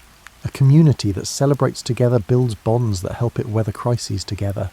Guild regulations restricting competition and maintaining prices seem anti-competitive, but they ensure craftsmen can afford to maintain quality and train apprentices properly. A race to the bottom produces cheap goods and poorly trained workers, degrading the craft across generations. It's better to limit competition slightly and maintain high standards indefinitely. Even the dispute resolution system prioritizes long-term peace over strict justice. Mediation seeks solutions both parties can live with, not victory for one side. The goal isn't perfect fairness in each case, but rather maintaining community relationships across decades. Sometimes that means compromises nobody loves but everyone accepts. You've been observing how these systems interconnect, each reinforcing the others. Market regulations build trust that makes commerce possible. Shared field systems require cooperation that dispute resolution maintains. Guild standards create quality that inheritance laws preserve across generations. Rest requirements maintain health that makes sustainable work possible. Everything connects in a web of mutual support. The system isn't perfect. No human creation is. Powerful lords sometimes abuse their positions. Courts occasionally rule poorly. Guilds can become restrictive to the point of stifling innovation. But the overall structure channels human nature toward cooperation and sustainability, more often than toward exploitation and collapse. Walking through the village in the late evening, houses glowing softly with fire and candlelight, you hear the sounds of daily life winding down, conversations, laughter, a baby crying, and someone singing tunelessly while washing dishes. These sounds represent success of a sort rarely celebrated, the success of simply continuing, of communities that survive not through dramatic heroics, but through the accumulated effect of reasonable rules reasonably followed. The laws you've been exploring don't make anyone wealthy or famous. They don't create empires or monuments. They simply make daily life work, year after year, generation after generation. They represent wisdom learned slowly through trial and error, rules refined over centuries to fit human nature as it actually exists rather than as someone wishes it to be. You think about the future, about children not yet born who'll work these same fields, trade in the same market, and learn crafts from masters who learned from you. The laws you live under are your gift to them, the accumulated knowledge of how to make community possible. Not perfect, not unchanging, but functional in ways that matter. Fair enough, flexible enough, and firm enough. As night settles fully and you prepare for sleep, the last bell rings from the church tower, marking Compline, completing the daily cycle. Tomorrow will bring new challenges, new disputes, and new opportunities. But the framework holds steady. The laws and customs that make cooperation possible, that channel human energy toward building rather than destroying, and that recognize both individual dignity and collective need. This is the secret of medieval laws that made life work. They acknowledged human nature without surrendering to its worst impulses. They created space for both individual initiative and community welfare. And they valued stability over optimization, sustainability over exploitation, and continuation over any single generation's maximum gain. In doing so, they built something that lasted, not perfect, never perfect, but functional and adaptable and ultimately humane in ways that matter most. The world outside continues its ancient rhythms, seasons turning, fields waiting, communities enduring. You're part of that continuity now, governed by laws that connect you to the past and future both. Sleep comes easily, earned by honest work, protected by reasonable rules, sustained by the knowledge that tomorrow's challenges will meet the same patient, practical systems that have handled them for generations. The laws hold, life continues, and that ultimately is enough.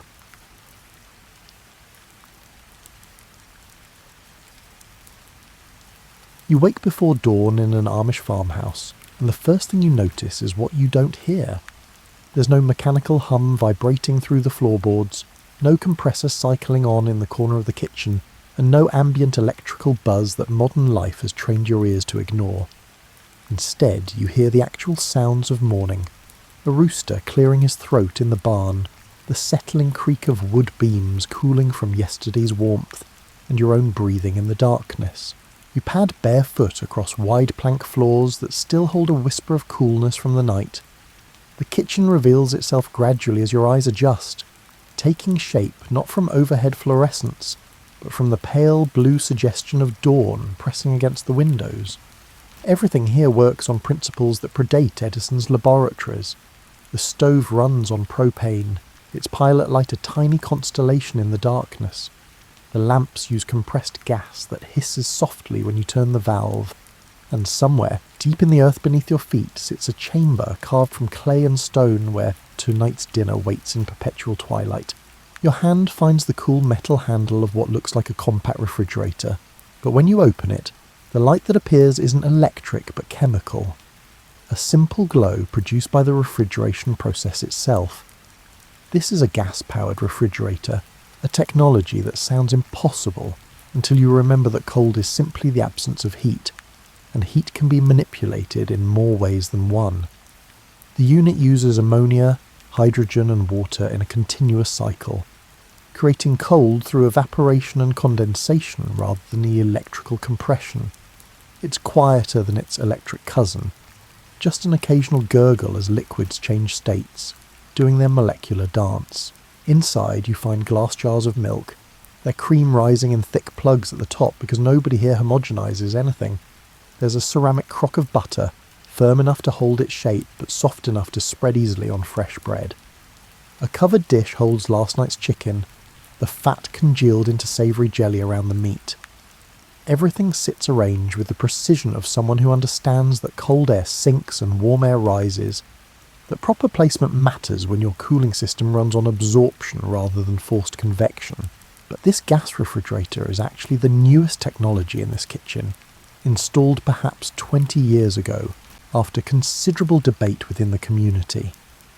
The real story of Amish food preservation lies deeper, colder, and considerably older. It's written in the architecture of the land itself, in holes dug into hillsides and stones stacked with purpose. To understand how the Amish keep food cold without electricity, you need to understand that they're not rejecting modern convenience so much as embracing ancient wisdom that never needed improvement in the first place. You grab a sweater from a peg by the door because even in summer, where you're about to go remains locked in permanent October. The path outside leads around the side of the house, past herb gardens still wet with dew, to a door set almost flush with a gentle slope in the yard. This isn't the entrance to a storm shelter or a coal bin. This is where winter lives year-round, where the earth itself becomes a refrigerator, and where gravity and geology conspire to keep things fresh. This is the root cellar, and it's about to teach you things about temperature that no appliance manual ever could. The door opens with a wooden groan, exhaling cool air that smells like minerals and darkness, like the inside of a cave where bears sleep through blizzards.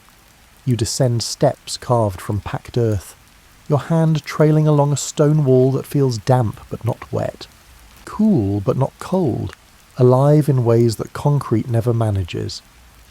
Each step down brings a perceptible temperature drop, as if you're descending through layers of atmosphere, moving from one microclimate to another. At the bottom, perhaps 12 feet below the surface, you find yourself in a room that shouldn't exist according to everything modern life taught you about food storage. There's no insulation in the contemporary sense, no vapour barriers or thermal breaks, The walls are simply stacked stone, fitted together with the patience of someone who understood that air gaps matter, that every space between rocks serves as a buffer zone. The floor is packed earth, slightly damp, completing a circuit with the walls and ceiling that maintains a remarkably consistent temperature, somewhere between 45 and 55 degrees Fahrenheit. This consistency exists because you're now below the frost line, in the zone where seasonal temperature swings barely register. While the world above bakes or freezes, this chamber remains locked in perpetual autumn. The Earth's own mass acts as a thermal battery, absorbing heat in summer and releasing it in winter, creating a stable environment that your ancestors understood intuitively. They might not have known the thermodynamics, but they knew that potatoes stored here in October would still be firm in March, that apples would keep their crunch until spring mud season, and that the Earth was the original refrigerator and required no maintenance plan. The shells reveal themselves as your eyes adjust to the dim light filtering down the stairway. Wooden boards rest on stone supports, each shelf strategically positioned according to principles of temperature stratification. The lowest shelves, where the coldest air pools, hold root vegetables that tolerate near-freezing conditions. Carrots packed in sand, beets nestled in sawdust, and turnips wrapped in newspaper. These storage methods aren't quaint affectations but practical solutions to moisture management. The sand and sawdust prevent the vegetables from touching each other while maintaining ideal humidity, stopping both desiccation and rot. Middle shelves hold glass jars of preserved goods, pickles floating in cloudy brine, applesauce the colour of sunset, and green beans packed with dill heads that look like tiny fireworks frozen mid-explosion. These jars represent summer captured and held hostage, prevented from spoiling by carefully calibrated acidity and the absence of air. Canning is its own form of cold storage when you think about it, creating an environment so hostile to bacteria that food remains suspended in time, waiting patiently to be remembered and consumed months after its harvest. The highest shelves, where temperatures climb closer to 60 degrees, hold items that prefer less aggressive cooling. Winter squash with their thick skins that protect sweet orange flesh, onions braided together like rope, and garlic bulbs that fill the air with their pungent promise.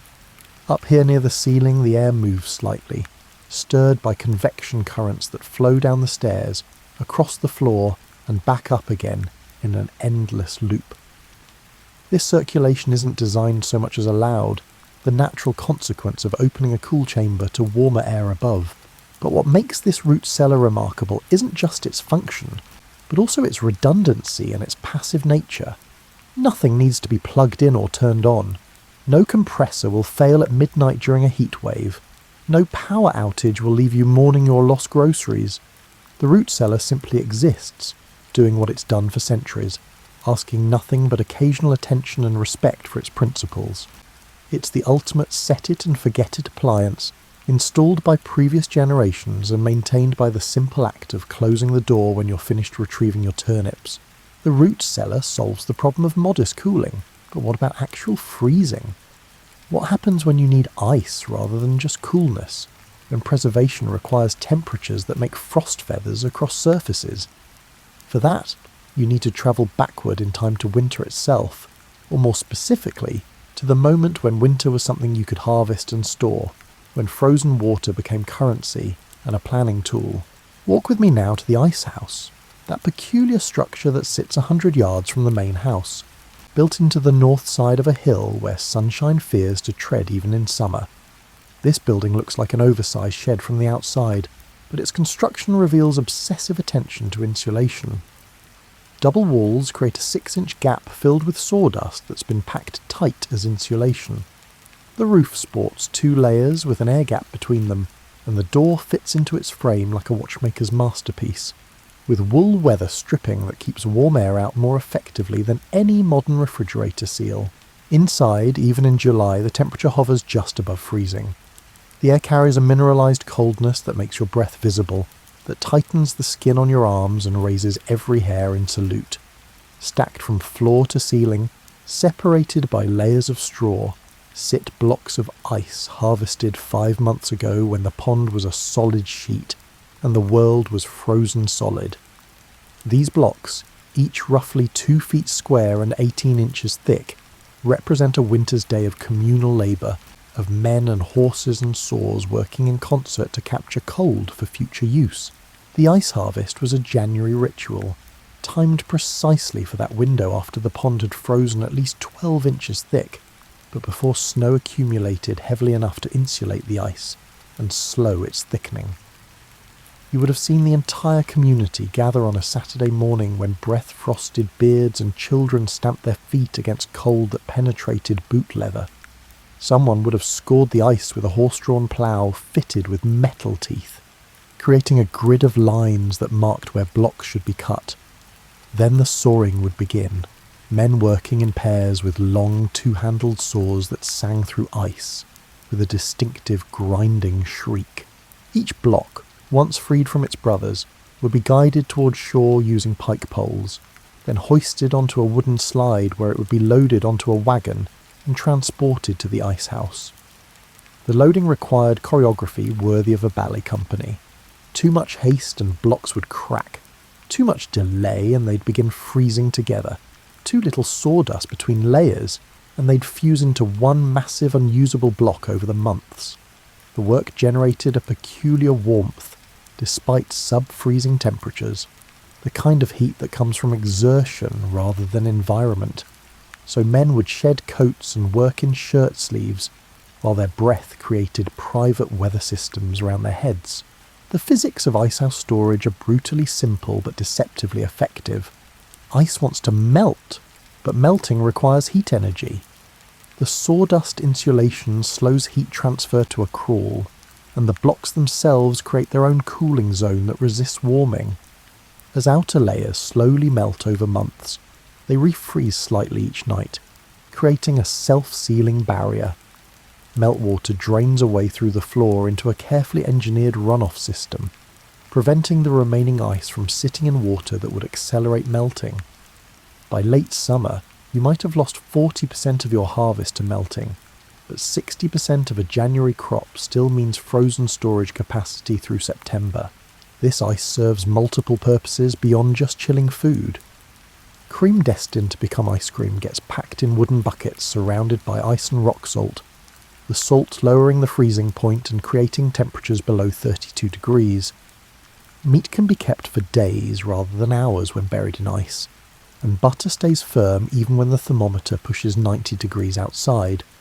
The ice house essentially extends winter on demand, letting you summon cold whenever necessary, proof that you can indeed save the weather for later if you plan ahead. But perhaps the most elegant solution to food preservation sits where water emerges from the earth itself, in structures built around springs that flow year-round with water that never varies more than a few degrees from its constant 54-degree temperature. The springhouse combines running water with careful architecture to create a cooling system that operates continuously without any input beyond gravity and geology. Picture a small stone building, maybe 10 feet by 12, built directly over a natural spring. The water emerges from the ground inside the structure, flows through a shallow channel carved from stone, and exits through an opening in the wall downhill. The building's walls are thick stone, 2 feet or more, and the roof is heavily insulated with sod or slate. Small windows near the roofline allow air circulation but prevent direct sunlight from entering. The door faces north and is typically double-layered with an air gap between, creating an airlock that maintains the cool interior temperature. Inside, the spring channel dominates the floor plan. This isn't a stream you'd step across casually. It's maybe 2 feet wide and 8 inches deep, flowing with gentle insistence. The water stays crystal clear because spring water emerges filtered through layers of sand and rock, stripped of sediment and organic material. More importantly, it stays cold, drawing its temperature from the aquifer 50 or 100 feet below, where seasonal variations never penetrate. Along both sides of the channel sit stone platforms where crocks and jars are placed. Milk crocks, still warm from the morning milking, are set directly into the water, which immediately begins stealing their heat.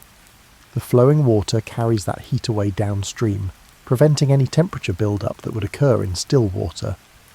Within an hour, milk that left the cow at 98 degrees has dropped to 60 degrees, extending its freshness from hours to days.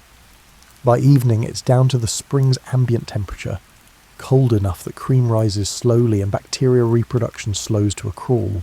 Buttercrocks sit on the slightly higher platforms, not in the water but close enough that evaporative cooling from the stream creates a microclimate 10 degrees cooler than the surrounding air. Eggs rest in wire baskets that hang in the water flow, kept cool but not cold, preserved in that sweet spot where they'll last weeks instead of days. Covered dishes containing leftovers line the shelves above the water, benefiting from the general coolness without getting damp. The springhouse operates on principles that modern refrigeration engineers would recognise but execute with mechanical complexity. Cool air, being denser than warm air, flows downward and pulls in the lowest spaces. The spring water continuously generates cool air as it flows, and that air stays low, trapped by the building's design. Warm air enters through the high windows and exits the same way, prevented from descending by the cold air cushion below. This creates stratification, with the coldest zone right at water level where the milk crocks sit, slightly warmer zones at shelf height, and the warmest air near the ceiling where nothing perishable is stored. What makes the springhouse remarkable is its responsiveness to external conditions. On hot summer days when you need cooling most, people visit the springhouse more frequently, opening the door and disturbing the temperature stratification. But each opening also introduces warm air that the spring water immediately begins cooling, and the increased air circulation actually improves the system's efficiency. In winter, when cooling is less critical, the springhouse sees less traffic, and the building's thermal mass prevents the interior from freezing even when January drives temperatures below zero outside. The water that flows out of the springhouse doesn't go to waste. Downstream, it might water livestock or irrigate a garden. Its work is never done despite having already served as refrigerant. This multiple-use philosophy pervades Amish food preservation. Nothing exists for a single purpose when it can serve several, and energy, whether human, animal or natural, is always asked to pull double duty whenever possible. Back in the kitchen, the gas refrigerator deserves a closer look because it represents a fascinating compromise between modern convenience and traditional principles. Approved by most Amish communities because it doesn't connect to the electrical grid, the gas refrigerator operates on principles that would seem like magic if they weren't just clever chemistry. The absorption refrigeration cycle sounds complicated but follows a beautiful logic. Inside the sealed system, ammonia dissolves in water to create a solution that gets heated by a small gas flame, no bigger than what you'd see on a water heater pilot light. This heating separates the ammonia from the water, and the gaseous ammonia rises to a condenser at the top of the unit, where it cools back into liquid, releasing heat in the process. That liquid ammonia then flows to an evaporator coil inside the refrigerator compartment, where it meets hydrogen gas in a low-pressure environment. Here's where it gets interesting. The hydrogen doesn't participate in cooling directly, but lowers the partial pressure of the ammonia, which allows the ammonia to evaporate at low temperatures. This evaporation absorbs heat from inside the refrigerator, which is just a fancy way of saying it creates cold. The ammonia gas then flows to an absorber where it meets water again, dissolves back into solution, and the cycle continues indefinitely as long as that tiny flame keeps burning. The beauty of this system is its lack of moving parts. No compressor cycling on and off, no fan motors pushing air around, and no electronic controls deciding when to defrost. The refrigerator runs continuously at its own pace, creating cold through heat in a paradox that nonetheless works perfectly well. The only maintenance it requires is occasional cleaning of the burner and a yearly check to ensure the flue isn't blocked. Otherwise, it simply operates year after year, consuming a gallon of propane every week or two depending on ambient temperature and how often the door opens. The interior looks familiar to anyone who's opened a refrigerator. Shelves and door storage, a small freezer compartment, and crisper drawers for vegetables. But the cooling isn't uniform like in an electric model. The freezer sits at the top where the evaporator coil runs coldest. and temperature increases gradually toward the bottom. This means you need to store things strategically, milk on the top shelf where it stays coldest, vegetables in the bottom drawers where they won't freeze, and leftovers in the middle zones according to their sensitivity to temperature.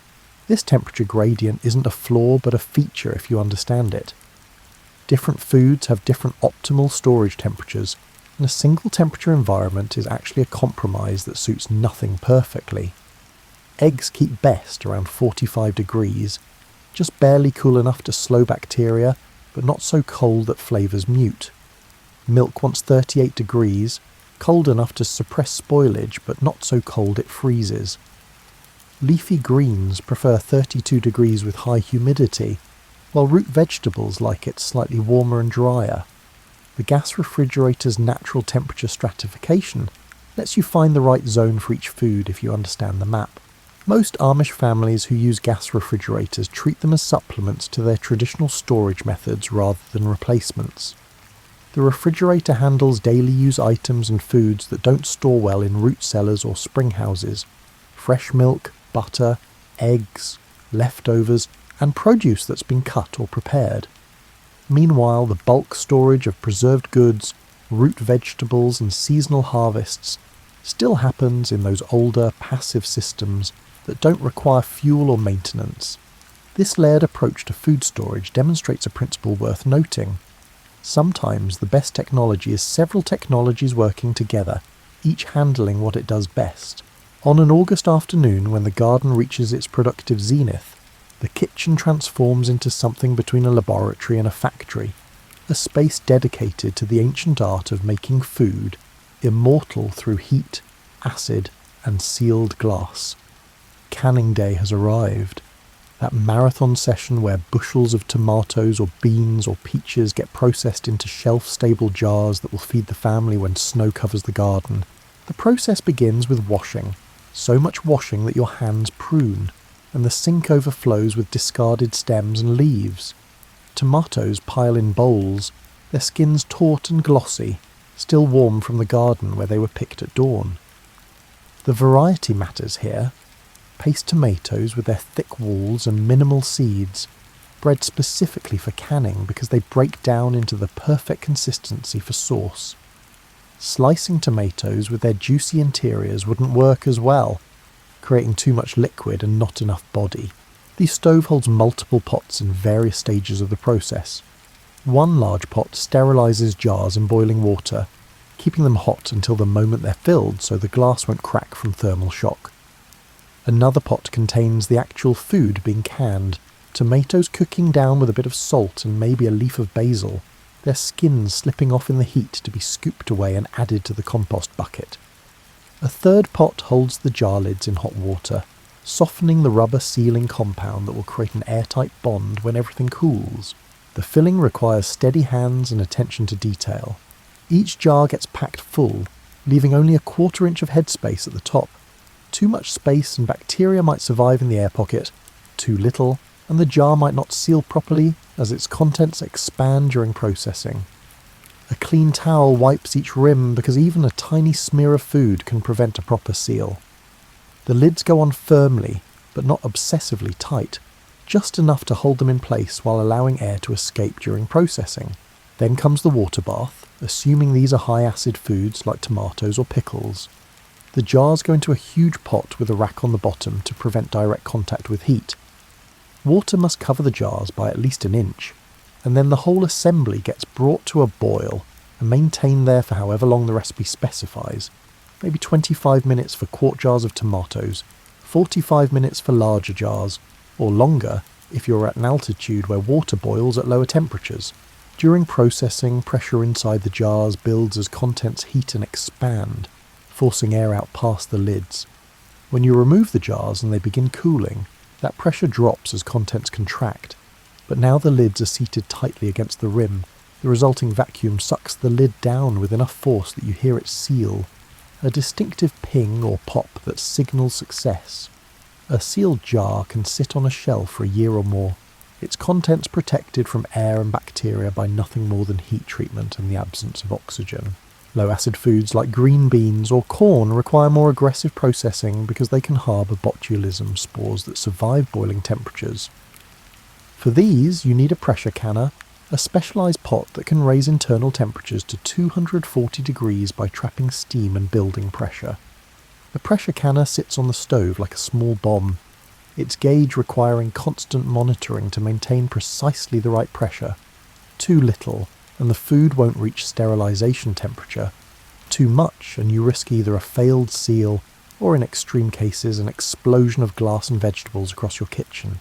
The canning pantry fills gradually over summer and fall, jars accumulating like library books until shelves groan under the weight. There's a satisfaction in looking at those preserved goods, knowing that February's dinner is already prepared and waiting, that the garden's bounty wasn't lost to the compost heap but captured at peak ripeness. Each jar represents not just food, but time and labour, a choice to prepare for seasons ahead, to value self-sufficiency over convenience. Canning predates refrigeration by centuries and remains viable precisely because it doesn't depend on continuous energy input. Once processed and sealed, jars need nothing but a cool, dark storage space. No electricity means no power bills, and no risk of spoilage from mechanical failure. The only enemy is time itself, which gradually degrades quality even in sealed jars. But properly canned goods remain safe for years, even if their peak flavour might fade after the first year. The architecture of an Amish home reveals cooling strategies built into the structure itself, passive designs that work with climate rather than against it. These aren't afterthoughts, but fundamental principles that shape how the building meets the world, creating comfortable interior temperatures through positioning, materials, and airflow management. Start with orientation. The long axis of the house runs east-west, presenting a narrow face to the summer sun's path. This minimises solar gain during the hottest part of the day, when the sun tracks high across the southern sky. Large windows face north and south rather than east and west, allowing light without the harsh direct sun that would heat interior spaces. The south-facing windows get shaded by deep overhangs, calibrated to let in winter sun when it tracks low, but block summer sun when it climbs high. This passive solar design costs nothing to operate, and never requires maintenance beyond cleaning windows occasionally. The walls themselves are thick, often 18 inches or more, combining traditional framing with substantial insulation.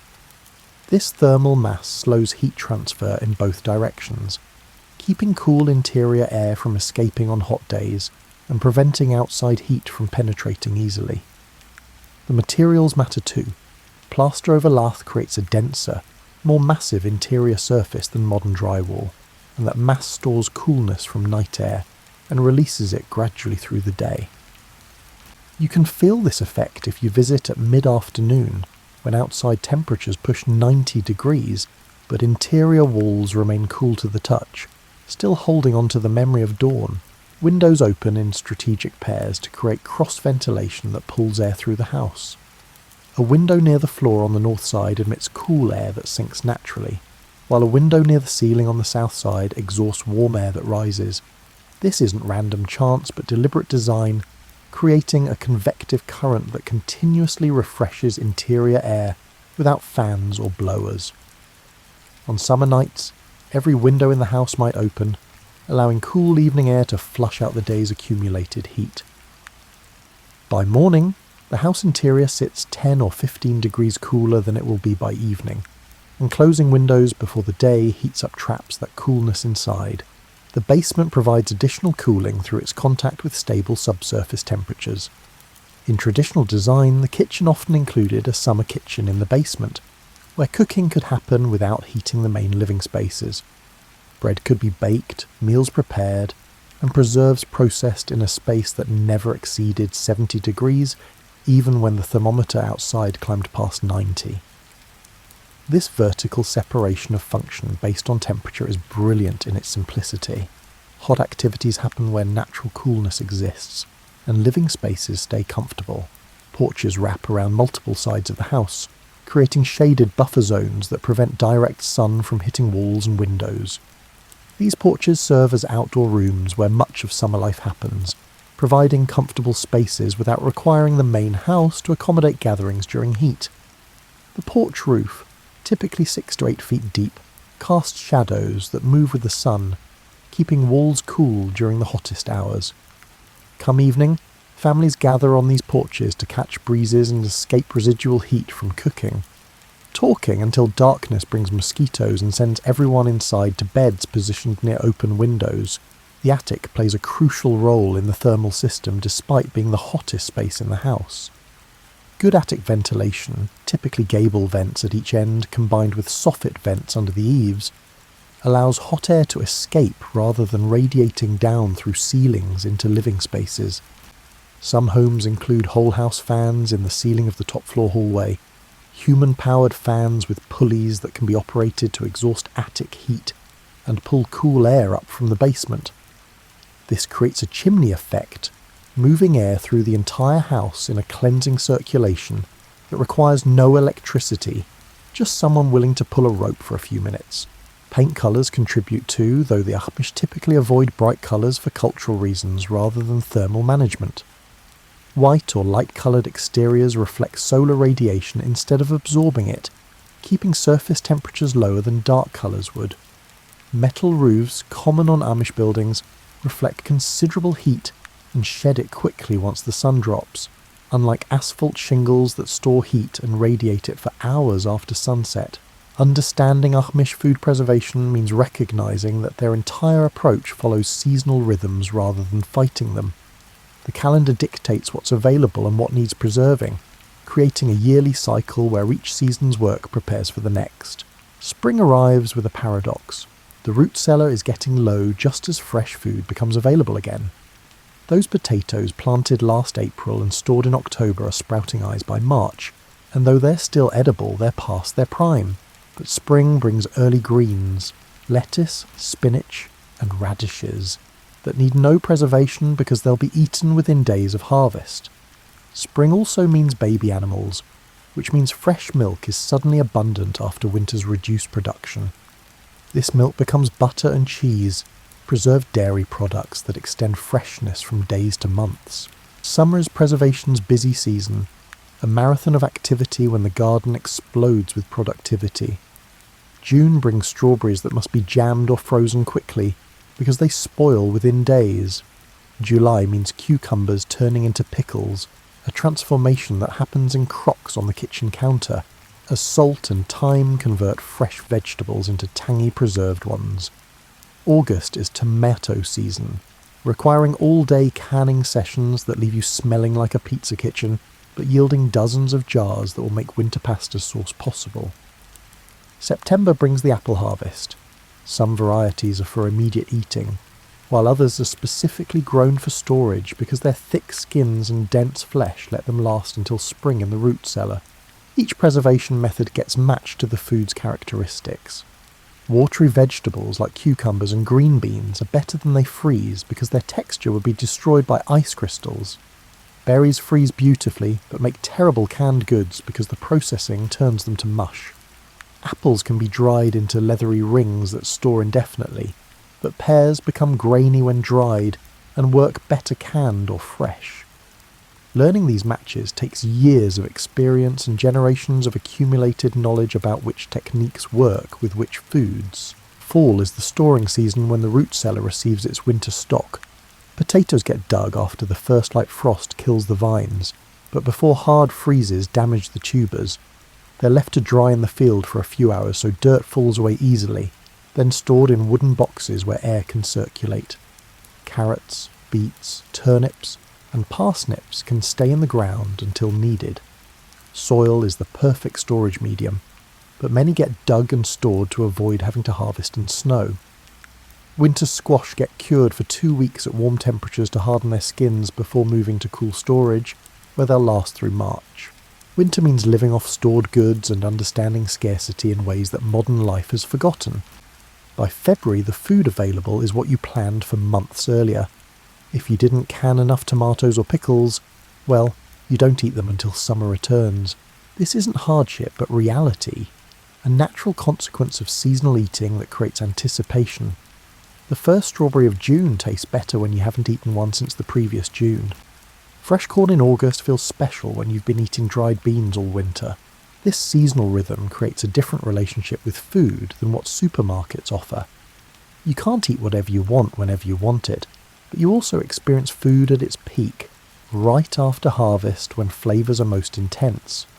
Modern preservation techniques like canning and freezing are improvements on older methods, but they're still improvements within a seasonal framework rather than attempts to eliminate seasons entirely. The Amish accept that tomatoes have a season, that fresh milk production drops in winter, and that some foods simply aren't available year-round without heroic efforts they choose not to make. The rhythm also creates anticipation and variety. Just when you're tired of winter squash, spring greens arrive. Just when you're overwhelmed by summer tomatoes, they stop producing, and fall apples begin. This variety comes not from importing foods from different climates, but from accepting what each season offers. It's a less monotonous diet than eating the same globally sourced foods year-round, even if it's less immediately convenient. Preserving food without electricity requires knowledge that must be preserved just as carefully as the food itself. This knowledge passes through generations, not through written instructions, but through experience, through watching and doing, and through the accumulated wisdom of success and failure over decades. A young woman learns canning from her mother, starting with simple recipes like applesauce that forgive minor errors, and graduating to more complex preserves that require precise timing and temperature control. She learns that you can tell when jelly is done by how it sheets off a spoon, that the temperature of the boiling mixture matters but the visual cues matter more, and that recipes are guidelines, but experience is the real teacher. These lessons can't be reduced to written instructions because so much depends on variables that change. The pectin content of your particular apples, the humidity on canning day, and the exact heat distribution in your particular stove. A young man learns rice harvesting from his father and uncles, discovering through cold hands and aching back how to saw blocks that are uniform enough to stack efficiently, but not so perfect that the effort wastes time. He learns that ice quality matters. Clear ice from the centre of the pond stores better than cloudy ice from near shore, that rushing the harvest because a warm spell threatens can result in blocks too thin to last through summer, and that the sawdust used for insulation needs to be dry, or it will compress and lose its insulating value.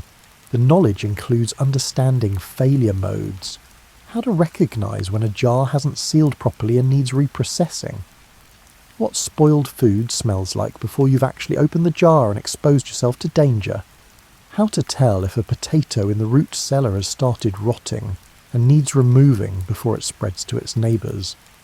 These negative lessons are as important as positive ones, because food preservation, when it fails, can create food poisoning that kills. Some knowledge is empirical rather than theoretical. Nobody needs to know that botulism spores can survive boiling temperatures, but die at 240 degrees. They just need to know that low-acid foods require pressure canning rather than water bath canning. Nobody needs to understand evaporative cooling thermodynamics to use a spring house effectively. They just need to know that milk crocks go in the water and butter crocks go above it.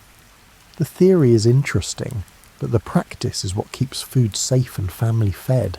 This knowledge also includes seasonal timing that's specific to local climate. When to plant potatoes so they mature before the first frost, but late enough that they're not sitting in soil during the hottest part of summer. When various apple varieties ripen, and which ones store well versus which ones should be eaten fresh. When to expect the spring to run coldest, usually April when snowmelt still drains underground, versus when it warms slightly, late summer when the aquifer has been warmed by months of precipitation. These micro-local details matter enormously, but aren't written in books. They're learned through years of observation and passed through conversation. The knowledge system also includes community wisdom about what works and what doesn't. If someone experiments with a new preservation technique and it works brilliantly, that information spreads through social networks. Similarly, if someone tries something that fails spectacularly, that becomes community knowledge too. This collective learning speeds adaptation, and prevents repeated mistakes. It's a form of cultural evolution where successful techniques persist, and unsuccessful ones get abandoned, all without any formal research program or extension service guidance. Interestingly, modern technology hasn't completely eliminated this traditional knowledge even among the Amish. Gas refrigerators still benefit from traditional placement strategies, don't put them near heat sources, and do allow air circulation around the cooling coils. Root cellars still need periodic checking for rot and proper humidity management. Spring houses still require maintenance of water channels and structural integrity. The technology may have improved in some areas, but the underlying principles remain constant, and understanding those principles matters more than understanding the specific tools.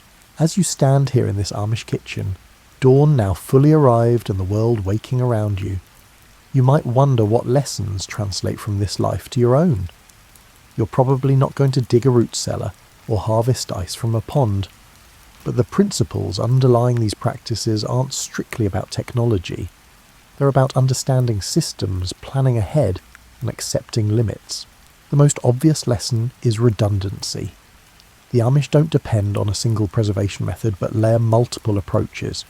Root cellars for bulk storage, spring houses for daily use items, ice houses for actual freezing, canning for long-term shelf-stable goods, and gas refrigerators for convenience.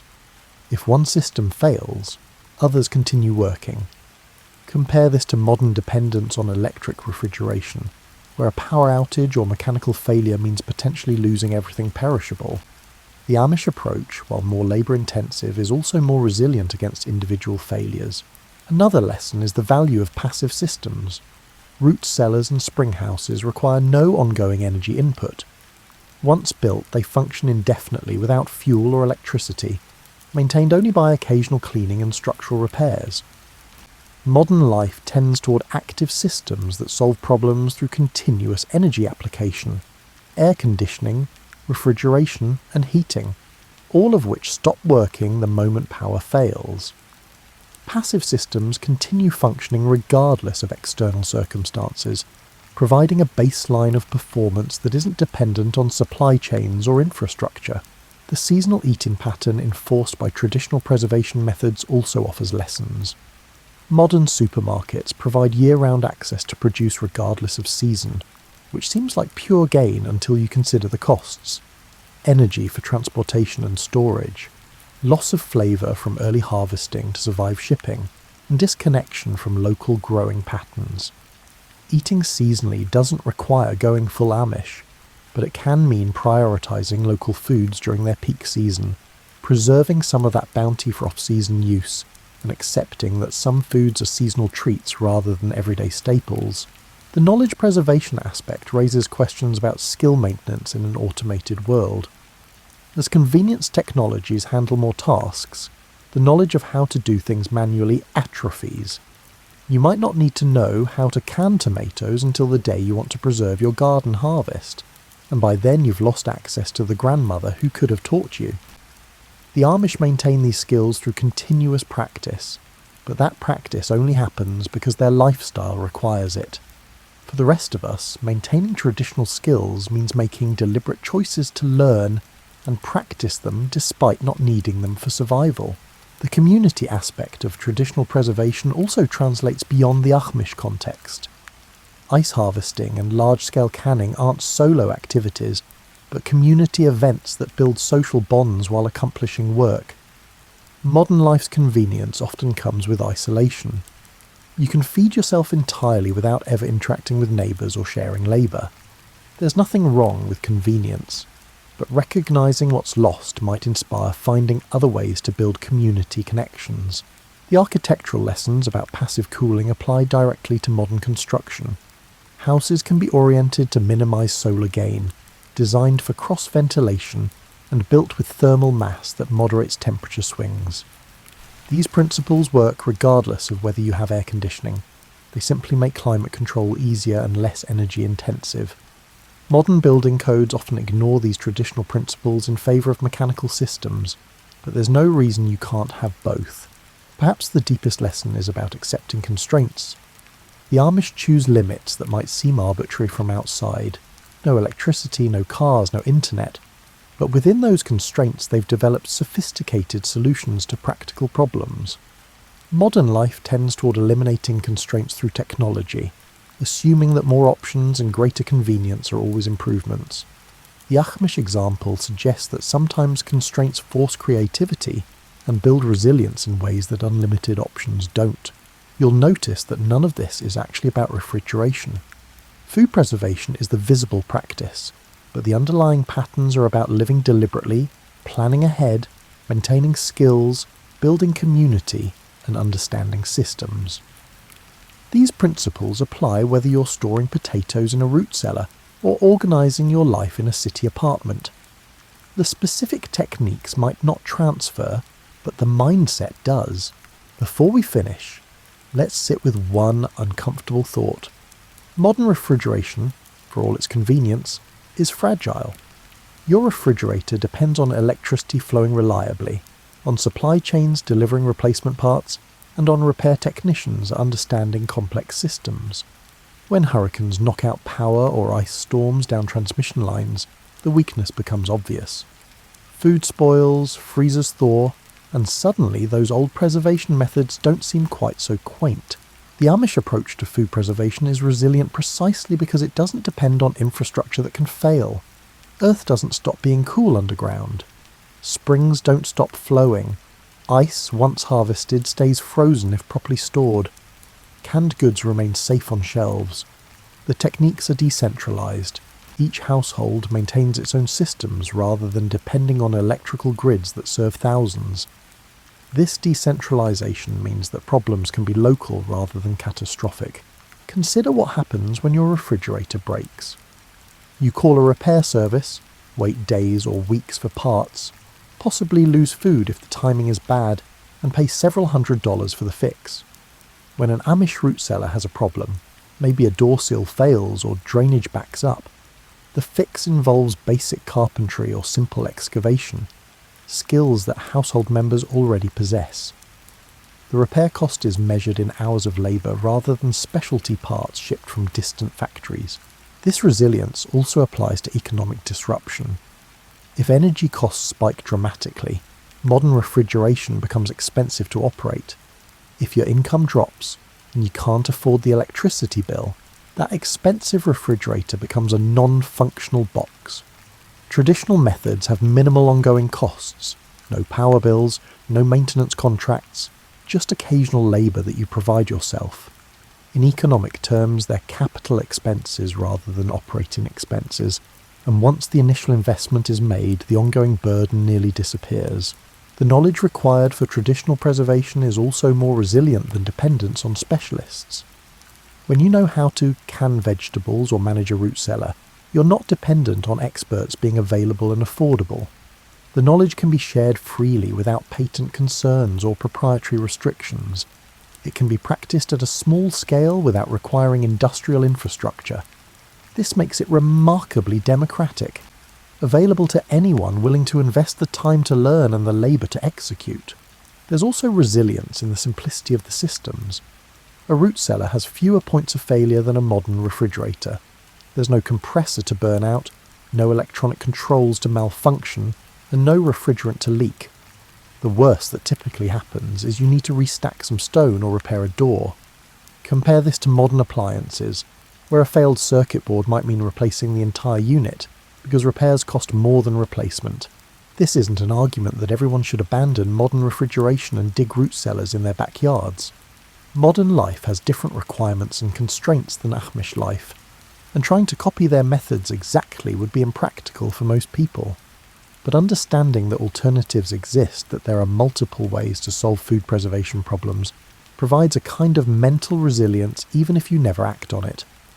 Knowing you could, if necessary, preserve food without electricity makes you less dependent and more confident, even if you never actually need to do it. The kitchen has warmed as morning progressed, and the sounds of the day have fully arrived. Chickens complaining in their run, horses shifting in their stalls, and distant voices of family members starting their work. You've witnessed an alternative to modern food preservation, Not better or worse, but different, optimized for different values and constraints. The Amish keep food cold without electricity through a combination of old techniques and careful adaptation. Root cellars that use Earth's stable temperature, spring houses that harness flowing water, ice houses that store winter for summer use, gas refrigerators that avoid electrical grids, canning that makes food shelf stable, an architectural design that keeps living spaces cool. None of these techniques are particularly complex, but their effective use requires knowledge, planning, and labour that modern life has largely automated away. What makes these methods remarkable isn't their quaintness, but their resilience and sustainability. They work independently of infrastructure that can fail. They require minimal ongoing energy input, and they can be maintained with basic skills rather than specialised expertise. In an era increasingly concerned with grid reliability, energy costs, and environmental impact, there's something quietly revolutionary about systems that simply work year after year, asking nothing but attention and respect. As you prepare to leave this kitchen and return to your electrically powered life, you carry new knowledge about cold, that it can be harvested from winter and stored for summer, that Earth itself is a refrigerator if you dig deep enough, that flowing water continuously creates coolness, and that food can be preserved in dozens of ways that don't require continuous energy input. Whether you ever use this knowledge practically or simply hold it as interesting background information, you now understand that the particular solutions modern life chose aren't the only possible solutions, and sometimes the old ways persist because they work remarkably well. The Amish aren't preserving these techniques out of nostalgia or stubbornness, but because they've chosen a different set of trade-offs, valuing self-sufficiency, community, and independence, from infrastructure over convenience and ease. Their choices aren't available or desirable for everyone, but they demonstrate that alternatives exist, that technology isn't a one-way ratchet where newer is always better, and that sometimes the most sophisticated solution is the one that works reliably with minimal fuss for centuries. So tonight, when you open your electric refrigerator and cool air washes over your face, maybe you'll think about the root cellar dug into a hillside, the spring running cold through a stone building, the ice blocks cut from frozen ponds, and the gas refrigerator quietly absorbing heat through chemistry. And maybe you'll appreciate that we live in a time when we can choose between many solutions to the same problem, when both ancient wisdom and modern convenience are available, and when you can harvest cold from the earth or summon it at the touch of a button. Both work, both have their place, and knowing both exist makes you richer than knowing only one. Sleep well, knowing that somewhere tonight, food stays fresh in the earth's embrace, cooled by stone and water and ice, preserved by methods that predate our grandparents' grandparents, quietly working as they have for centuries, asking nothing but what the land freely provides.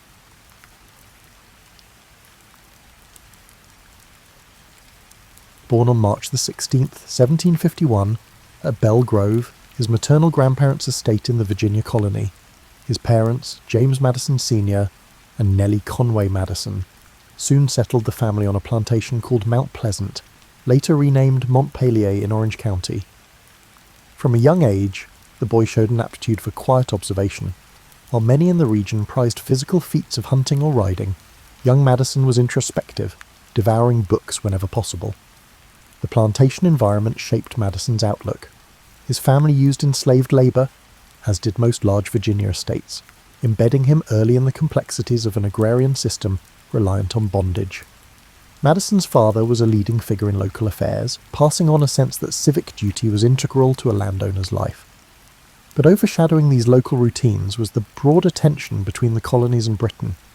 By the time Madison reached adolescence, the fervour for rights and representation had begun simmering throughout the 13 colonies. His formal education commenced locally, though for advanced training, his father sent him to the boarding school of Donald Robertson, known for rigorous classical curricula.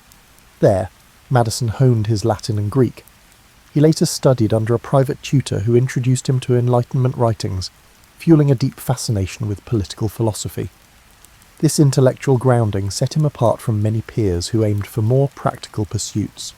In 1769, He entered the College of New Jersey, later Princeton University, drawn by its reputation for scholarly seriousness. At Princeton, Madison crammed a 4-year course into 2, exhausting himself in the process. He delved into moral philosophy, logic, mathematics, and theology. Under the influence of the college's president, John Witherspoon, a staunch advocate of Republican ideals, Madison absorbed radical notions about citizen virtue and structured government. After graduating in 1771, Madison continued to study Hebrew and political theory independently, developing a habit of solitary reading. Physically, he was often frail, plagued by periodic seizures or severe headaches. This delicate health contributed to a Bois' introspective demeanour, contrasting with the more robust images of early American patriots like George Washington. Returning to Virginia in 1772, Madison found the colony edging toward confrontation with Britain. The Boston Tea Party had inflamed tensions, and Parliament's retaliatory measures sparked colonial outrage. Though shy in large gatherings, Madison aligned with those who believed the colonies deserved self-governance. At local committees in Orange County, he offered calm but pointed arguments on imperial overreach. This local activism grew into a seat in the Virginia Convention of 1776, where leading lights of revolution assembled. At the convention, delegates hammered out Virginia's first constitution and a Declaration of Rights. Madison found himself overshadowed by older luminaries like George Mason and Patrick Henry, but his pen soon proved influential. He successfully campaigned for a slight revision to Mason's draft, ensuring broader language about religious liberty. This incident was a telling moment. The young legislator, though reserved, was ready to push for expanded freedoms. His pursuit of robust conscience rights would become a defining thread through his political life. As war began, Madison did not serve directly as a soldier. His health was fragile, and he lacked the physical vigour for extended campaigns. Instead, he contributed behind the scenes, working on local committees that coordinated supply lines and militia organisation. He believed that a stable home front, bound by sound governance, was essential to support the Continental Army's efforts. Throughout the Revolutionary War, he remained primarily in Virginia, developing legislative expertise. In 1777, Madison's political fortune stumbled briefly when he lost a bid for re-election to the Virginia House of Delegates. Why? Some say constituents wanted a representative who would supply them with free liquor at gatherings, a common practice then. Madison, on principle, refused. Yet he soon rebounded, securing an appointment to the Governor's Council of State, where he advised on wartime decisions. This role provided him with a broader view of the Confederation's precarious unity, fueling concerns that the states lacked cohesion. Thus, by the war's midpoint, James Madison was forging a reputation not as a battlefield hero, but as a methodical intellect, devoutly committed to Republican ideals. His quiet style and scholarship contrasted with the fiery oratory of more visible patriots. Yet among those who worked closely with him, he was recognized as a serious thinker. The tapestry of conflict and emergent governance gave him a laboratory to test his ideas. He already suspected that a mere alliance of states would be insufficient for post-war stability. The impetus for a stronger union simmered in his mind, setting the stage for his future role as father of the Constitution. By 1779, Madison's involvement in the revolutionary cause led him to Philadelphia, where the Continental Congress convened. Despite his youth, still under 30, he plunged into the Congress's labyrinth of debates. The delegates were grappling with financing a protracted war, forging alliances abroad, and keeping the shaky Confederation intact. Madison quickly grew disenchanted with how the Articles of Confederation withheld key powers from the central government, no authority to tax or regulate commerce. States squabbled, like Francis Dana or Robert Morris jostled for influence, and the fledgling nation struggled to maintain a cohesive front. In the corridors of Congress, Madison quietly excelled as a legislative craftsman. He compiled reams of notes, summarizing arguments and tracking which delegates aligned with each stance. He recognized that persuading allies demanded carefully framed logic, not bombast. This skill in bridging positions would become a hallmark of his approach to government making. Meanwhile, as the Revolutionary War inched toward an uncertain end, he advocated vigorously for stable funding for the Continental Army. The near mutiny of unpaid troops underscored the systemic weaknesses. He concluded that without a robust federal structure, the new states risked fracturing into petty fiefdoms. After the war ended in 1783, with the Treaty of Paris securing independence, the deeper test began: how to organise a functioning union. Madison returned to Virginia's politics, helping shape the state's statutes, but he never lost sight of the broader question about forging a stronger national framework.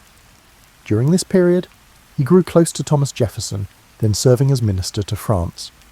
Their correspondence soared with intellectual synergy, exchanging ideas on liberty, religion, agrarian ideals, and architecture.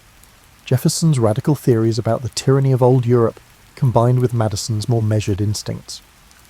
The pair formed a dynamic partnership crucial to the next stage of constitutional debate. In 1786, a meeting in Annapolis aimed to address commerce disputes among states. Madison championed the notion that commercial harmony demanded unified regulations. Attendance was sparse, but the delegates present, including Alexander Hamilton, recommended a grander convention for a thorough revision of the Articles. The seeds for the 1787 Constitutional Convention were sown. Madison, with unwavering conviction, busied himself in a flurry of pre-convention research. He studied ancient confederacies, Greece, the Holy Roman Empire, Swiss cantons, composing a Notes on Ancient and Modern Confederations. This comparative study guided him to see how partial alliances often collapsed under disunity. When the Philadelphia Convention commenced in May 1787, Madison arrived armed with a plan.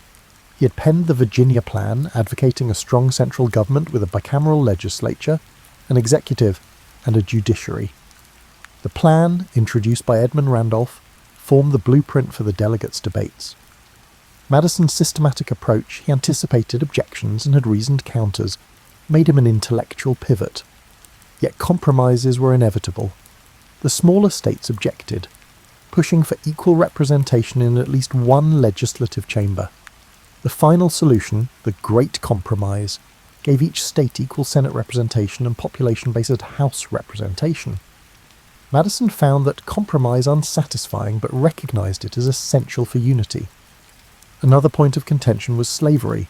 Madison personally disdained the moral contradiction, but recognised the deep rifts it created. He opposed a federal ban on the slave trade at that juncture, acknowledging that southern states might bolt if threatened. The convention's final text, in effect, postponed the question. This stance would later stir conflicting feelings in Madison. He wanted a rationally consistent republic, but saw the necessity of short-term concessions to secure overall support. Meanwhile, the 3/5 compromise about counting enslaved people for representation was hammered out, a deeply fraught measure that would sow seeds of future national crises. In September 1787, after months of debate, Madison signed the Constitution. Despite its imperfections, Madison saw the Constitution as a significant improvement over the weak Articles. Yet forging the document was one step, persuading states to ratify it was another. Madison teamed with Hamilton and John Jay to write the Federalist Papers, published under the pseudonym Publius. In these essays, Madison's most well-known contributions, Federalist No. 10 and No. 51, focused on managing factions and instituting mechanisms of check and balance. He argued that an extensive republic would guard against tyranny by ensuring no single faction dominated. This line of reasoning swayed skeptics, demonstrating that a new national government could combine stability with personal liberties. Ratification success came in 1788. Madison's clarity of thought had played a major role in securing enough states' approval. Yet critics demanded enumerated safeguards for individual rights. Aware of anti-federalist fears, Madison publicly pledged to add a Bill of Rights once the new government convened. His reputation soared as a champion of reasoned persuasion.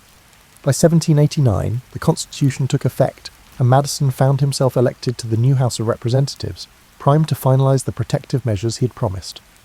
Having largely established the Republic's structural blueprint, Madison's next task was to safeguard the liberties that the revolutionary generation had sacrificed so much for. In the first Congress under President George Washington, James Madison took centre stage, drafting amendments to the Constitution, fulfilling his Bill of Rights promise. Many anti-federalists had demanded explicit safeguards for speech, religion, assembly, and due process. Madison sifted through over 200 suggestions from state-ratifying conventions. His approach balanced enumerating fundamental liberties while ensuring the new government's integrity remained intact.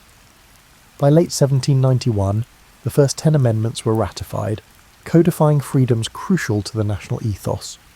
This moment cemented Madison's reputation as a principal architect of American liberty, though debates continued about the precise scope of these rights. Even as he championed the Bill of Rights, Madison found himself in friction with Treasury Secretary Alexander Hamilton. Hamilton's financial program, the federal assumption of state debts, a national bank, and protective tariffs clashed with Madison's preference for decentralized fiscal power. At the onset, Madison and Hamilton had been allies in ratifying the Constitution, but once the new system functioned, ideological rifts arose over how strong the central government should be in shaping economic life. Madison believed Hamilton's approach skewed too far toward commerce elites, risking a quasi-aristocracy. Their congressional debates presented two emerging visions for America, laying the groundwork for the initial party split. This political cleavage deepened with foreign affairs. The French Revolution erupted in 1789, initially hailed by many Americans, including Madison, as a sister movement echoing the spirit of '76. But as France slipped into revolutionary bloodshed, Hamiltonians urged caution. They believed forging close ties with Britain, a stable trading partner, was paramount. Jefferson and Madison favoured supporting the French Republic diplomatically. This tension culminated in the formation of two factions, the Federalists, led by Hamilton, and the Democratic Republicans, spearheaded by Jefferson and Madison. The press took sides, with scathing editorials labelling Federalists as pro-monarchy stooges or Republicans as French stooges. By the mid-1790s, Madison's oratory sharpened. He and Jefferson co-authored the Virginia and Kentucky Resolutions, 1798 to 1799, condemning the Federalist-controlled Congress's Alien and Sedition Acts. Those acts clamped down on immigrants and criminalized criticisms of government. The resolutions advanced a novel concept.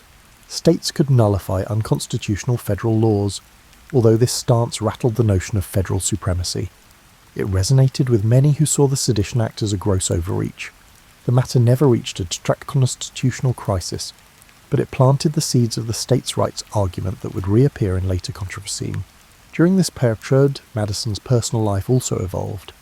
In 1794, he married Dolly Payne Todd, a vivacious widow known for her social acumen. She brought a warmth and flair to Madison's somewhat reserved persona, soon becoming a key figure in Washington's political society. Hosting gatherings, she bridged partisan divides with charm, turning the Madison Circle into an informal centre for building alliances.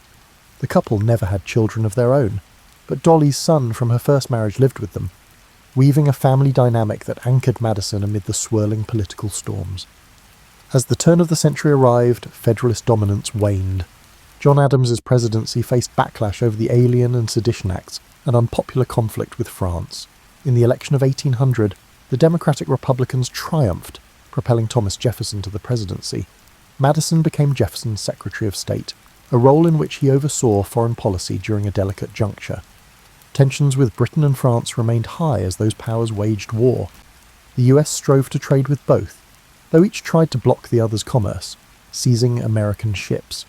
Madison counseled Jefferson through embargoes and trade restrictions, culminating in the widely hated Embargo Act of 1807 that backfired economically at home. During these years, Madison handled numerous negotiations. The Louisiana Purchase in 1803, though spearheaded by Jefferson, also reflected Madison's behind-the-scenes diplomacy. He recognized the chance to secure the Mississippi River for American commerce, though some critics hammered them for pushing constitutional bounds. Meanwhile, the embargo fiasco underlined the difficulties of peaceful coercion. As Secretary of State, Madison tried to find subtler ways to defend neutral shipping rights, but British impressment of American sailors persisted. The seeds of war were sown. By the end of Jefferson's second term, the presidency awaited a new occupant. The Democratic-Republican caucus selected Madison as their candidate, a natural next step given his long-standing role as Jefferson's confidant. Despite some factional grumblings, Madison prevailed over Federalist rival Charles C. Pinckney in 1808. He assumed the presidency in 1809 at age 57. The once shy scholar of Montpellier now stood at the apex of national authority, though overshadowed by an approaching storm of British hostility and domestic divisions. In the next phase of his life, Madison would wrestle with the War of 1812, forging a path that tested his convictions on constitutional principles and national identity like never before. James Madison became president in March 1809, inheriting a precarious foreign policy environment. Britain's naval supremacy threatened American trade, impressing US sailors into the Royal Navy. Meanwhile, Napoleon's France, locked in a continental struggle, also disregarded American neutrality. Attempting to safeguard shipping and avoid all-out conflict, Madison supported laws like the Non-Intercourse Act, lifting the total embargo but still barring trade with warring powers unless they ceased harassment. Neither Britain nor France complied meaningfully, leaving the US battered economically and diplomatically. In domestic politics, Federalists predicted chaos under Madison. Yet his calm temperament appealed to many. He recognised the need for a more muscular approach to British provocations if diplomatic efforts failed. By 1811, a new generation of so-called war hawks in Congress, led by figures like Henry Clay and John C. Calhoun, clamoured for war against Britain, pointing to impressment and alleged British incitement of Native American attacks on the frontier. Madison, though not a natural warmonger, found himself swayed by the broad public outcry. The final catalyst was the rising confrontation in the Old Northwest. Native leader Tecumseh sought a confederation to resist American expansion, while British arms found their way into indigenous hands. When violence flared, pro-war sentiments soared. Madison requested a declaration of war in June 1812, marking the first time the young republic formally declared war on another nation.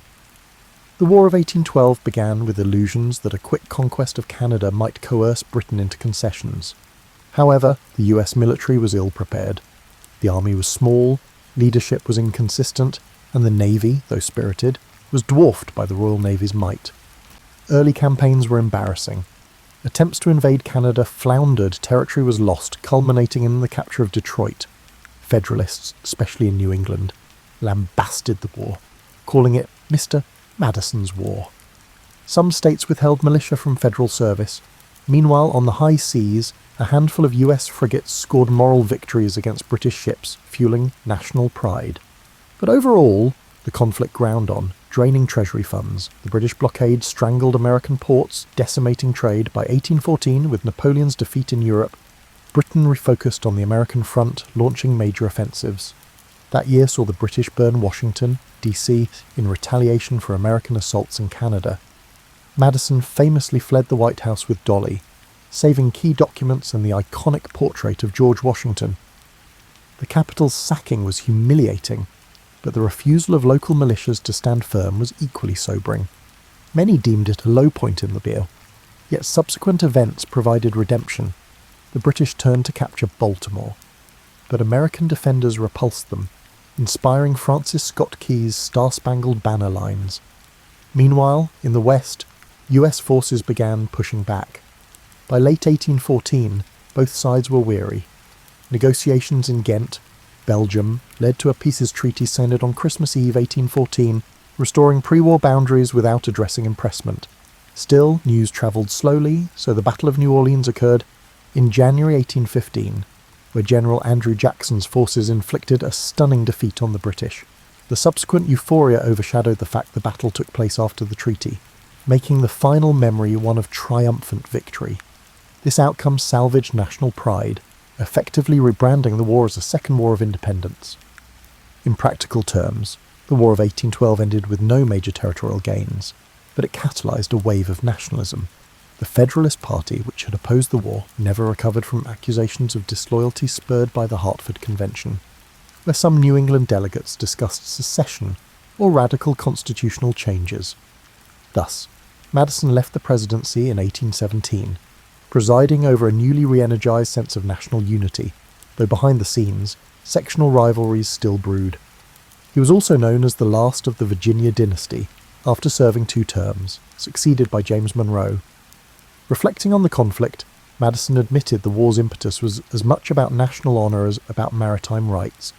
He believed the fiascos early on revealed the necessity for better national defence, a well-organised financial system, and a sense that the states must unify behind federal decisions in crises. While the war was no triumphant conquest, the ephemeral surge in patriotism gave him a measure of vindication. With the crisis concluded, he and Dolly prepared to retire to Montpellier. The swirling fervour, from burning capitals to celebratory parades, receded as normal life resumed.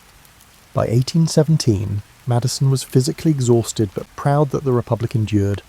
He recognised new challenges loomed: territorial expansion, the spread of cotton-based slavery, and the rancour of sectional politics. Yet for the moment, the illusions of a robust union overshadowed deep divisions.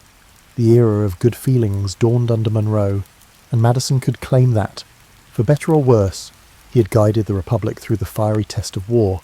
His next years, spent in relative quiet, offered a vantage from which he would continue shaping American political thought through his letters and involvement in key national debates.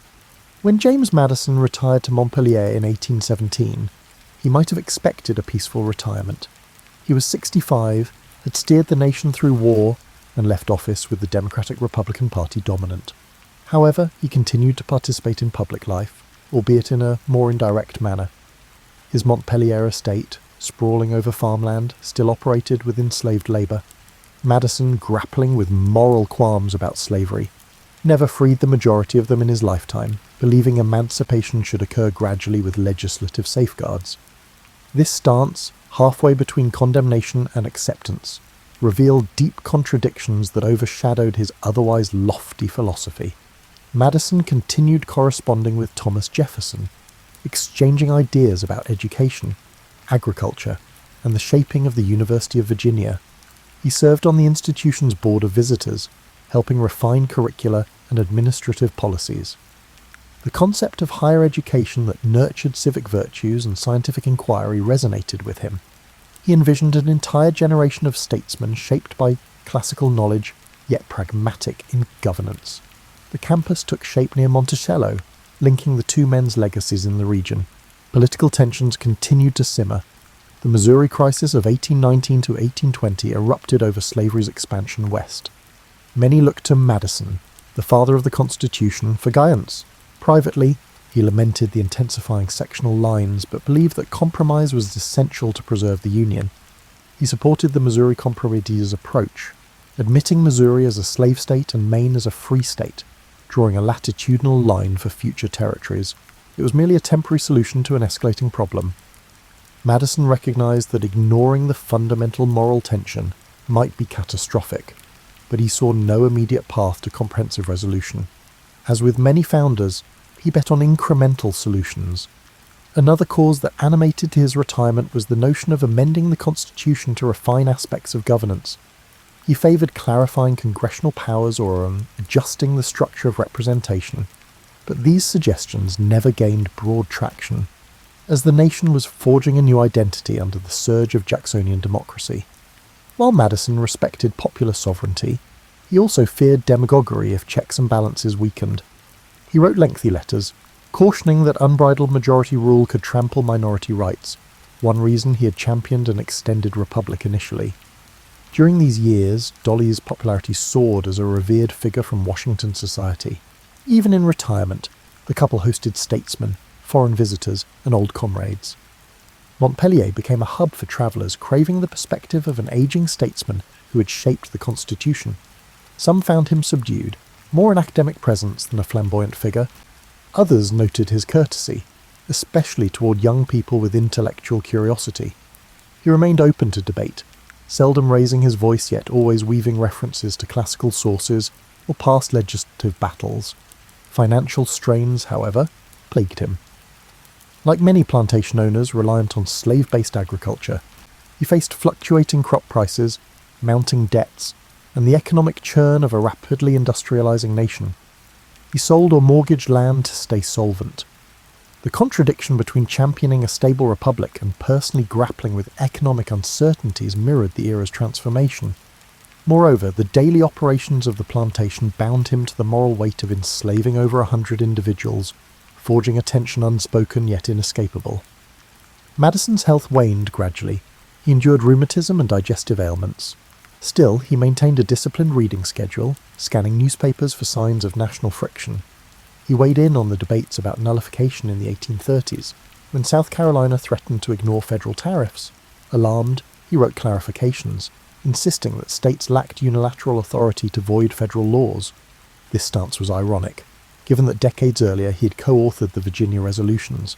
Now, he tried to differentiate between legitimate protest and outright defiance.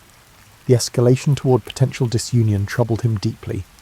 By the early 1830s, Jefferson was long dead. Madison, the last major architect of the Constitution among the founding generation, watched Andrew Jackson's presidency roil the political realm. Democracy's complexion had altered, property qualifications fell, new Western states joined, and party machines mobilized popular support. He had occasionally worried that raw majoritarian impulses overshadowed the balanced, reasoned approach he had championed. However, it was impossible to reverse the trend. He acknowledged that every generation would interpret the Constitution differently. As the end loomed in 1836, Madison's mind remained sharp, though physically he was frail. He passed away on June 28, 1836, at Montpellier, aged 85, the last living signer of the Constitution. The event marked the end of an era. He left behind reams of letters and essays and an indelible role as the methodical framer. The republic he helped birth had changed drastically, propelled by populist energies he only partly embraced. Still, for all the turmoil, it had survived half a century, guided by the structure he had so carefully shaped. His final rest concluded a life bridging revolutionary fervour and the complexities of a young but expanding nation. After James Madison's death, public memory swiftly lionized him as the father of the Constitution, yet the immediate 19th century saw only sporadic references to his intellectual achievements. The spotlight often went to Washington's military leadership or Jefferson's flair. In Virginia, admirers recognized him as a thoughtful statesman overshadowed by flamboyant peers. Outside the region, his image was comparatively muted. The Civil War overshadowed the mid-19th century, forcing issues of union versus states' rights to the forefront. Madison's nuanced approach to balancing federal and state powers gained fresh scrutiny during that conflict, with both sides citing elements of his writings to bolster their arguments. It wasn't until the late 19th and early 20th centuries that scholarly circles re-evaluated Madison in detail. His diaries, once overshadowed, revealed the behind-the-scenes deliberations at the Constitutional Convention. Historians recognized the scope of his systematic planning. His notes of debates became a primary resource for understanding the founders' intentions. Legal scholars discovered how integral his Federalist essays were to forming the framework of American jurisprudence. He emerged from the shadows of Jefferson and Hamilton, recognized as an indispensable pivot in forging a stable constitution. This re-evaluation also reanimated critiques of his moral contradictions, especially regarding slavery. Some mid-20th century scholars tried to paint him as personally opposed to enslavement, yet stymied by political circumstances. More recent historians, however, note that while he found slavery distasteful, he actively benefited from it throughout his life, never fully championing emancipation. That gap in moral conviction darkens the legacy of a man who otherwise championed individual liberty. The question arises, how could the principal author of the Bill of Rights remain complicit in human bondage? This tension forms a pivotal aspect of modern interpretations, reminding us that brilliance in political design doesn't negate ethical blind spots. Another dimension of renewed interest focuses on Madison's partnership with Dolly. Historians highlighted how her sociable presence helped unify fractious politicians, forging the White House or other receptions into spaces for bridging partisan divides. While overshadowed by the flamboyance of, say, a John Adams or the grandeur of Washington, the Madisons offered a sense of Republican elegance, with Dolly's hospitality matching James's intellect. In the early 19th century, visitors often left with a sense that the President and First Lady were forging a new style of leadership, less monarchical pomp, more approachable refinement. In legal circles, the Supreme Court under Chief Justice John Marshall gradually shaped constitutional interpretation in ways that arguably extended beyond Madison's original blueprint. Cases like Marbury v. Madison ironically enshrined the concept of judicial review, which was not explicitly detailed in the Constitution. Madison's name was attached to the case, though in that instance, he was the official who refused to deliver a judicial appointment, sparking the lawsuit. The ruling gave the judiciary the final say on constitutional matters, which might have surprised Madison, as he championed legislative dominance in some writings. Yet the evolution continued, and the living constitution adapted in directions possibly beyond even Madison's foresight. Into the 20th century, major anniversaries, the bicentennial of the Constitution, for instance, amplified Madison's place in public consciousness. Speeches recast him as the quiet genius, ensuring no single branch of government overshadowed the others.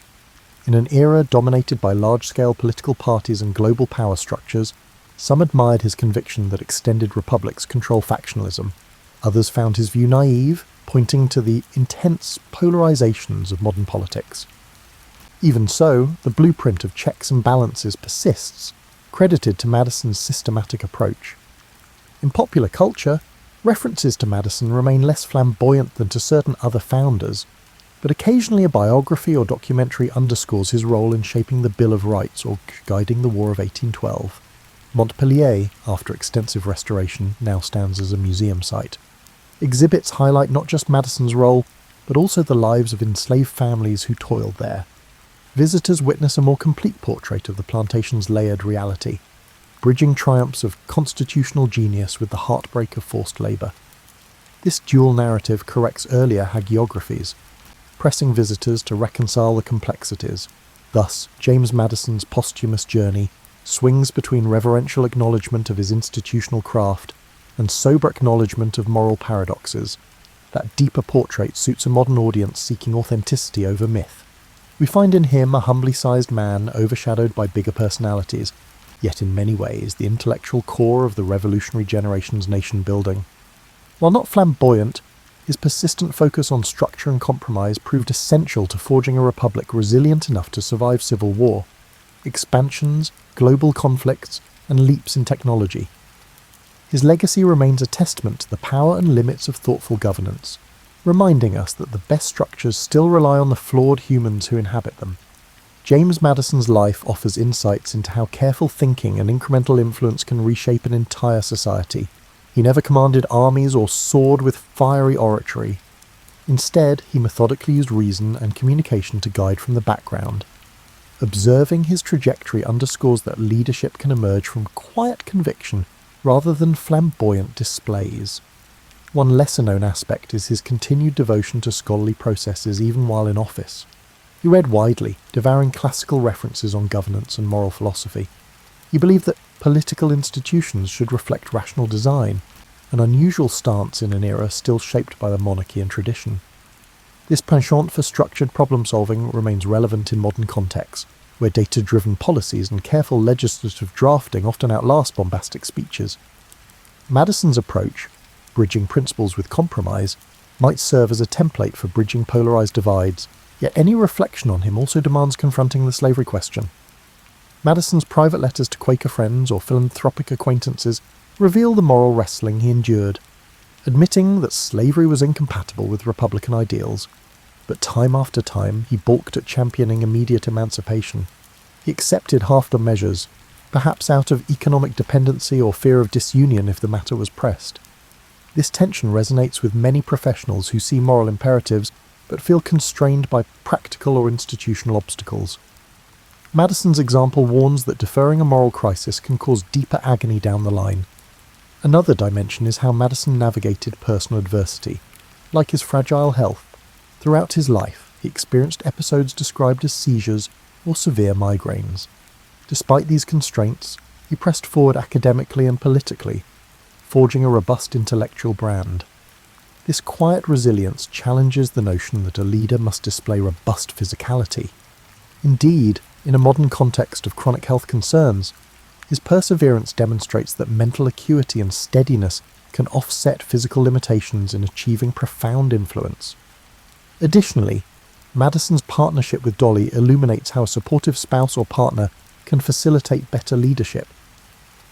Dolly's social grace and convivial approach bridged political adversaries, turning White House receptions under the Madisons into events that softened partisan rancor. This synergy highlights that effective governance can rely on intangible personal connections, not just legislative prowess. In workplaces or community organizations, a relational dimension often complements the policy dimension, making success more sustainable. Madison's legacy also reveals the complexity of championing novelty within a group setting. The Constitutional Convention was a grand collaborative environment with brilliant minds, each wielding distinct agendas. Madison's drafting of the Virginia Plan emerged from years of studying historical confederacies and forming personal alliances. Earning buy-in required tailoring the plan to quell the smaller states' fears, eventually morphing into the Great Compromise. Modern organisational leaders may glean that pushing reform is rarely about imposing a blueprint unaltered. It's about shaping a flexible framework that key stakeholders can accept, even grudgingly. His post-presidential phase, where he faced personal financial stress, also resonates. Despite monumental achievements, he found himself short on liquidity, dependent on borrowed funds. This incident underscores that professional success or historical greatness doesn't guarantee financial ease. Individuals in midlife contending with changing economic fortunes can see a parallel. One can shape national destinies yet struggle with personal accounts. Finally, the War of 1812 underlines that not all policies, even if well-intentioned, yield neat victories. The conflict ended with a surge of patriotism, but it was by no means a tidy triumph. The story is a cautionary note for modern endeavours. Strategic aims can be overshadowed by chance, shifting alliances, or resource shortfalls, yet how one manages adversity, adapting and forging unifying narratives, can still yield long-term constructive outcomes. Today, as we revisit the Founding Fathers, James Madison stands out not for flamboyant gestures, but for the quiet thoroughness of his intellectual and political craft. He orchestrated from the background, hammered out the Bill of Rights, navigated the Republic through a vexing war, and left behind an architecture of governance that still frames American life. The paradoxes remain: a champion of liberty complicit in slavery, a mild-mannered man orchestrating fierce debates. But these contradictions highlight the real complexity of shaping a new nation under uncertain conditions. For a midlife audience balancing ideals with real-world constraints, Madison's example underscores that dogged, reasoned dedication can indeed steer monumental transformations, even if the resulting legacy is tinged with the tensions of an imperfect world.